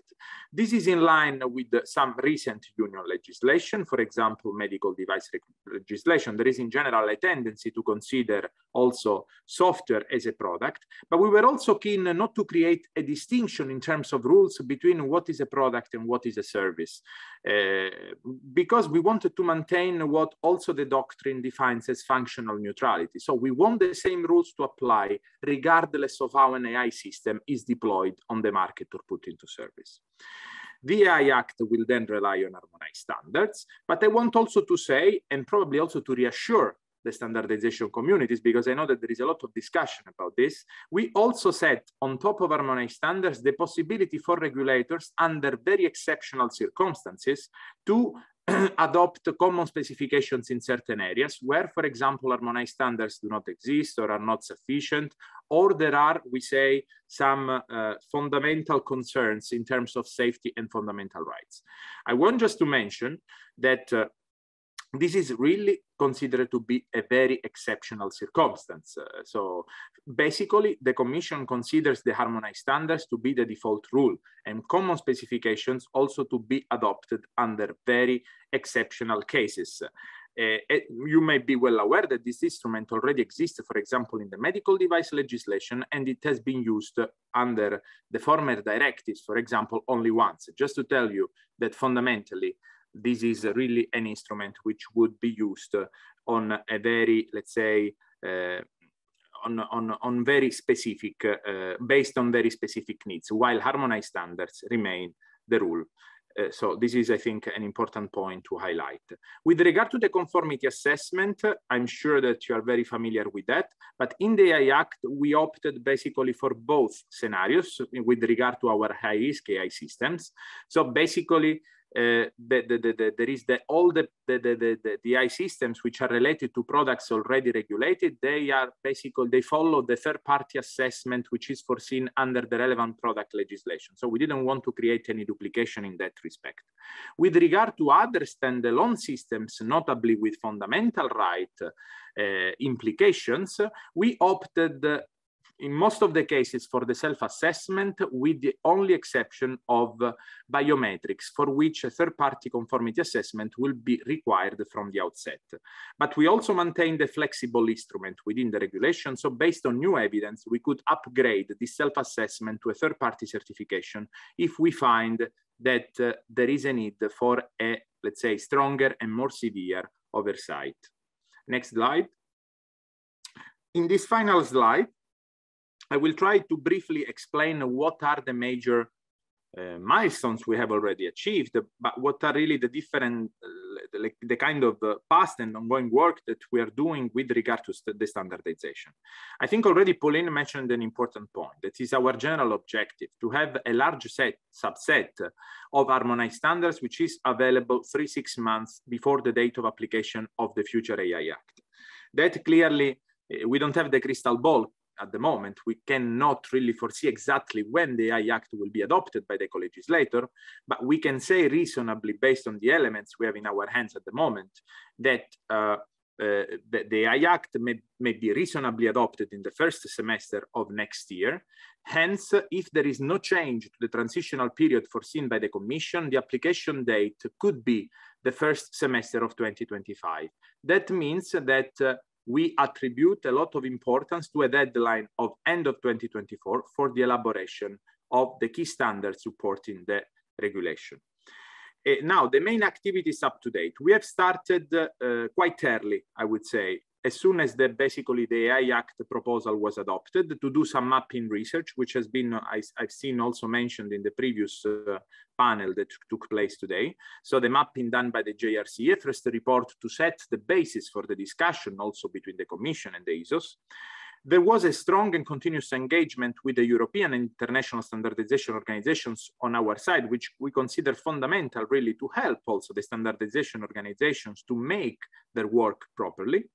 And we have tried also, and this is, I would say, an extremely important step, a preparation, we did the preparation of the first standardization request. Here, I need to basically indicate that usually you may be aware that the standardization request comes after the application, the adoption of the Act.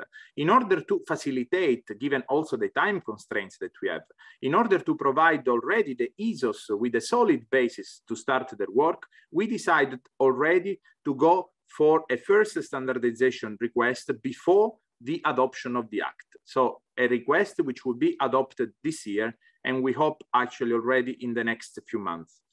I can already mention today that the process for the adoption of this request may actually start within the next few days, with the first step, which is the consultation of the ISOs and the stakeholders on the draft.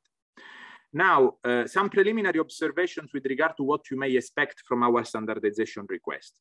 First of all, it is a request for European standards. We cannot ask now for harmonized standards because the act is not there. So we will ask for European standards or European standardization deliverables, but with the caveat that this work will be then, let's say, set the basis for the future harmonized standards when the regulation will be there. Then the areas to be covered are fundamentally the areas contained in the which relate to the requirements of the AI Act. And on top of that, conformity assessment and quality management systems are also areas that are considered.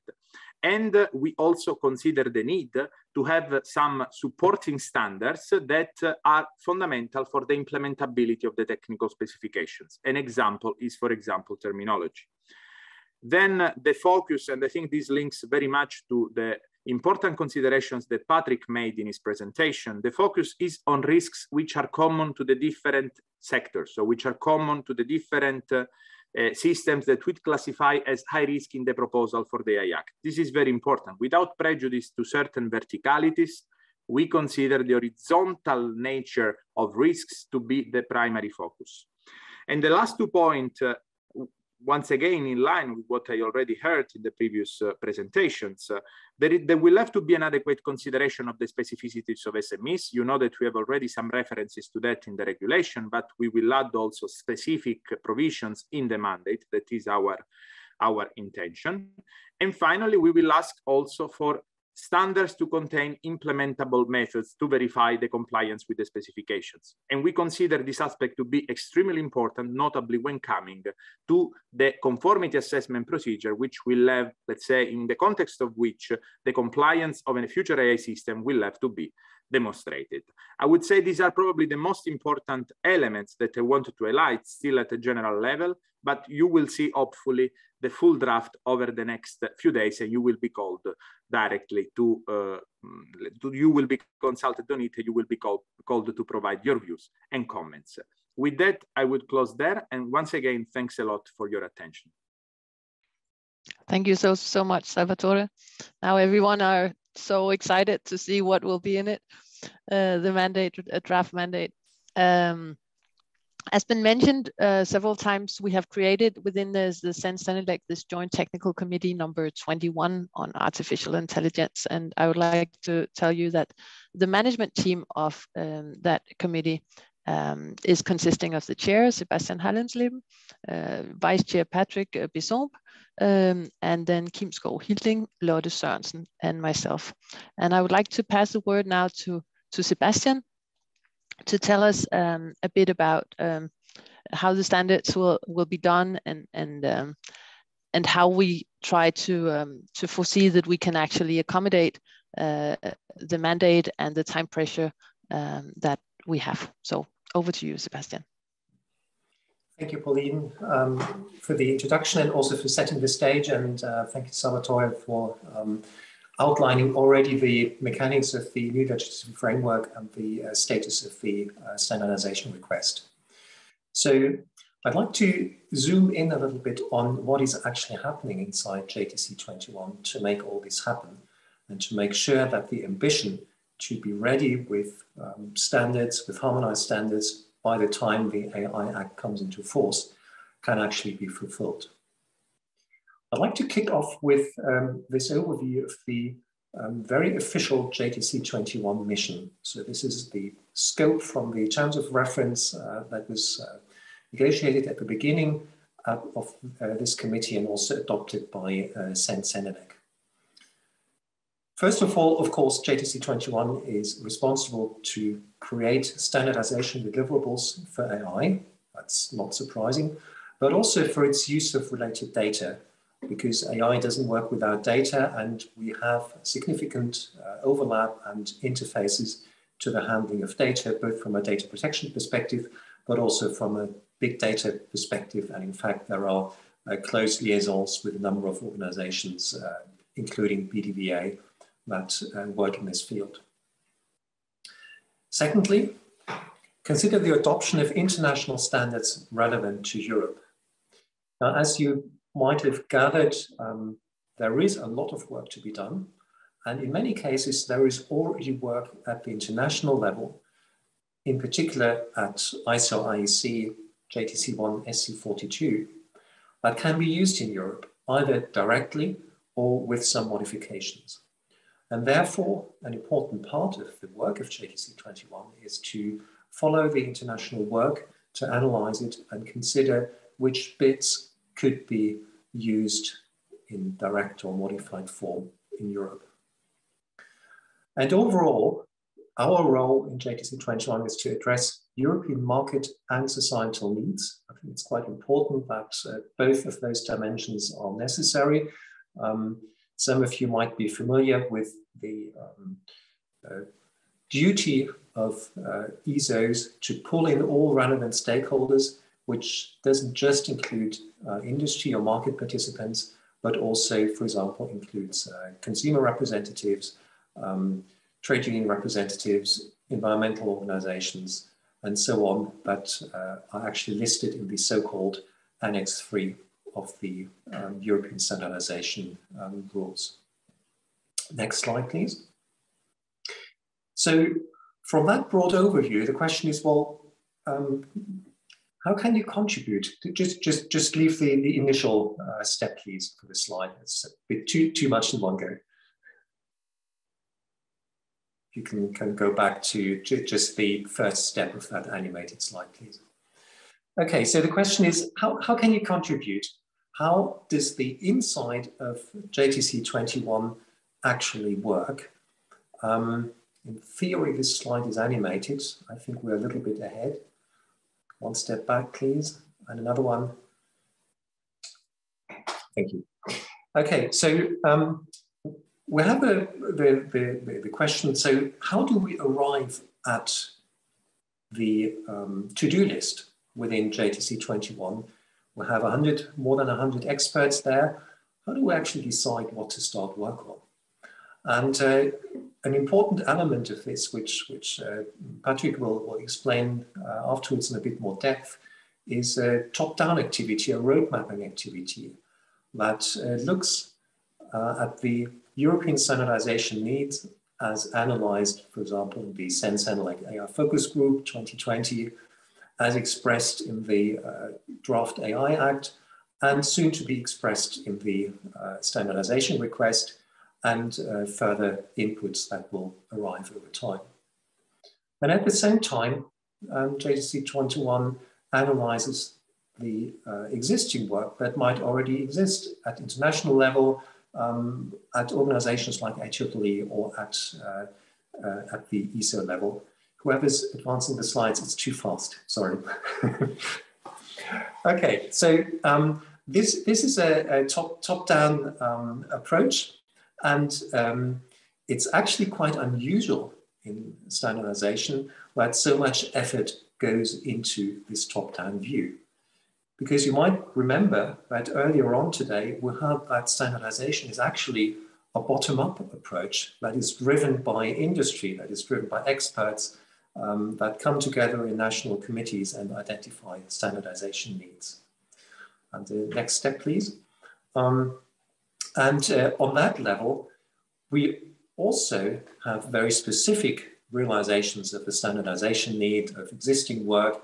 There is a flurry of activity right now, and it'll be an ongoing process that further standardization needs will be identified and compared with what is already available. And the way that JTC 21 comes up with its to-do list is to bring together this top-down analysis with the bottom-up work and input that is being performed in national committees and also in ad hoc groups under JTC 21. Next step, please. And as you can see, periodically, and we do have a very stringent hot phase right now, those two perspectives are being brought together to create JTC 21 work items. These could be technical reports, it could be technical specifications, or indeed harmonized standards. Next step, please. As Salvatore said, the EU standardization request is imminent, so I'm not going to speculate what's going to be in it, but we can of course expect that it will be closely aligned with the Draft AI Act. But what I can provide an overview is already some of the bottom-up topics that have emerged from national committees and that are being worked on in ad hocs in JTC 21. And while you're listening to me doing a very brief walkthrough of those topics, you might think for one or the other topic, oh, this is actually something where I've got expertise. This is something where I would like to shape the European standardization for AI. And later on in this session, Kim will explain how you can contribute if any of these topics are actually relevant to you. So first one, augmented goal specification, is the realization that AI systems need to be trained towards a specific goal, and usually that goal is expressed as a mathematical function. That's quite straightforward if the goal is, for example, to recognize certain kinds of patterns, but it's less straightforward if the goal also includes certain ethical boundaries or requirements. How can you express those in a mathematical formal way? So this is the work of the first ad hoc group here. Then we have a very lively ad hoc group, which is far advanced on AI conformity assessment. Salvatore pointed out several times how important it is that the properties or characteristics of AI can be properly assessed and tested. And Patrick confirmed this from an industry survey as well. So this is very intensive work. Then we have an activity on green and sustainable AI to tie in with the overall European Green Deal and the agenda towards green IT. We have an activity on speech recognition, obviously given that Europe is multi-language on a very large scale, an important scale. We work on data governance and the quality for AI. This is a fairly Europe-specific topic because we have our own European values for how to deal with data, in particular personal data, and also how to bring together data from multiple sources, for example, in safety or security, critical applications where data might be sparse and needs to be pulled together. We have an activity on nudging, a fairly challenging topic where it's not even clear how you can actually define nudging. So this is ripe for the keen eye and the sharp minds and the terminology clarity that standardization engineers are striving towards. We have a unified approach on trustworthiness, again in line with the requirement to define properly what explainability or transparency actually mean. And finally, there is work on a risk catalog and on risk management for AI, in particular to tie these issues to existing risk frameworks and to existing both horizontal and vertical work on risk management. So with this overview of the current topics, I hope I've given you a rough idea of how JTC 21 comes up with its to-do list and also what is on this to-do list already and what is being worked on. There are multiple roles, there are experts contributing, there are project editors taking charge of a specific topic or standardization deliverable, there are working group conveners, there's a large number of roles with different profiles, and I can only encourage and invite listeners to this call to consider whether they would like to contribute and to take part in shaping European standards for AI. And with this, I'd like to thank you and hand over to Patrick, who will go into more depth on the actual roadmap. Thank you. Yes, thank you, Sebastian. So next slide, please. Okay, so first of all, during this road mapping activity, how did we proceed? What is our global approach? So first, we have to support the Open Commission legislative project, and we started by the AI Act, and this is what we've been doing for a couple of months now. I'll get back to that later. The next set of actions is going to about to support the data regulation. And there are many things around data, Data Act, Data Market Act, and so on. So we're going to dive into how standardization could support those data related acts. Then we will probably, well, we already started a little bit, but we probably should dive a little deeper in sustainable AI, meaning we're going to support the Green Deal at some points.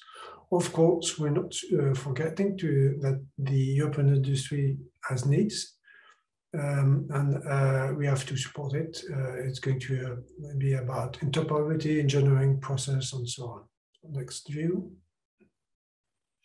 So, what are the European steps for AI standardization supporting the AI Act? First one was about anticipating the AI Act. So we took the AI Act draft, we analyzed it, and we came up with a roadmap. I think that we're pretty close from what the European Commission is going to request.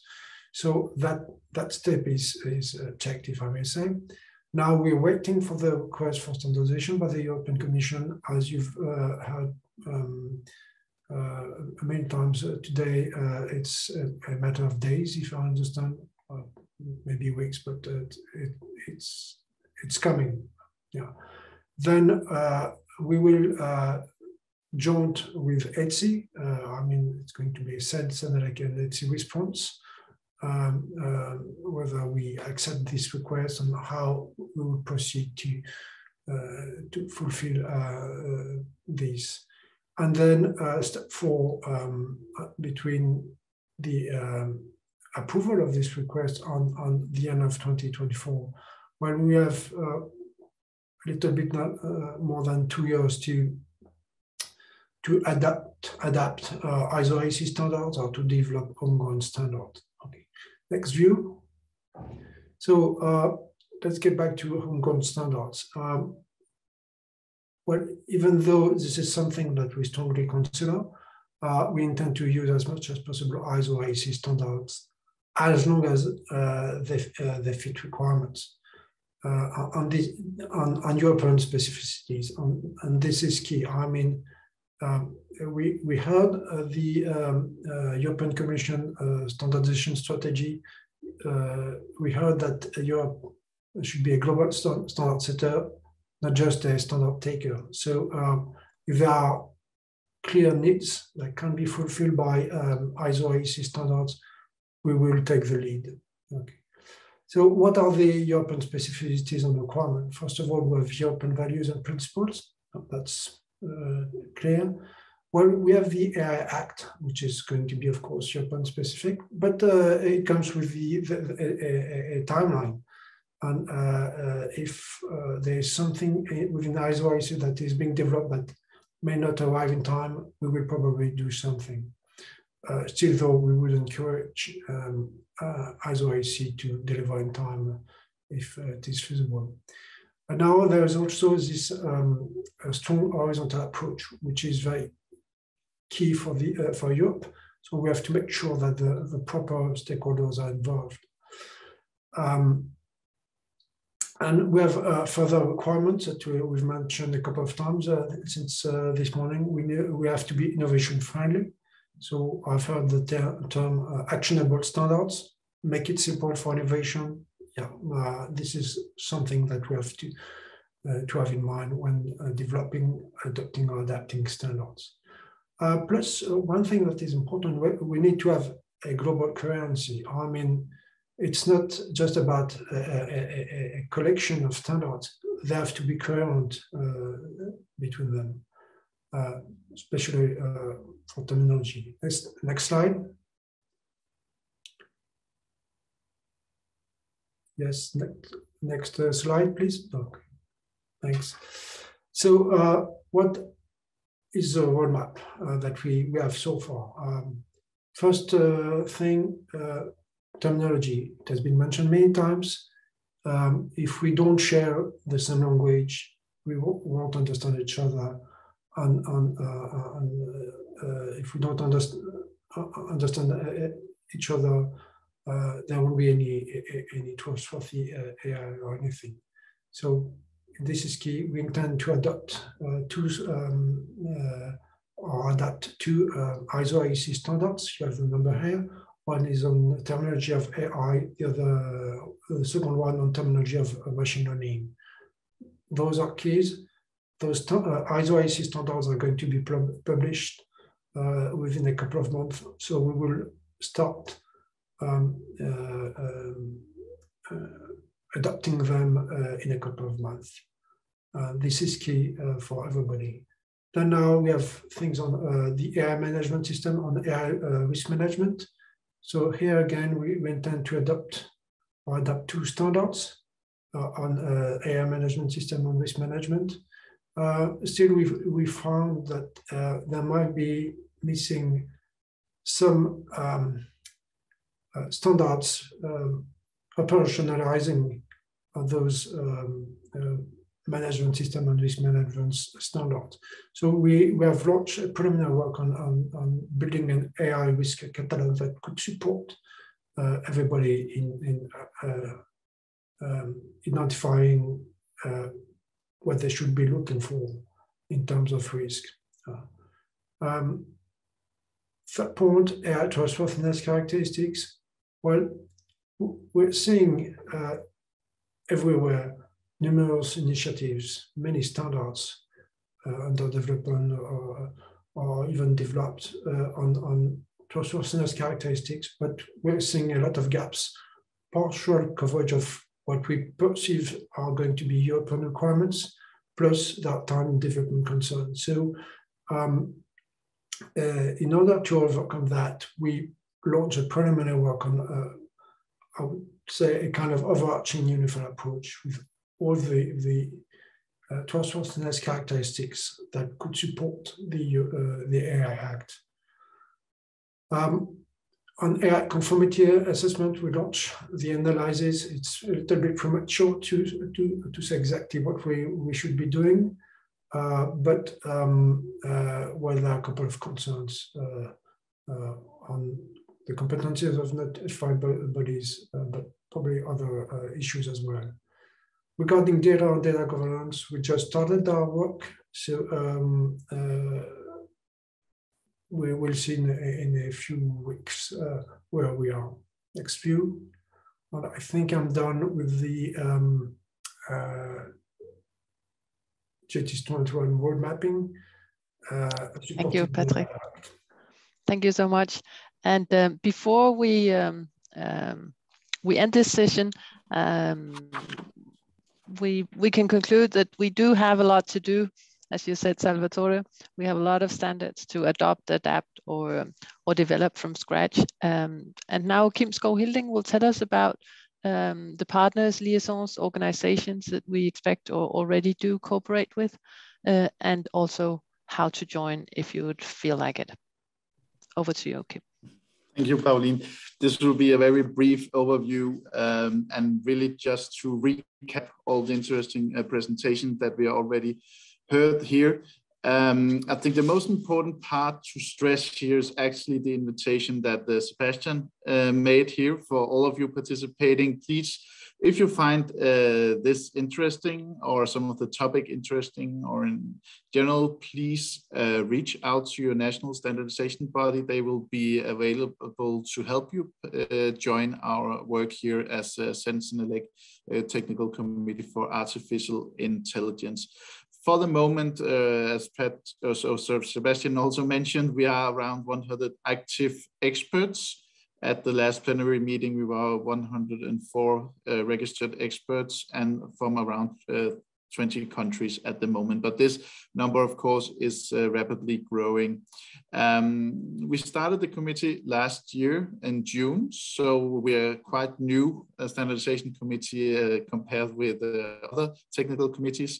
We have done 3 plenary meetings we have set up 2 working groups and 8 ad hoc groups, as Sebastian also highlighted the different themes. They have correspondent ad hoc groups that are exploring the different themes in order to develop work items, specific work items for standardization deliverables.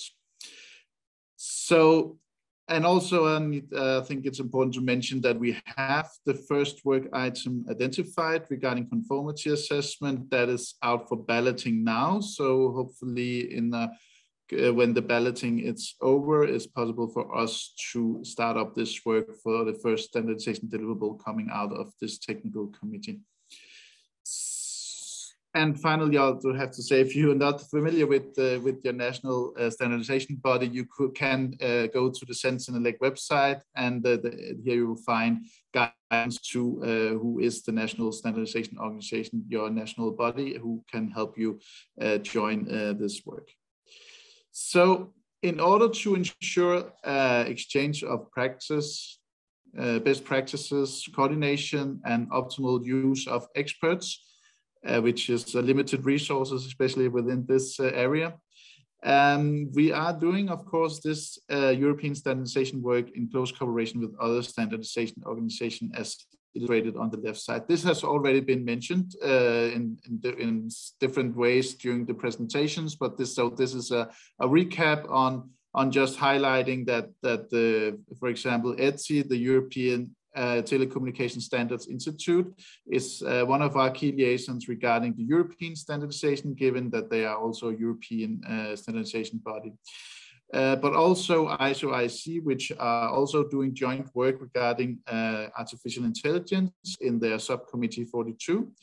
It's also very essential, as also mentioned before, for the future European standardization work. Many European experts are already active in this ISO-IC work. So right from the start, from the JTC 21 committee, we have been, it has been possible to take into account the work of ISO-IC, and also in the road mapping activities, as Patrick have just presented. We have, of course, been in close dialogue and taking into account the work here. So that will, of course, continue in the future. And also the last example could be IEEE, which is also doing valuable work within AI standardization. And we are currently exploring ways of doing formal cooperation with IEEE also. And as you can see, we have a ... and more, because of course there are many different kind of standardization organizations that might be relevant, but this is some of the key players. And for ETSI, ISO, and ISC, we also already have well-established direction for our formal cooperation. So also important to mention is our partners and liaisons. This is very unique, as also highlighted in the previous presentations, for the European standardization, that we take into account not just the technical, but also the societal concerns. And one way to do that is have a very strong involvement with different partners and liaisons who have a strong opinion and knowledge based on their organization. So we have just listed some of them. So this is not a full list. So please, if you're joining here and missing your organizational liaison, this is just for convenience to fit it all in one slide. So, but I'll not go through them in details here. You can see their names here listed on the screen. Hopefully you're familiar with some of them. And of course, the European Commission, as also participating in this debate, is key regarding the coordination and the future harmonized standards that we are going to deliver within a foreseen future. So just finally, I would like to direct your attention to the link in the bottom of the slide. Here we have a link that directs you to a group on LinkedIn regarding European AI standardization. This is managed by CNECT and JTC 21. So this is a way to keep you posted on the recent developments, achievements, and work within JTC 21. So that is something that you can feel free to join as a start, and hopefully we will also see you directly in the technical committee as experts liaisons or what relevant for your position. I think that sums up what I would like to contribute with as a secretariat. Thank you. From the JCC 21. Thank you, Kim, and thank you to all the panelists. I hope we have given the participants here today a good view of what we're doing, what they can be part of, a bit of what's coming up as well. Earlier today, we have also heard several times people saying the companies are not ready at all. And one way to get ready is also to participate in the standardization, not only because you have a lot to put in, but actually also to follow how do the standards develop, what can I expect will be the standards that eventually will be harmonized, cited in the official journal and giving presumption of conformity. So being part of this is also about being informed. So I think with these words, I would give the floor back to Ana Garcia and the rest of the facilitator team. Thank you for now. Thank you. I think it's actually Caroline who will close this panel, if I'm not mistaken. Yes. Excellent. You're right. Merci beaucoup pour ces présentations très riches sur la stratégie européenne de normalisation en IA. Les échanges ont été les présentations sont très riches. Il est difficile de synthétiser en quelques mots seulement. J'ai noté quelques messages clés. Donc, les futures normes harmonisées européennes vont constituer un socle d'exigences techniques qui arriveront en support de la réglementation sur l'intelligence artificielle. J'ai noté aussi, comme le redisait la Commission européenne, l'arrivée bientôt d'une requête en normalisation, la publication bientôt d'une requête en normalisation pour l'élaboration de ces futures normes. Parmi les thématiques clés qui seront présentes dans ces futures normes européennes et répondant aussi aux besoins de la Commission, j'ai noté la terminologie, le management des risques, les caractéristiques de la confiance, l'évaluation de conformité, le management des systèmes d'intelligence artificielle et enfin les travaux sur les données, la qualité des données, la gouvernance des données.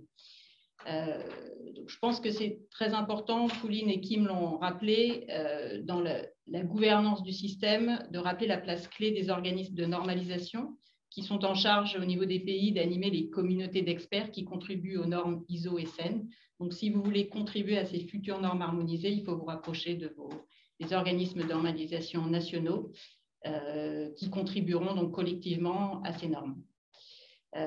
Avec un timing très serré aussi pour l'élaboration de ces normes harmonisées qui devront donc être publiées, arriver avant l'entrée en application de la réglementation sur l'intelligence artificielle.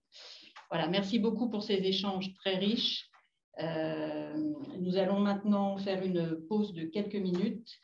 Nous pouvons nous retrouver à 15h, dans 10 minutes, 15h35 pour la prochaine table ronde. Merci beaucoup.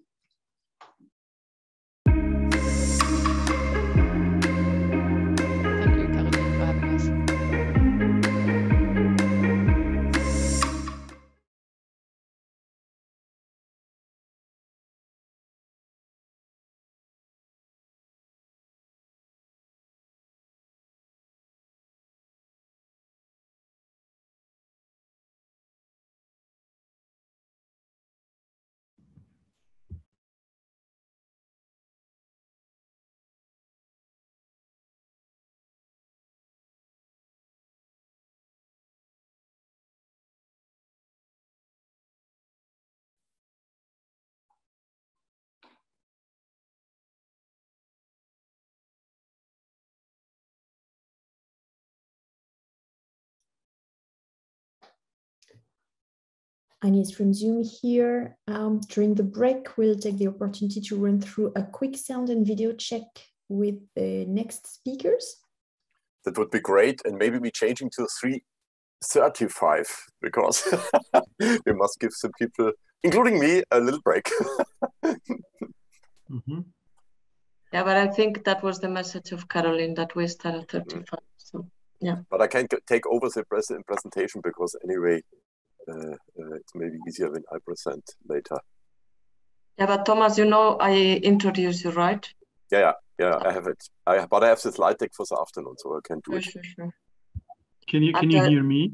Yeah, David, thank you for joining. And also I think Martin and Danielle, they are in the call.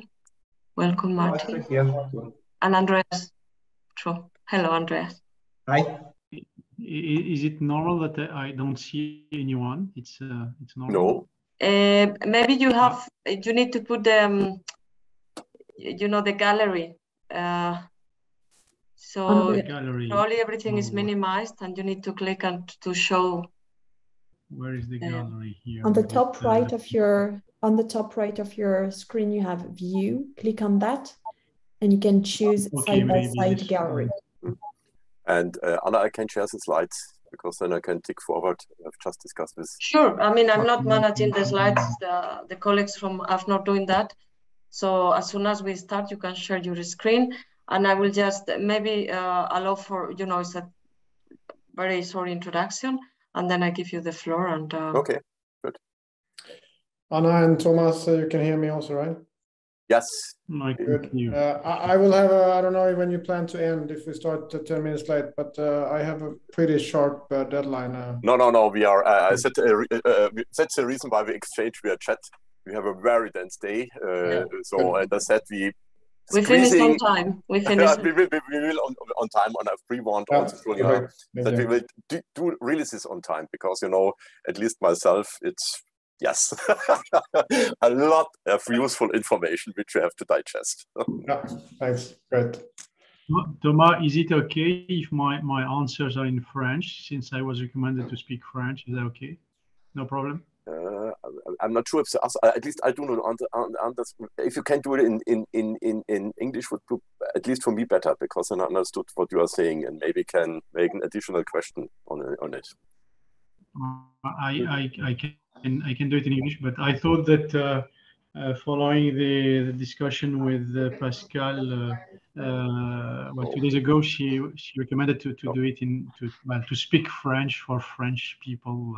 Yeah, but we have this morning. So since we have interpreters, so anyway, if it's better in English, because then we can react. Also, other panelists can also react on your question.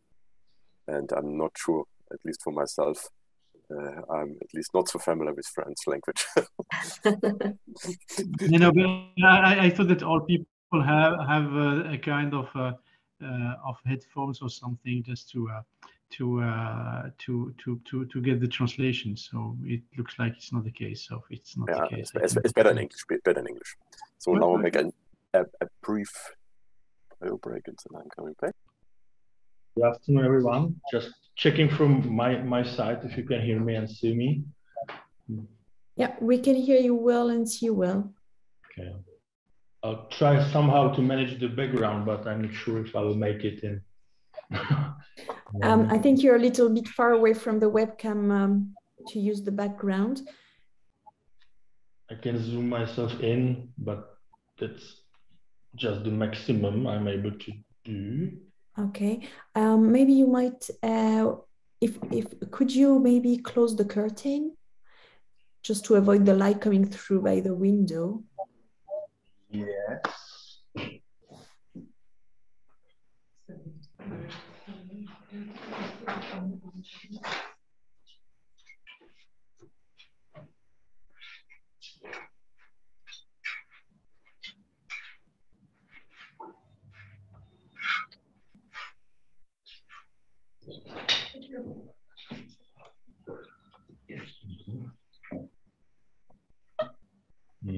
Still.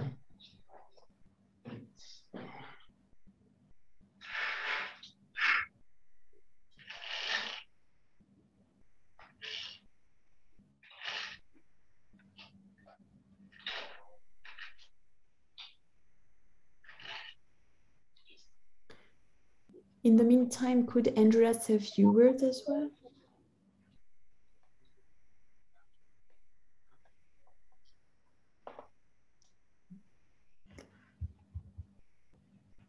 Daniel, would you have a webcam integrated in your laptop? No, this is actually our technical room for the meetings, and we have set up this way. That's fine. But I'll try to do some filter with the overburned face. I can see it, but maybe it's not the light in the room, it's the webcam. All right.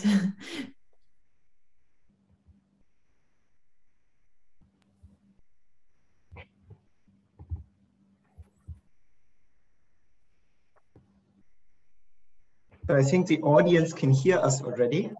Yes. So no complaints about the audience.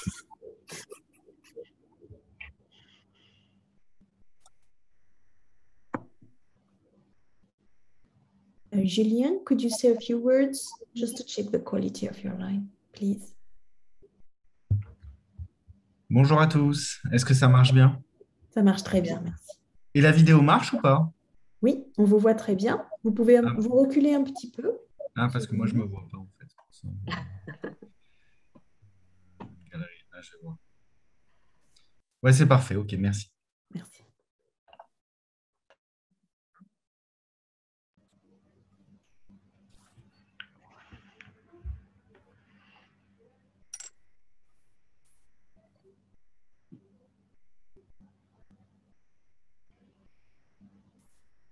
So there will be a video before we start, right?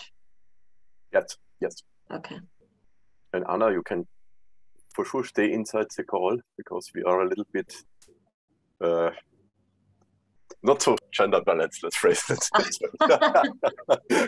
No. You mean that I leave the video on? Exactly, exactly. And when you have something, dig in and ask. I recognize this during this day.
So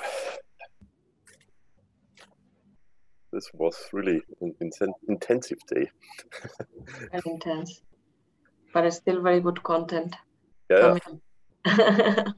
So David, it's up to us to make the last 45 minutes as as good as we can. It will be great. The topic is already in itself very important, and it's great that, you know, the amount of speakers that we have in this panel, I mean, the quality and the diversity, very good.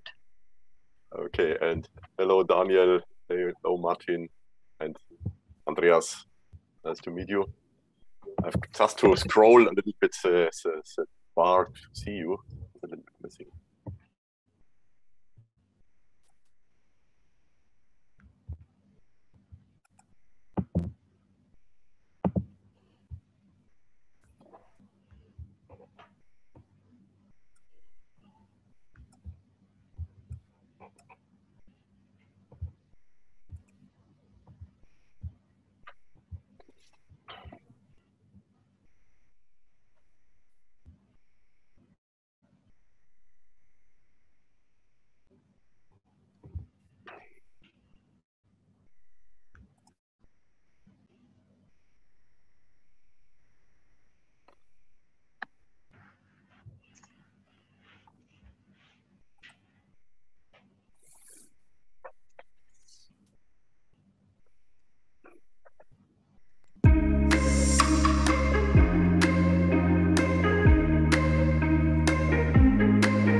So welcome back.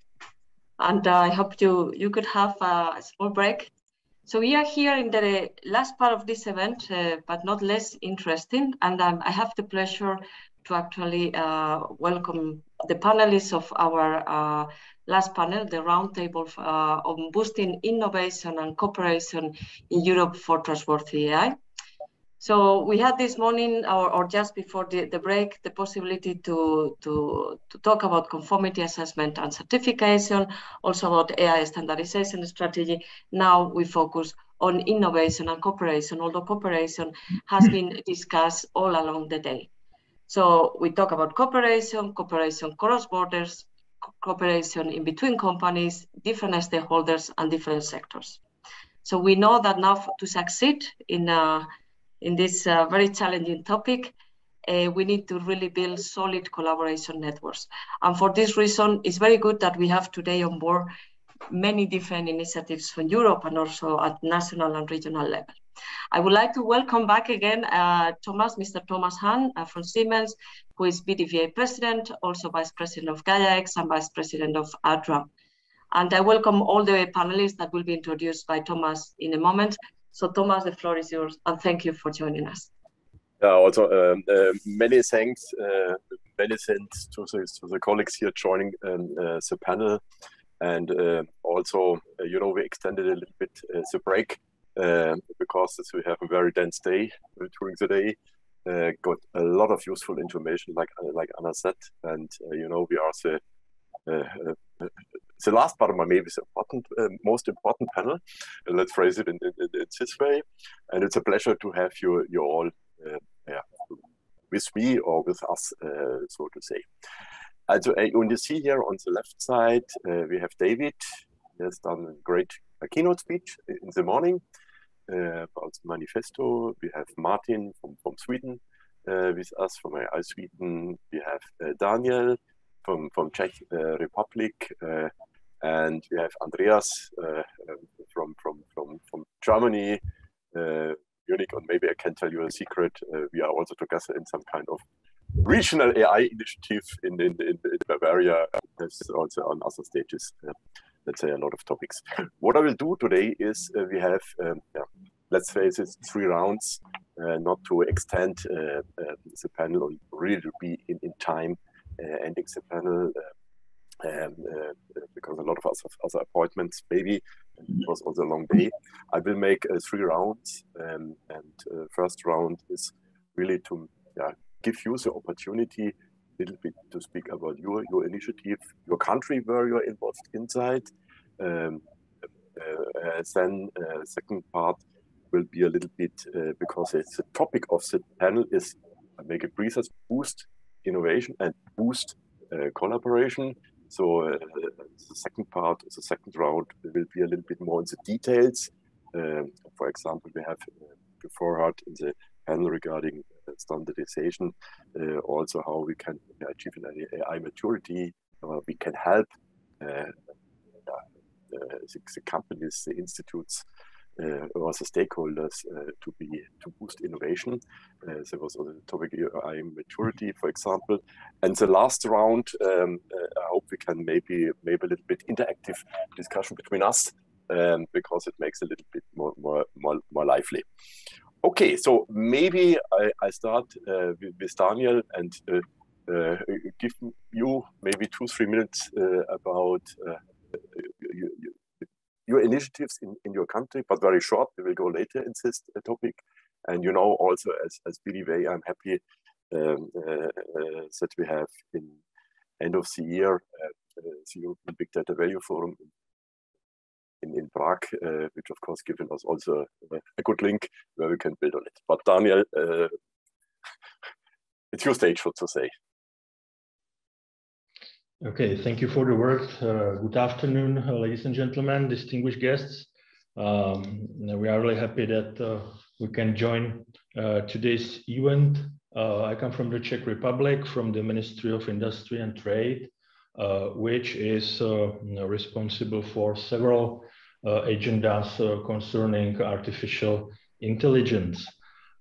First, from the policy level, I would like to mention the digital Czechia, which is let's say umbrella strategy for the whole Czech Republic, comprising e-government, international relations, but also the priority of digital economy and society, and including digital transformation, which AI is one of the enablers, so to say. Then we are responsible for the national AI strategy that has been adopted in 2019.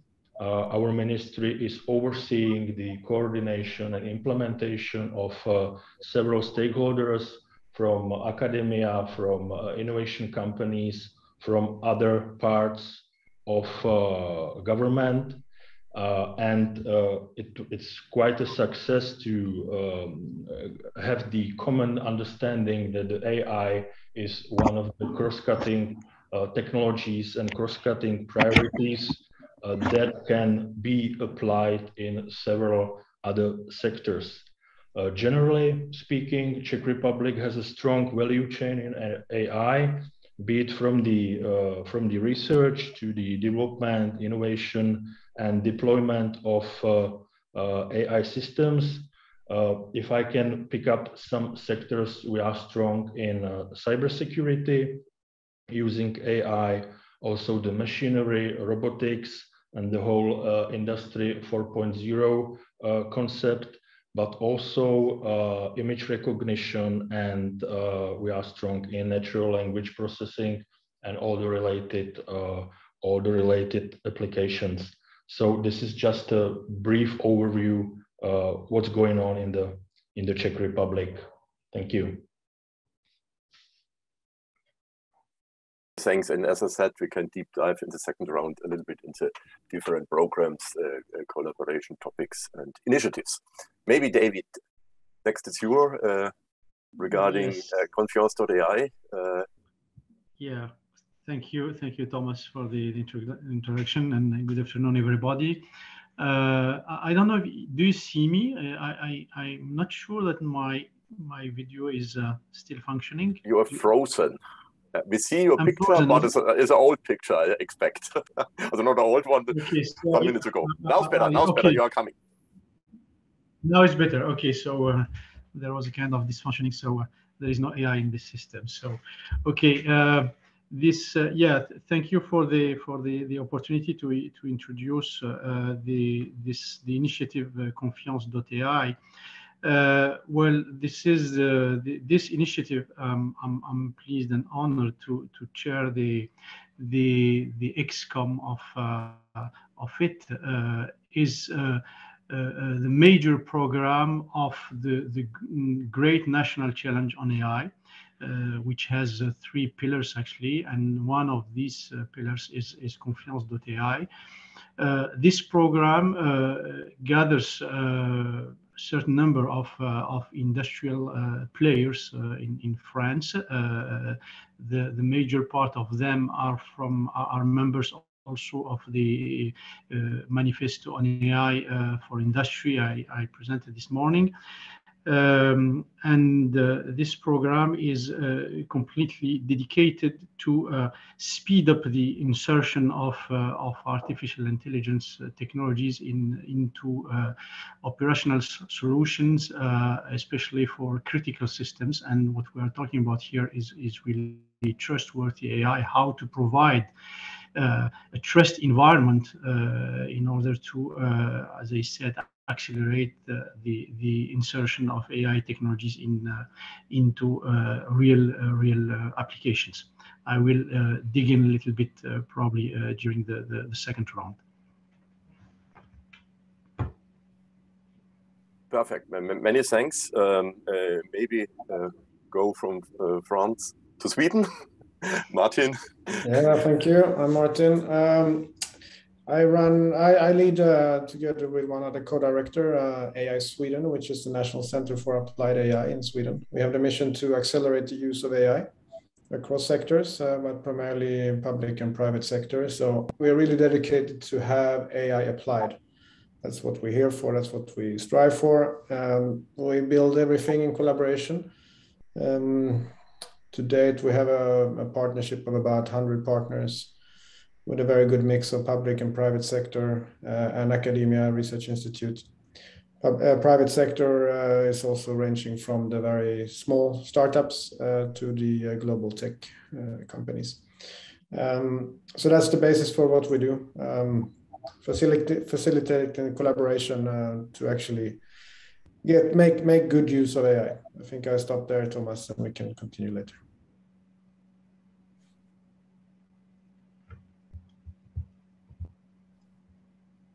You are muted, Thomas. Thanks a lot. So usual mistake you are doing. And now I'm set. Now up to you, Andrea, so to say, from Bavaria, from the northern part of Bavaria to the southern part of Bavaria, up to you to introduce applied AI and all around Unternehmertum and so on. Thank you. So thanks. Welcome also from my side. I have now it a little bit easier. It's rather pretty similar to what Martin's doing in Sweden is what we are doing in Germany. So Applied AI is an initiative to really accelerate the adoption of AI in Germany. We have the vision to be one of the shapers of the innovative power of AI in Europe. Why? It's kind of one large organization called Unternehmertum, which is kind of the German word for entrepreneurship. Unternehmertum is one of the largest innovation centers in Europe. It's a non-profit organization that's managed or like owned by one of the most successful entrepreneurs in Germany, Susanne Klatten, the main shareholder of BMW. And it's really about driving innovation. So that's kind of our goal. And we develop about 100, 200 startups. About 3 billion euros investment per year go into these startups that come out of Unternehmertum. And in that ecosystem, Applied AI is one initiative where we say we really focus on AI. We get the industry, the tech companies, the public sector organizations, the startups coming together. And our goal is then really to help the whole economy to advance in the application of AI with that innovation focus. Many thanks, Andreas. Maybe you go one slide ahead, Anna, or however I'm showing the slide. You know, just go one slide ahead, please. I don't know who has the slide in front. Yeah, it's the colleagues of AFNOR, if you can go on the slide ahead. No, okay, then we'll speak. Okay, now it's good. You know, and when you're looking at this, and only to motivate a little bit, boost for innovation or boost for collaboration. Now we lost again the slide. You know, we have done some kind of study about AI investment spending here on the left side. The IDC study you see here, not a surprise. And split about different verticals. But then I found also, let's say, some kind of other slide about, you know, what is the business prognosis over the years. And you see here the two curves outside and inside Europe, which we have really to boost up. And that's the reason why I'm showing this. I'm not an absolute fan of statistics or something else, but also Renaud REVEL mentioned at the beginning, it's the intro speech, just the first sentences or the first speech we have had today was, you know, speed is from essence. This was his word, and really how we can improve this. This was one topic, and that's the reason, and maybe we're going over to the next slide. That's the reason why the collaboration is needed, and why we are setting up here, let's say, the people, the colleagues, the initiative, like they are on the topic, because sometimes this was also the topic of this event, that we have to really form up a matching of stakeholders, bringing the stakeholders together, collaborating. And maybe one of us are asking us why we are speaking with Czech Republic, AI Sweden, Confiance.AI, and Applied AI. It's easy, you know. Confiance.AI presidency is now with France, for sure. Czech Republic, and then the second half is the EU presidency in Czech Republic, and then some kind of two application. By the way, I think in 1 year in Sweden is European presidency. So that's, let's say, only to setting the frame a little bit. And now I want really to go over first to Andreas. You mentioned before a little bit applied AI, because your slides are just at the moment here on the screen. And I know, and I mentioned this before, that regarding AI maturity, this was also some kind of discussion before, or AI readiness. Also a word was one of the discussion before in the panel regarding standardization. You developed and disseminating and propagating and distributing, let's say, some kind of AI maturity index. How does this help to boost innovation? Think about our topic. How is the adaptation? Where is it used? Are there gaps where thing is used? And which are maybe first successful examples? I know you started this, we have spoken also about this, but really just up to you. Explain a little bit what is behind and really in more details after the short intro before. Yes, definitely. Can you maybe go one slide? No, one more, sorry. That should be the next one. So while we are on this slide, I just wait for the next slide. But this one, so where we are, who we are, it's really working with many companies in Germany, doing lots of trainings, strategies, applications on AI, working in the OECD and the Global Partnership in AI with this focus on shaping Europe's innovative power. If there is then the next slide, I think it's about now perfect the journey, and I think just to give you a bit of an understanding here. So what we conceptualized a couple of years ago was that what we call the AI journey, and that kind of separates companies in different stages of AI maturity. So you can either just be at the beginning of your journey on AI, or you experiment, so building prototypes, trying out different applications. You maybe have one or the other application in practice and use it, or you really professionally use AI, scaling with that across different locations, different applications, and so on. Or you are one of these AI first companies that really shape whole markets and work on AI and transform the organization. So, and if we now say in Europe, we want to become leading in AI, then obviously what we want to focus in on is becoming professional and shaper on AI, because everything else is trying out, it's nice, but it's not that we actually create value with that. The value creation takes place in these later stages of that maturity. So what we now do is to systematically think about how can we get these organizations from the very beginning, and innovation can be driven as a prototype, as a nice showcase, as a nice example of what's possible, but what ultimately counts is to get that nice example into application and create value and make use of that. And I think that's where other countries are really good at, and where we want to drive organizations to get to these high levels of maturity. And for that, we created that maturity assessment, which is a tool that helps organizations to see where they are, and really to help them understand what are the next steps they need to take to become better in AI.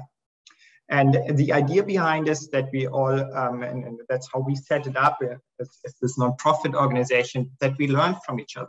So what's the European approach? We need to work together, we need to collaborate and help each other to get better as Europe as a whole. So we created this. We now also work with that with many international AI initiatives like Martin from Sweden, where we use that tool, make it better over time, improve it.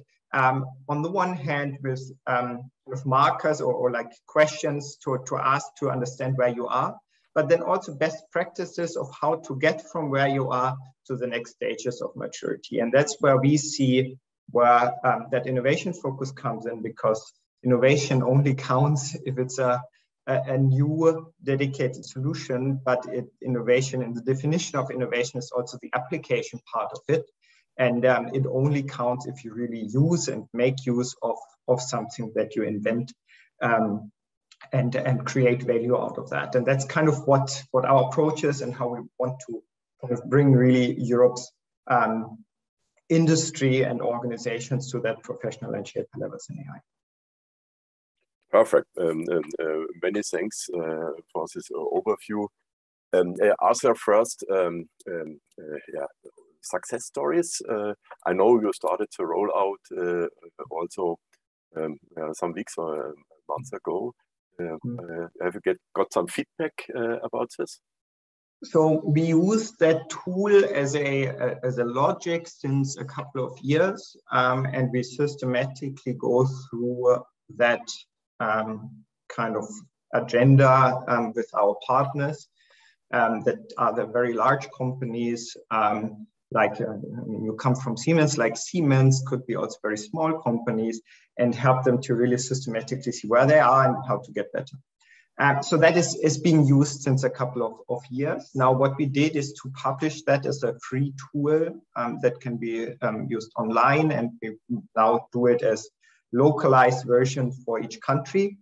That's what we, for example, work with AI Sweden on, so that there's a Swedish tool that is managed and owned by AI Sweden. And that is what we developed now, what we published in the first place. There are quite in several thousands of clicks and usages of this tool. So it is being used, and so far as we get the feedback is really positive. Mm-hmm. Okay. Many thanks, and only we can also later publish since it's a link to the tool, because I think a lot of people will be interested in using this. Maybe because you just mentioned AI Sweden before, maybe I hand over to Martin also to dig in a little bit more to detail what AI Sweden is doing. And you are a customer from Andreas, so you can give him immediate feedback, so to say. Thank you. I think we consider ourselves collaborators, but myself and my team, we are greatly impressed with the work of Applied AI and Andreas' team. When we had a presentation, it's about a year ago, I guess, Andreas, about the maturity assessment tool, we were immediately thinking how we could adopt it for the Swedish market, and we agreed with Andreas on how to do that, and since then we have had a team working on this, both translating it into Swedish and then preparing our ecosystem on how to actually deploy this. And we have done the first assessments, and I think it's really interesting to see what happens, because my answer to the graph you showed, Thomas, with the diverging trends on Europe and the rest of the world is very much associated with our experience that the organizations best understanding AI, they invest the most, and the more they understand, the more they invest. So it's really about getting started early, and the discussions in an organization that the AI maturity assessment tool generates could very well lead very much faster to an organization and a management committing to do great things with AI. And hopefully they should do it sooner by understanding how often immature the organization is, right? So I think this is a very powerful tool, and we are really looking forward to rolling it out more broadly. Mm-hmm. And regarding AI initiative in Sweden, are there some kind of examples how we handle this? And you are saying you are also highlighted this applied AI aspect. This was one term which you are using. Maybe you're giving us some kind of information how you're doing this in Sweden, or also in one corporation. I know the customer was a little bit. We know each other for a long time, so. Yeah, no, but basically we had similar views compared to Andreas's, and but Applied AI was really in Germany was maybe 2 years ahead of us. So we have tried to adopt this picture that we see right now, and I think we see our mission as a very broad mission, and hence we do a lot. Sometimes I feel that we are on too many things, everything from things that are related to the organizations and companies that haven't started with AI, to at least doing things for the most professional ones, right? Maybe not the shapers from our perspective, but the fundamental problem, I think, across organizations is very much knowledge on how to do this. So you need to approach this on different levels. I think it's very interesting to see this picture, Andreas, because when we spoke last, I didn't understand you had such a strong focus on the right-hand side, but I think it makes sense. If you want to be really relevant to the most advanced ones, you need to focus. And I think that is a challenge we face, having partners all across these 5 categories here, right? So it's very much about, to scale this, you really need to get the best ones engaged and have them inspiring the ones that are a little bit lagging behind, I would say.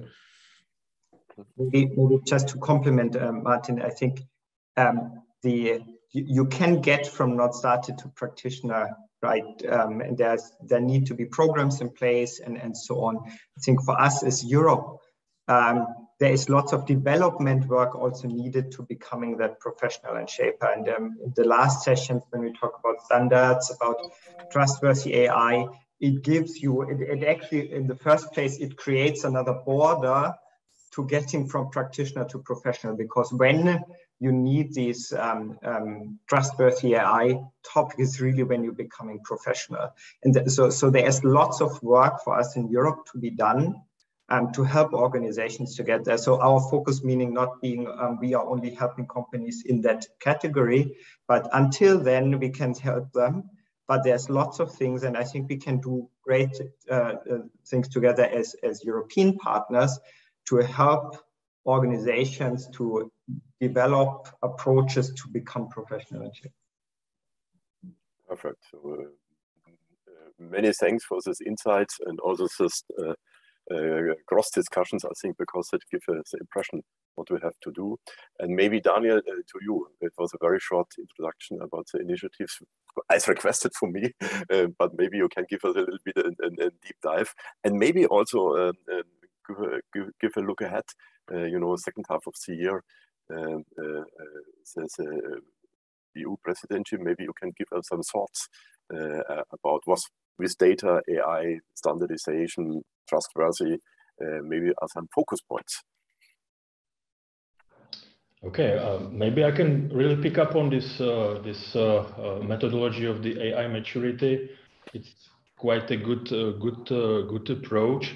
And if we take it like the parts of the innovation cycle, let's say, really there is a need to have specific actions, specific tools for each of the parts, each of the phases.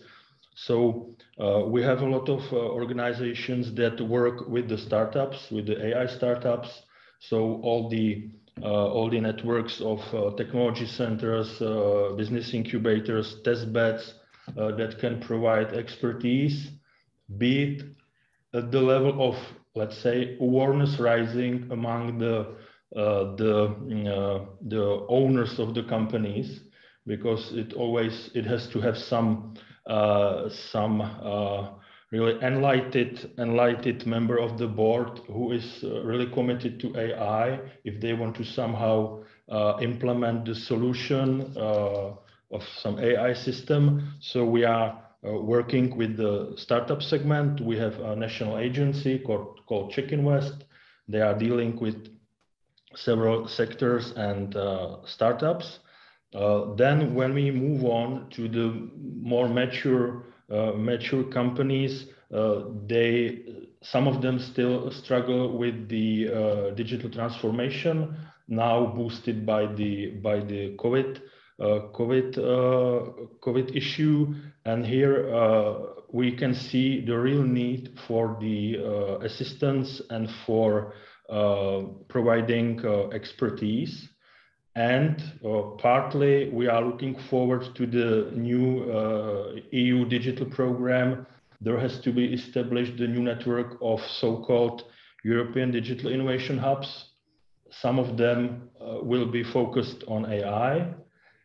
We have some candidates from the Czech Republic. Now the call has been closed, and we are looking forward to the evaluations from DG CNECT.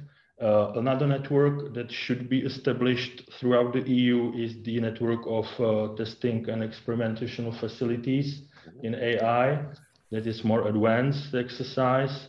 We will see, but really providing the testing in a real environment for the AI and AI data sets, it's quite crucial. So that's another good activity we see. Then the cooperation. Sometimes the companies need external expertise and to cooperate with the academia, with the public research. So we are trying to motivate them to cooperate in the field of AI. There is a certain role of the technology transfer offices focused not only on AI, but also on AI. And last but not least, because the AI will be in a way regulated in the future, probably it was part also of this conference, we are really dealing closely with the negotiated AI EU regulation that can have certain impacts on innovation environment. And we are more on the side to not to overregulate it and not to hinder the innovation ecosystem. But it's ongoing debate, and we will see how it will work out. Yeah. Thanks. Thanks a lot. And you mentioned correctly this balance between innovation and regulation. I think, Andreas, you know this, we have also filed this in a separate paper. Maybe, David, give us a little bit more. You've spoken about the manifesto in the morning, Confiance.AI, what framework you are developing, what tool you are developing, and especially, I think, when I understood Julien correctly, also regarding to help with tools also in the trusted or trustworthy AI aspect. So the floor is you, David. You have to switch on your mic, please. Okay, I'm demuted now, I think. Can you hear me? It's okay? Yeah, now we can hear you. Very good. That's okay. Okay. So, yeah, thank you, Thomas. So let me first say that, to my knowledge, Confiance.AI is probably a unique initiative in its kind, which is supported by the French government with a strong involvement of industry. It's, to my view, it's really a first of a kind program. It's because it's the only AI program, national program, which is driven by industrial roadmaps and governed by the industrial partners. And this is very important. So the roadmap of the program is aligned with the different roadmaps of the industrial partners which are involved and governing the Confiance.AI. Let me recall that, as I said, that in the program encompasses 9 major companies from 4 sectors: aerospace, automotive, energy, defense, with players which are really representative of those sectors. It encompasses also 2 IRTs. The IRTs are in France this kind of institutes for technological research. Actually, these are institutes which bridge the gap between academia and industry. The program encompasses also 2 research centers, INRIA and CEA, the INRIA, which is the research institute on digital technologies, and CEA, which is the center for research for nuclear research and alternative energies. And recently, we have been joined also by a constellation of startups in AI, which was the startups which were selected actually after a request for interest. It was very high level selection, I would say. And the startups are proposing disruptive technologies that could help accelerate the journey to business and to real solutions of AI technologies. So it's one thing to design AI algorithms, and it's completely another thing to be able to implement, qualify, verify, certify, deploy in real systems, and maintain these technologies and these systems in their real life, in their life cycle. So the program is really aiming at revisiting the engineering workbench of the different industrials which are involved in it. It's not, Confiance.AI is not about developing AI technologies. It's really about providing the methods, the tools, and the processes which enable this design, this implementation, the qualification, the certification, the deployment, and the maintenance of the systems which integrate AI technologies.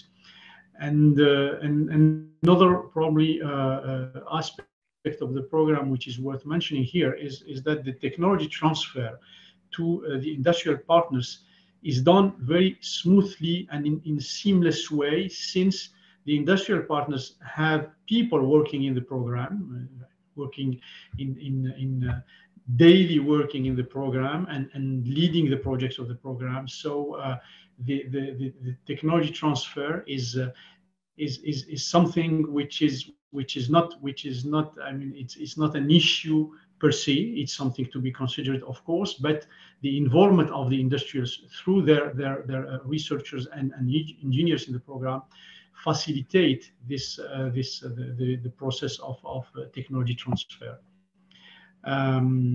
Well, this is just a big picture of what the program is about and how and its operating model so far.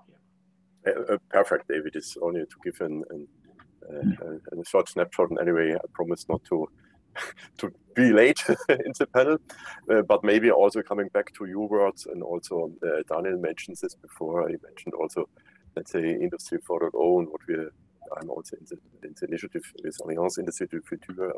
I can maybe if Thomas, if I don't know if you will ask me this question later or you ask it before about the success stories of the program. Oh, sorry, I forgot. Yeah. This is also something which is probably worth underlining today, is that the program has more or less 1 year now of operational activities, I would say, and the results and the outcomes of the first year of the program are really very promising, since what we are providing now is methods, tools, and processes for a complete chain of MLOps, so machine learning operations, in a trustable environment. And these tools and methods have been validated on real use cases provided by the industrials partners in the program with real data. We've been working, for example, on anti-collision systems, which is a use case provided by Airbus. The welding, also detection of defaults in welding, which is a use case provided by Renault. Another use case was provided by Air Liquide on the prediction of the demands and offers for a supply chain, a production supply chain, for example.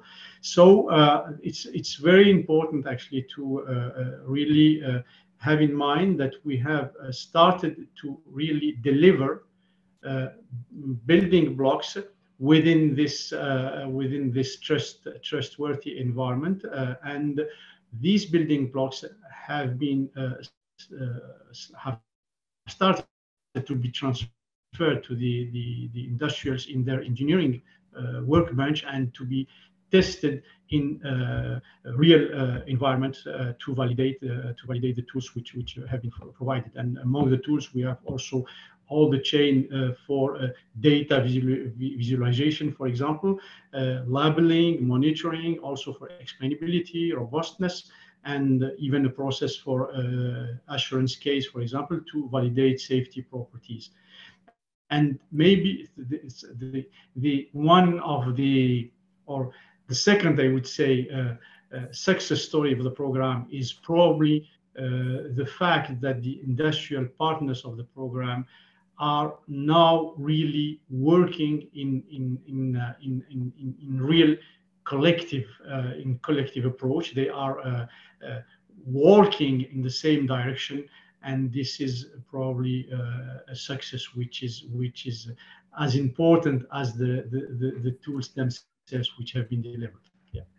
Perfect, many thanks. And just what I mentioned before, I started with the Industry 4.0 example, and this was also discussed. We have also here only at Neshima, we have, let's say, strategy, initiative, then testing together, we mentioned with partners, and third pillar, always in triangle, is how we can influence standardization. So let's say that is what we are trying also, and we have heard this, by the standardization, to be honest, we have, I was before from Elena in the panel, where Julia from France Digital mentioned also the access to this and how to get this to the base. This is exactly what we're all trying to bringing together the people to address this together. You know, I make always the example when you're speaking about new communication aspects. Also, big companies are maybe big industrial companies are in comparison to the communication companies small, but nevertheless we need it. So we have anyway also between big and small companies to collaborate. Maybe because I'm using all this opportunity, that you can go one slide ahead, please. And again, one slide, sorry for this. Just push one slide ahead. Next button, please. Check. Okay. Only to round it up a little bit, because this was also in the morning addressed from Thomas Cartas, what we are doing on a European level, also for collaboration. And Daniel, see on the left side, the digital innovation hubs, for examples, what we are really trying, because when you're speaking about AI, when you're speaking about data infrastructure, when you're speaking to get value out of the data, to create impact in the verticals, we are trying really to collaborate, let's say, in an environment for their data spaces, getting value out of data with a respective initiative, which you see here, really to make some kind of topic. And now I would hand over to you to get, let's say, to the third and final round. Let's say an open question to all of you. What do you think are, let's say, the gaps or opportunities which we should address to build up, to develop this European ecosystem, let's phrase it in this way, and what should we not do? Also maybe I start with Daniel. I think what is from your side the topic, most important topic, or what are the biggest gaps which you have to close, or vice versa? What are the biggest opportunity, and what we should not do? Yeah, the chart is quite illustrative. Just looking on it, yeah, for us it's a multi-level exercise that has to be done synchronized at several levels. One level is the regulation. One level is the policy level and the coordination and the facilitation of interactions between several stakeholders, be it on the country level or EU level. And one level is the ecosystem, and that should be built on some harmonization and standardization of the collection of data, exchange of data, interoperability, and so on. And all these three layers have to, in a way, click together. And that is maybe one of the main challenges of the EU, to coordinate those three levels and layers and foster the cooperation in this field. And that's quite an exercise. And all the relevant, as I see, the relevant activities are, some of them are mentioned in the chart. So that's it. And that's all also about, I don't know, about the technologies as such. AI is closely connected to HPC and so on. So it's also about the, let's say, related variety, about the related sectors that are underpinning the development of AI. But those three layers, it's quite a view that we take when we think about some kind of technology sector, and we are trying to deal with the regulatory side, with the ecosystem, and with the policy level. It's quite a general answer, but that's it's quite a complex topic to reply in a short way. Exactly. And what should we not do? Let's say, phrase it one. What should we not do? Maybe not to prevent the, let's say, atomization of the solutions. Okay. Every country to have its own solution, not compatible with other standards, with other countries. That's really not the best way to boost the competitiveness of EU. And maybe just handing over to Martin, from your perspective, what are the gaps of collaboration, what we should do and what we should not do? What really lessons learned, so to say? Yeah, but let's come back to what I said before and related to the graph you showed, right? I mean, we really see this clear trend that the ones understanding this the best, they are the ones investing the most. And I think what this really requires is leadership and leadership commitment. It requires investments, and collaboration is such a natural part of any organization diving into AI, so that will come fairly naturally. But if we can, on a European level, facilitate collaboration through different initiatives, that will obviously help. But really trying to drive commitment and leadership throughout the entire ecosystem, both from top management in private sector, in public sector, but also from regulatory bodies and so on, right? So I really think we need to understand that we are lagging behind and align our leadership accordingly. And what I think we shouldn't do, since this really requires investment, is to scare people off, right? And some regulatory moves might actually do that. We are competing with other parts of the world where the market dynamics are different. So I think we really need to balance how we regulate versus allowing and attracting investment into this field. So leadership will drive collaboration, and investments are necessary. So let's make sure we facilitate that this can happen. Perfect. Many thanks. Maybe Andreas, gaps, what we should do, what we should not do? I think I couldn't agree more to what just Martin said. Maybe 2 comments on building on that.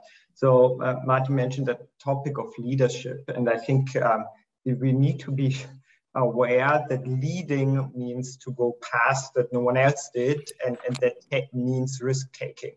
So if we are not able to take risks and to look for opportunities, we will always follow some things that others did, because it's like staying at the safe side, and that will never get us somewhere where we then are really truly leaders in what we want to do. That's one thing. The second, obviously, adding to that point of collaborating, I think that is really a very, very important topic. And I think there are great examples where I mean how we collaborate, and I also see us as partner. I think that's really something we need to build on, we need to emphasize in Europe. The third one is, Thomas, I liked your chart with kind of the investment, like I think was US versus Europe. And if we have that gap, what we need to do is to be more efficient with the money we have in Europe. Because it's much less than the US and then other countries like China and so on. And one step would be to increase the money. And I don't believe that we ever get to that levels of these other countries. So our focus needs to be on efficiency. And that means, like, let's not waste what we're doing. And I see too much waste in Europe at the moment. There are, like in every country, we develop training modules for AI to educate the society and so on. Why not do that together? Do that once, really good, spread it out and join forces on these topics. Why isn't there a large European language model that we can all build on, that we can all use on? So it's too much development done in all the different regions and countries. And that leads that we have less money, and that money is then even wasted. And I think there we need to get better as Europe. Okay. Okay, perfect. And many thanks. Only to make a very short wrap up, you know, it was from Andreas, it's a risk. We have to take risk also. Efficiency, I think it is very clearly good network, which we can use on it. And for sure, I think, one statement, I think from Martin, companies are more mature than investing the most. I think that was the topics which I taking over and recognized. And many thanks. And now I'm heading back and as promised, not to take longer as planned. Many thanks to all of you. David, many thanks. Martin, Daniel, and Andreas. Many thanks, and see you soon in cooperating closely. Yeah, thank you also, Thomas, and thank you to all of you from my side. So just we are closing this panel, and yeah, there are so many things that we have learned with this panel. In particular, I have to say, these last 15 minutes have been really great. There are so many things that can be shared in between the existing national initiatives, and there is so much to do to make sure that you learn from each other. So yeah, I guess what is happening today is just the beginning of you know, long-term collaboration as well, because we want to create impact. And Andreas was saying we also need to be efficient, and we need to learn from each other and not to repeat all the time the same things. So thank you very much, and I give now the floor to Stefan for already the final slot of the event.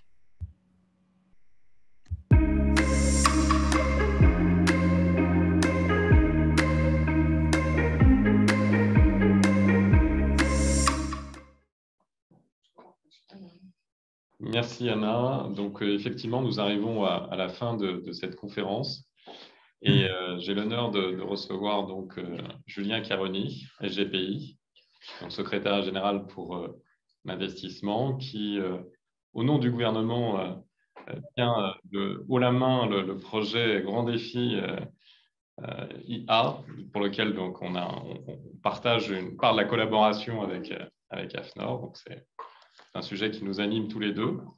Donc, Julien, à toi l'honneur pour cette conclusion. Écoutez, déjà, je voulais vous remercier pour cette invitation. C'est vraiment avec grand plaisir que je suis là aujourd'hui pour faire la clôture avec Olivier PEYRAT.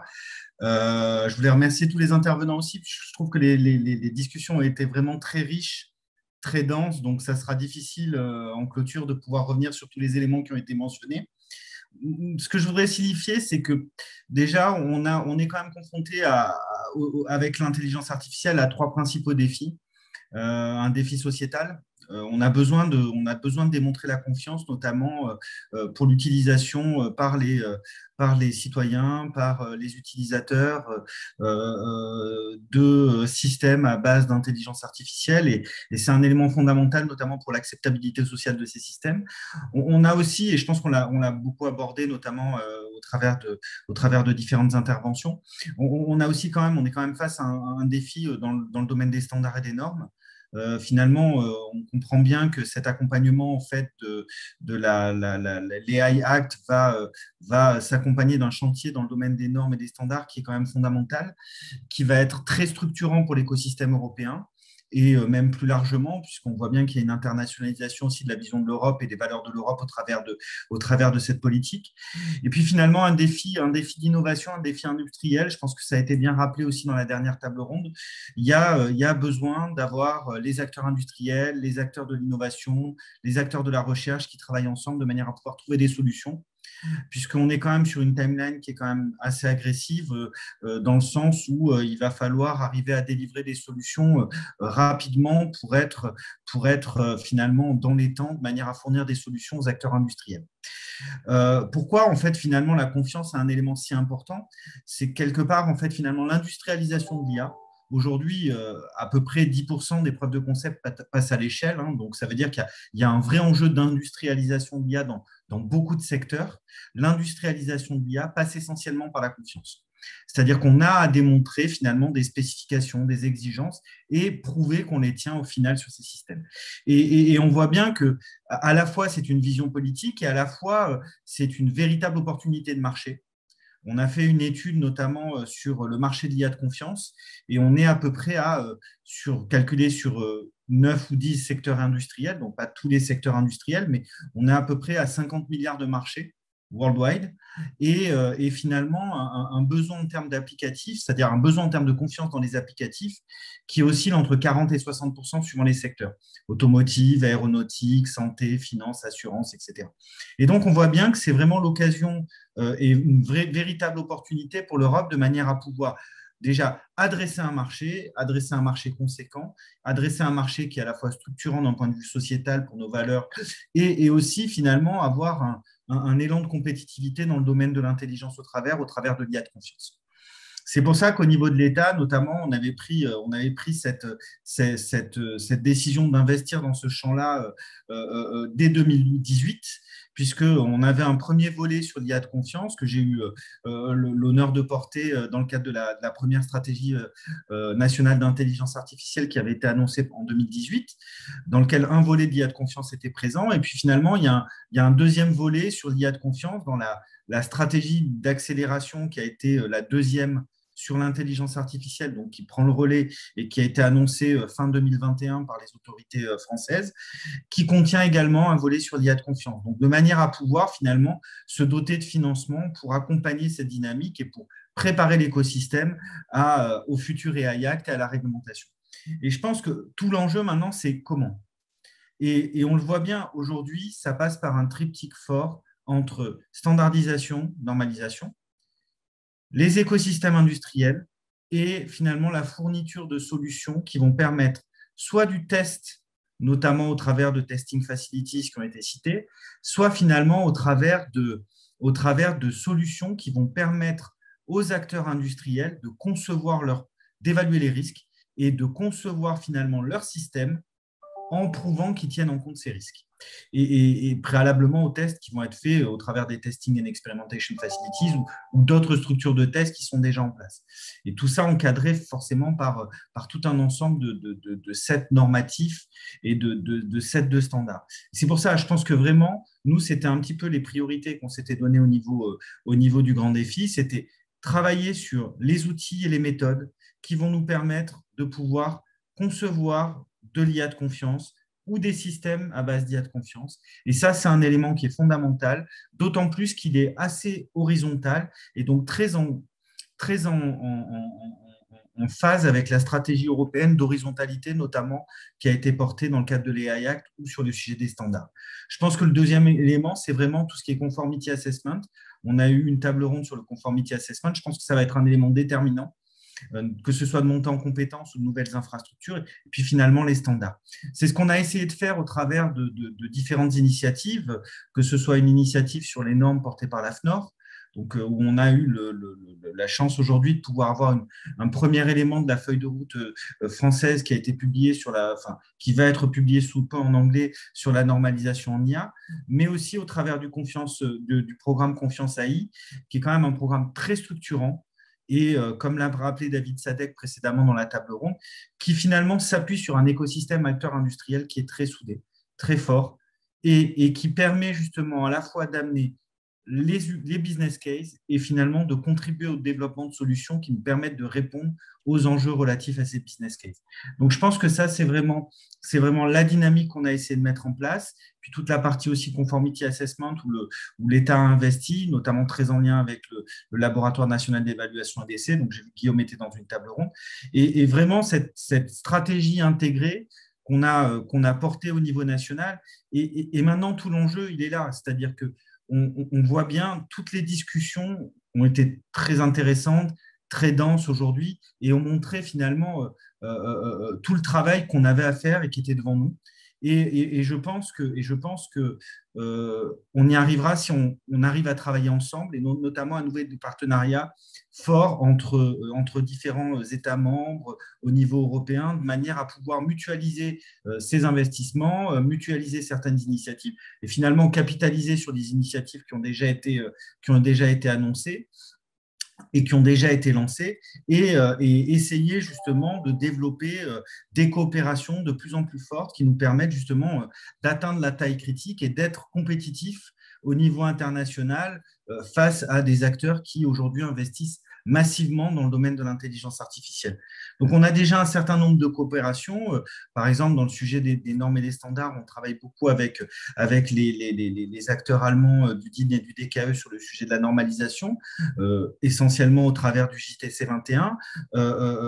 J'accueille aussi avec beaucoup d'enthousiasme un challenge sur l'IA qui a été proposé par la France et par le ministère de Bavière, notamment à destination plutôt des startups, sur le développement de solutions à partir de business case fournis par un certain nombre d'acteurs industriels, que ce soit par exemple Atos côté français ou E.ON côté allemand. Vous m'excuserez, je ne pourrais pas tous les citer, et impliquant notamment un certain nombre d'acteurs de la recherche. Je pense à l'Université Paris-Saclay, par exemple. Mais encore une fois, je ne vais pas pouvoir citer tous les partenaires, et j'espère que ceux que je n'aurais pas cités m'en voudront pas. Mais je pense qu'il faut quand même qu'on aille plus loin. Et aujourd'hui, je pense que je vois cette conférence dans le cadre de la présidence française de l'Union européenne comme vraiment un premier élément un peu fondateur et comme un appel à la coopération un peu générale au niveau européen sur ces sujets de l'IA de confiance qui vont nous permettre justement demain de développer des solutions, de faire en sorte d'être compétitifs d'un point de vue économique, aussi d'un point de vue de souveraineté et de pouvoir finalement doter les acteurs industriels de solutions qui leur permettront à terme de pouvoir être, une fois que l'AI Act sera finalisé, que les standards seront définis, qui vont pouvoir leur permettre de développer des produits qui sont en compliance, des applicatifs qui sont en compliance et des services qui soient aussi en compliance, et que quelque part, tout cet écosystème-là va être fondamental et structurant, et c'est pourquoi il me semble que cet appel à la coopération, et donc nous, côté du grand défi, on y est tout à fait ouvert, est un élément qui est vraiment important. On travaille beaucoup aussi avec Big Data Value Association, comme vous avez pu le voir aussi de longue date. On a publié un position paper en commun aussi sur ces sujets, et je pense qu'il faut qu'on aille plus loin. Je pense qu'il faut qu'on arrive à lancer des actions concrètes de coopération à l'échelle européenne ou entre États membres, de manière à pouvoir apporter des réponses à l'écosystème industriel qui est aujourd'hui dans l'attente de ça, notamment au regard de la future réglementation européenne. Donc, je voulais encore une fois remercier tous les intervenants qui étaient présents aujourd'hui, tous les participants, et bien évidemment, nous sommes tous ouverts à la discussion et à la coopération à venir, et je pense que c'est comme ça qu'on y arrivera, en le faisant ensemble, et c'est comme ça qu'on pourra réussir aussi à tenir cette trajectoire qui nous permettra à la fois de pouvoir porter nos valeurs, porter de la compétitivité économique et à la fois répondre à des enjeux de souveraineté numérique qui sont aujourd'hui prégnants. Voilà, je vous remercie tous et puis je passe la parole à Olivier PEYRAT aussi qui va pouvoir clôturer cette belle journée. Merci à toi, Julien. Je pense qu'effectivement, tu as très très bien résumé cette journée et les enjeux qui sont face à nous. Comme tu l'as dit, donc Olivier PEYRAT va clôturer cette session. Caroline, je vous laisse la parole. Oui, j'invite désormais M. Olivier PEYRAT, et vice-président politique du CEN, à s'exprimer pour la clôture de cette conférence. Eh bien, écoutez, merci pour cette invitation. Je voulais partager avec vous un très grand merci également par rapport à tous les intervenants. J'ai personnellement beaucoup appris ou complété ce que je savais un petit peu déjà. Merci également aussi à Julien pour son intervention. Je ne peux pas citer tout ce que j'ai retenu de la journée d'aujourd'hui, mais je souhaiterais au moins souligner peut-être quelques points plus particulièrement. Je pense que quand on parle d'IA de confiance, il faut éviter la perception d'une boîte noire. Et pour ça, il y a tout un tas d'outils pour démontrer qu'il n'y a pas de biais. Parce que finalement, l'IA, c'est quand même quelque part une notion de choix, une notion de hiérarchisation des priorités. Et la notion d'explication, de transparence, est un élément tout à fait essentiel pour aboutir à une légitimation de l'outil intelligence artificielle. Et on voit bien qu'on a toutes les phases. On a la dimension données, on a la dimension stockage de ces données, d'ailleurs, ce qui pose d'autres soucis de raccordement. On a l'utilisation des données, on a la prise en compte de critères.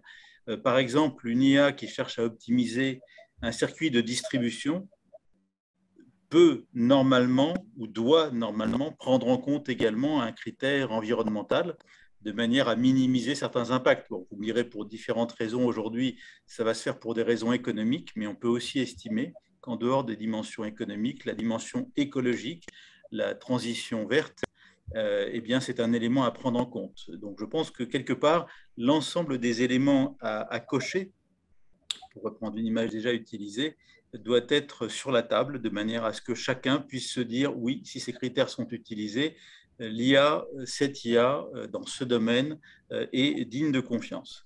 Alors, ce que j'ai aussi entendu et retenu de cette journée tout à fait passionnante, c'est qu'effectivement, il y a une volonté tout à fait évidente, tant côté privé, avec des témoignages d'entreprises tout à fait intéressants, grandes, petites, internationales ou nationales, tout à fait intéressants, qui montrent qu'il y a vraiment une volonté et il y a déjà des relations très intéressantes entre ces entreprises-là.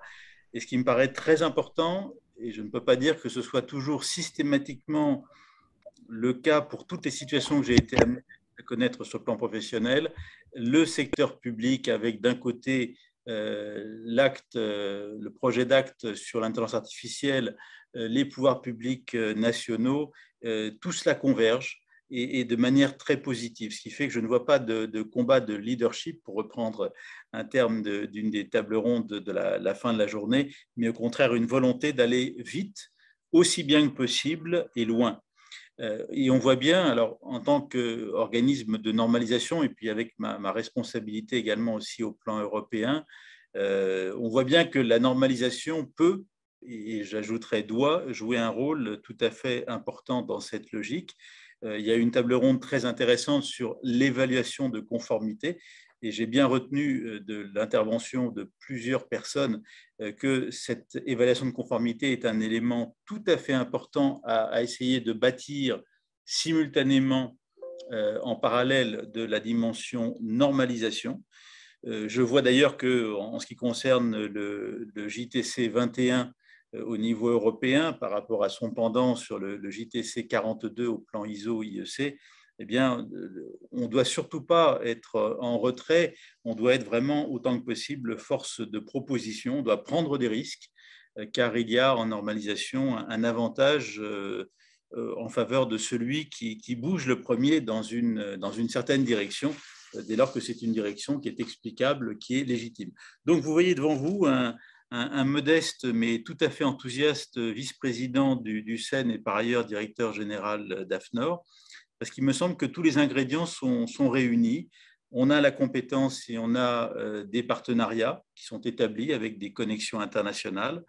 Ça me paraît très important. On a des pouvoirs publics qui sont tout à fait allants pour mettre en œuvre ce que nous avons tous comme ambition commune, à savoir porter des valeurs européennes et avec des intentions qui sont au service d'un certain nombre je dirais, d'intérêts que nous poursuivons.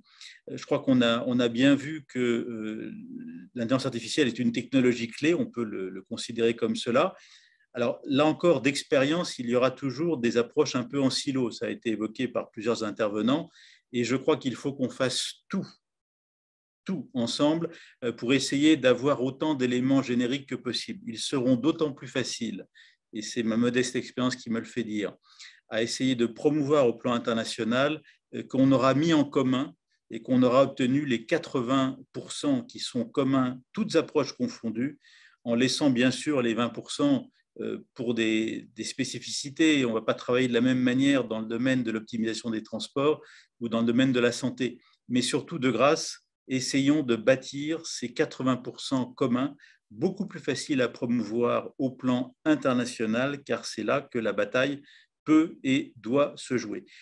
On a évoqué aussi les conditions dans lesquelles il faut mettre en place. Alors, on a parlé des outils, mais là, on a parlé maintenant aussi après la boîte à outils, il y a la boîte à sable, le bac à sable, Sandbox. Je me permettrai de rajouter à certains composants d'un bac à sable, il y a le contexte, il y a les compétences, il y a les outils, il y a les données. La dimension éthique me paraît tout à fait importante, de manière à ce que d'emblée, aussi en amont que possible, on puisse prendre en compte ces choses-là, car elles ne s'établissent pas du jour au lendemain et on peut voir progressivement s'installer une logique de questionnement. Et je pense que la dimension éthique fait partie de l'architecture, on va dire, des bacs à sable, des sandboxes. Moyennant quoi, eh bien, par rapport à ces différents ingrédients, la normalisation ainsi que l'évaluation de conformité sont tout à fait, je dirais, en mesure d'outiller cet écosystème. Parce qu'on a un cadre, on a bientôt l'acte Intelligence Artificielle, on a les outils de normalisation qui se mettent en place, on a en parallèle l'évaluation de conformité qui doit se mettre en place aussi à son niveau, et tout ceci devrait nous permettre tous ensemble, d'une part, parce que l'IA est un outil. Donc un outil, je considère que c'est neutre par essence. Un marteau n'est pas bon ou méchant, il est là pour faire des choses. Et donc, eh bien, c'est la même chose pour l'IA. Il faut essayer de minimiser les inconvénients ou les préventions. Et pour cela, il y a une dimension très forte qui repose sur le fait de parler le même langage. Et la terminologie, ça a été évoqué à plusieurs reprises comme étant un sujet absolument clé. Et c'est une blague de normalisateur que de dire que les premiers travaux au niveau international se traduisent dans le cadre d'un comité technique par création d'un sous-comité qui s'intitule terminologie. C'est une blague à moitié humoristique et à moitié sérieuse, car mal nommer les choses, c'est ajouter du malheur au monde, comme disait le grand Albert Camus, prix Nobel de littérature français. Donc parler le même langage, produire des outils, minimiser ainsi les inconvénients, notamment, donc, comme je l'indiquais, sous l'angle éthique, mais aussi d'en maximiser les avantages au bénéfice du plus grand nombre, en assurant la confiance, de manière à éviter la prévenance, parce qu'on le voit bien sur certaines initiatives européennes ou nationales qui sont pétries des meilleures intentions du monde. S'il n'y a pas un engagement, s'il n'y a pas une confiance a priori, eh bien, la mise en œuvre est moins rapide. Or, nous avons besoin d'aller vite. Donc, il nous faut montrer qu'il y a des solutions robustes en matière d'IA, innovantes, être capable d'aider ceux qui prennent des risques. Et à ce stade-là, au niveau de ma conclusion, je souhaiterais vraiment dire que les organisations nationales telles qu'AFNOR ou européennes telles que le CEN, le CNECT et l'ETSI, en liaison avec leurs partenaires internationaux, sont tout à fait désireux. Et j'ai noté qu'il y avait une échéance fin 2024, de donner toute leur chance à toutes les initiatives que nous avons vues aujourd'hui. Et je remercie à nouveau les acteurs et je leur redis que nous sommes à leur entier service pour les aider dans ces défis qui sont des défis communs pour nos pays, pour nos concitoyens et pour la belle région Europe. Merci. Merci Olivier. Je remercie à mon tour l'ensemble des intervenants aujourd'hui et la qualité de leur intervention, ainsi que les organisateurs de la conférence, le BDVA, Confiance.AI et toutes les personnes au sein d'AFNOR qui ont su se mobiliser, en particulier Louis Moria. Je remercie également les deux modérateurs qui ont donc modéré cette conférence à mes côtés, Stéphane et Anna. Vous avez été nombreux aujourd'hui à vous connecter, donc merci également à l'ensemble des participants. Nous souhaitons aussi insister sur le fait que cette conférence est une première étape dans l'animation d'un réseau d'acteurs au niveau européen intéressés et mobilisés sur ces sujets à fort enjeu. Voilà, une dernière précision, cette conférence sera disponible en replay dans quelques jours et vous serez informés de la mise en ligne de la conférence. Merci à tous et bonne soirée.